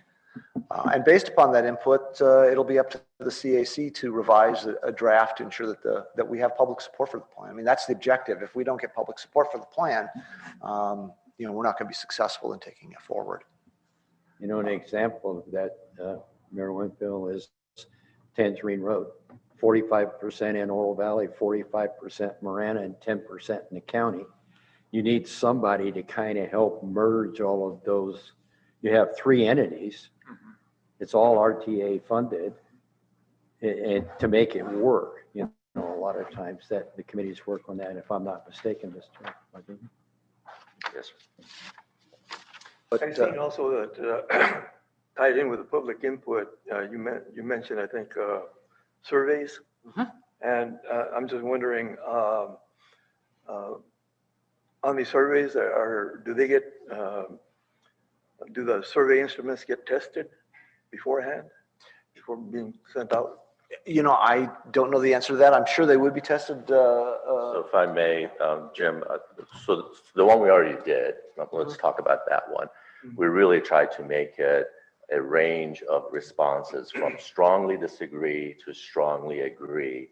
So the questions were not vague at all. They were, here's a statement. It was exactly from the framework that you provided this morning. So do you agree with investing dollars to improve intersection safety? That's a question, not a vague question. Strongly disagree and a range all the way to strongly agree. So it was really more of a reaction to individual statements, but not really a preference per se, just would you support this or not? So we felt that it was, by all means, we'll do more polling and make those more scientific. But in this case, it was purely based on the participation of folks who did participate. Okay. And some communities are not so digitally oriented. Ours was one. Yes. And I think maybe the best way of getting people invested in there would probably go to some of the community associations, whether it be in Tucson, you have the neighborhood associations. In South Tucson, we have a neighborhood watch group that gets together. There's a couple of them. You know, they may be able to distribute these surveys out and get more input from some of our south side areas. That would be a big help. I don't know that I can tell, you know, from reading the results of the surveys, you know, who was surveyed and who participated. I appreciate your comments. We actually rely on all of our partners to get the information out, and we reach out to anyone, as Jim said, and I like that kind of the visual aspect of it. Anyone at any time that wants to meet with us, we'll be happy to go and meet with them in person. So actually this slide, over the last 3 years, when we decided to start the new process, we've met with over 4,700 people already, whether it was in person or digital since the pandemic. So by all means, we look at you to tell us who else we need to reach out to, and we'll be more than happy to work with your team to get that information out to any group that you would like us to do so. Okay. And it seems to me that because of the pandemic, the results of who has access to computers and such has increased, especially with the district schools. And so that might be an avenue of sending out surveys too, if you can manage it with the superintendents of the school districts to get that information out. And maybe some of our students can help their parents answer some of these. Yeah, we'll be happy to. We actually, before the pandemic, we started a ambassadors group, and they were very active.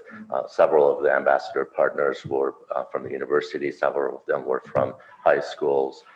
So any and all recommendations how we can reach out to the public, we would appreciate that, and that's our mission. When it comes to the schools, I'll make a motion, put Supervisor Scott in charge of that. Been there, done that. So I will say, based on what Mayor Tesso just said, that TUSD is now a one-to-one district in terms of technology because of CARES Act funding and how they've made wise use of it to close the digital gap for their students. That's wonderful. And again, students speaking English, you know, they're learning English. That's fascinating because I've been to a couple of our schools, and you know, some of the children are coming knowing absolutely no English, and within about 2 to 3 months, they're basically fluent in English. Immersion works pretty well. It really Well, does. and Chair, if I may, having these instruments in terms of surveys and the instruments of public outreach and engaging the community, having it in Spanish as well is very important. That's something that we were very insistent upon at the mayor and council to be able to have that access and have ambassadors, because as you say, not all communities respond to an online survey. And so, and I would say the elderly are similar as well. But if I may, Chairman, talk about because I know that we'll all have to leave, but I did want to leave before we had to close. And I don't know, Jim, if you finished your presentation, but I do have some items that I want to discuss at the end of your presentation. Certainly briefly, I can conclude it in about 2 minutes or less. Basically, once the Citizens Advisory Committee finishes its plan refinement process, they'll turn the program or the plan over to you. And it'll be up to you to determine whether it's acceptable and reach out to the stakeholders to review and see if they're willing to endorse the final draft plan. At that point in time, it would be up to you to call for the election. And with that, that concludes my report. I think I did it in less than 2 minutes. So less than 2 minutes, Jim. That's rare. And just on the last, the part of discussion, I just wanted to talk about our May meeting and then how this, how the RTA next is being presented to us, to this board. As you all know, I sent a letter on behalf of mayor and council back in February 22, basically kind of stating what we were looking for as mayor and council representing the citizens of Tucson. And in that letter, I talk about, the flexibility. We've all talked about that, local projects and priorities based on the input and feedback of our community. We were going through Move Tucson, and we have most of that plan finalized, and there's been a presentation to mayor and council. There's been a presentation to the CAC, but we also my council and I also want to be able to have the opportunity to talk about proportional funding and weighted voting. And this is something that it's not Regina that is bringing it to the table. It is my council and it is our community that are asking questions about, hey, are the residents of the city of Tucson getting what we invest in the RTA? And I think that's a fair question to ask as a resident of our community.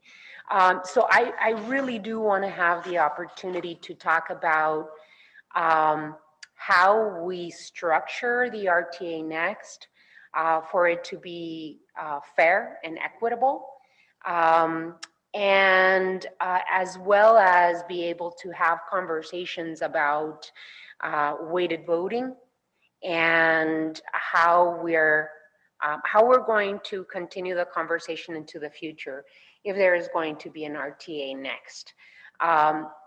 Without that conversation, I don't think my colleagues on the council and the residents of the city of Tucson are going to feel comfortable moving forward. And based on the pushback that I've received today, just talking about changing the CAC, it's very concerning. It's very, very concerning for me as the mayor of our city and as a jurisdiction that adds 62.5% of the funds for these projects. We've got to be able to explain to our resident and our voters how their voice and their funds are going to be represented in the RTA next.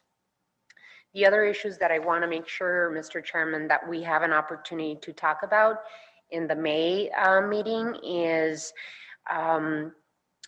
according to our bylaws, there was supposed to be elections for the new chairs of both PAG and RTA in January. We haven't had that discussion, and I'd like to be able to have that discussion in May. Also concerning to me is that the board doesn't have the direct input of the community. So we haven't been having call to the audiences.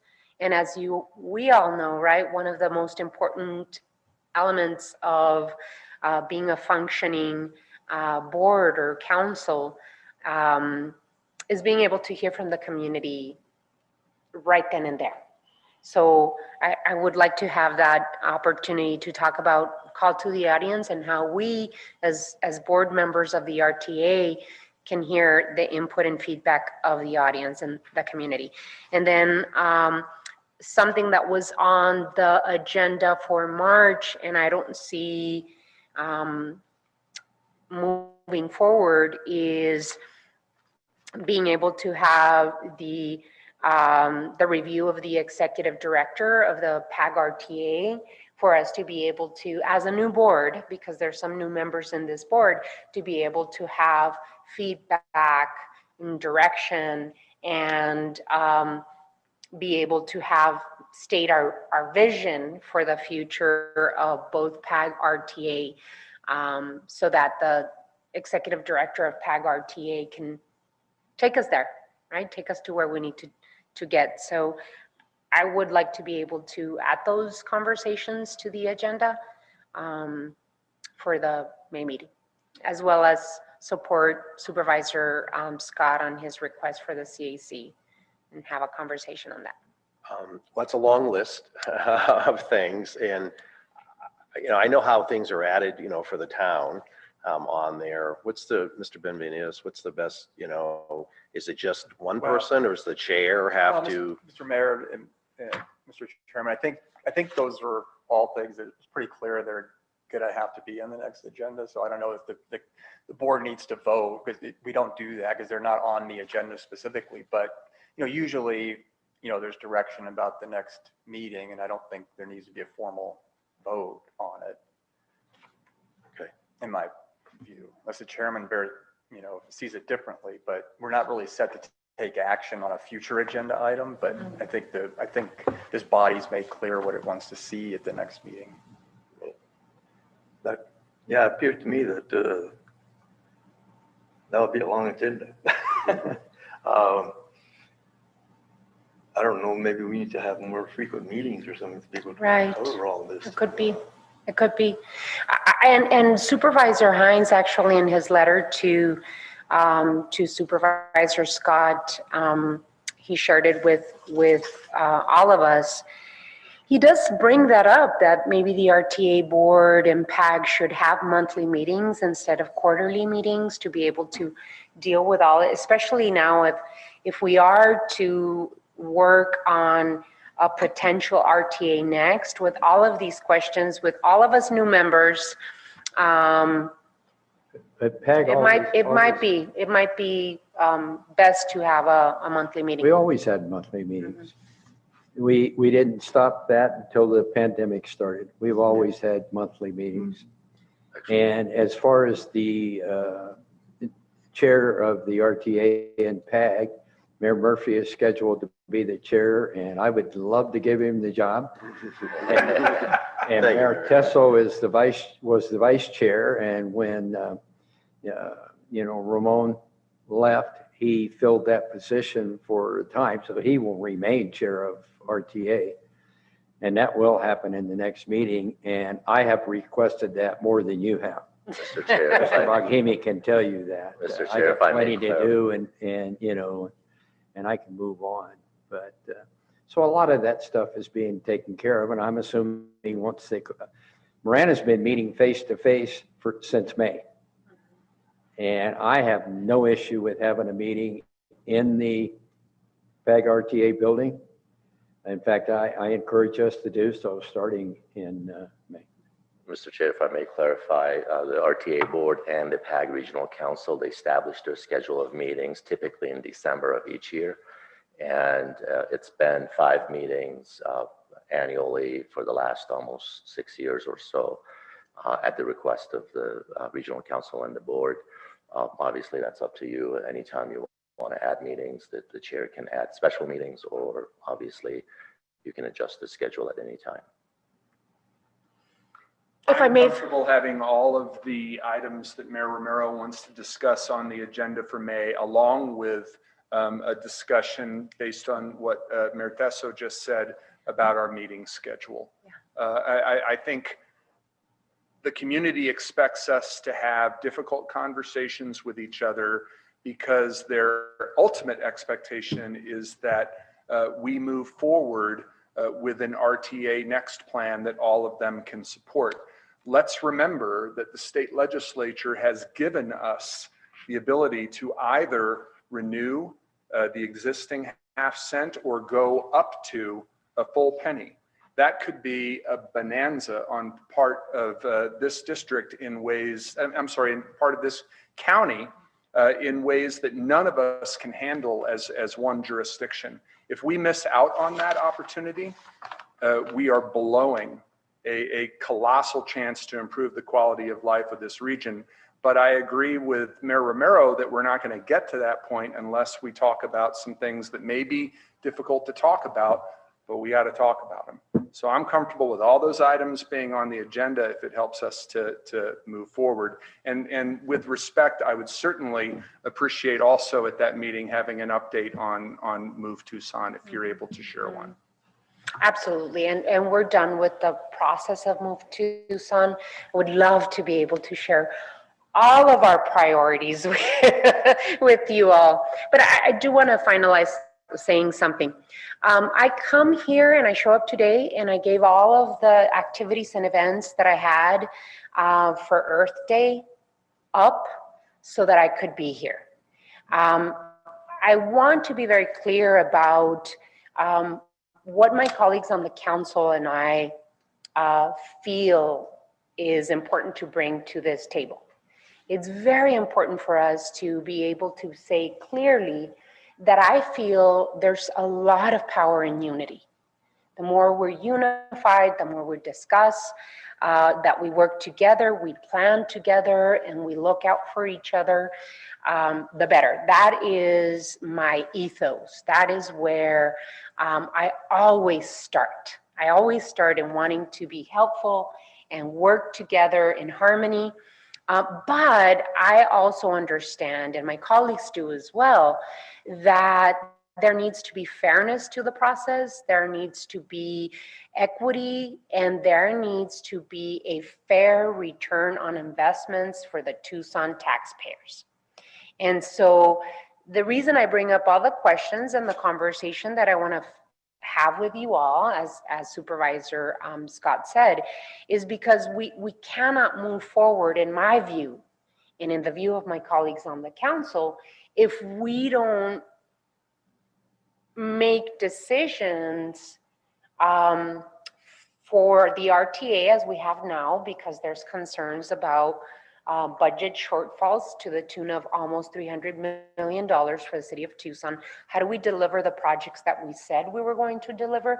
And then how do we move forward with an eye to equity? And that is going to be where the city of Tucson will have to make a decision on how we move forward, and if we move forward as a community, because we do have a wonderful opportunity in front of us, but it needs to be a fair one. It needs to be fair. And so it was very concerning to me. Unfortunately, my colleagues, Chairman Norris and Chairman Yocupicio's voices were not here. That concerns me, especially because our Native brothers and sisters have been historically disenfranchised in these processes. And I really feel as though we have to make sure that their voices are represented from here on out in a fair manner as well. But Thank you, Supervisor Scott. Thank you, Chairman. I really appreciate you being able to give me the opportunity to speak up on this, and look forward to a good, healthy discussion with all of us. And yeah, if I could just add off of that, I know when we've had our joint meetings, when it comes to the nations, I had personally encouraged the chairmans, because typically over the years, they didn't want to necessarily take the chair, and Peter's in particular. I was highly encouraging that they do participate and that they have their voices heard. Hopefully, I actually asked to make sure that they had the agenda, if there's anything that they wanted read in the record or have that participation. And I guess I would just ask, if the city of Tucson gets to a point where they don't feel comfortable moving forward, if you could, let this group know, because I think then we'd have to maybe look at legislatively, banding together with the balance of the jurisdictions to try to move forward. I certainly don't hope we get there, but I think being prepared is a good thing. So that might be something for staff to take a look at. Well, and I think it's also important to say that for us to come to consensus as a council, as an RTA board, is going to require every jurisdiction to not only assert the interests of their constituents, as all of us are bound to do, but also be willing to compromise. Because if we're not going to do that, then we're not going to come up with a consensual plan that all the voters can support. Right. So I know everybody around this table is committed to not only advocating for their constituents, but also keeping the goals of collaboration and consensus and regional well-being in mind. Well, and I've told you this personally, you sit in a very privileged and special place because you take the seat of Pima County. And the residents of the city of Tucson are Pima County residents, as well as the residents of Oro Valley and the residents of Sahuarita and Marana and South Tucson. So you have a privileged space that you really have a responsibility to represent all of us, really. Absolutely. You have the responsibility to be able to represent all of us, and I know that you feel that responsibility you take it very seriously. So I want to reiterate, my ethos is coming to the table, wanting to work in collaboration, but I also understand that we have to look at the RTA next if it's going to happen, reimagine it, and we have the responsibility to be fair and equitable, but also look into the future, right? Can't do things like we did 20 years ago. We really have to, put our visionary hats on and think about how we approach RTA next, and how our kids, my child who's 14 right now, is going to be 34 in 20 years. And how is he and my daughter who's 11, what is it that they're going to need? Not what I need now. What is it that they are going to need? So it's a very good opportunity, but again, I reiterate, it has to be fair and equitable, and it has to be visionary. Most importantly, I'll add, it has to pass. and the city of Tucson. So yes, it has to pass. It has to. Mr. Chairman, I finished my cookies and I move we adjourn. How about your cocoa? Yeah, creme brulee and cookies today. Well, it was great. Thank you so much. Thank you, Steve. Thank you all. I assume we're adjourned. Thank you, sir. Mayor Honey made that motion. He just bypassed it.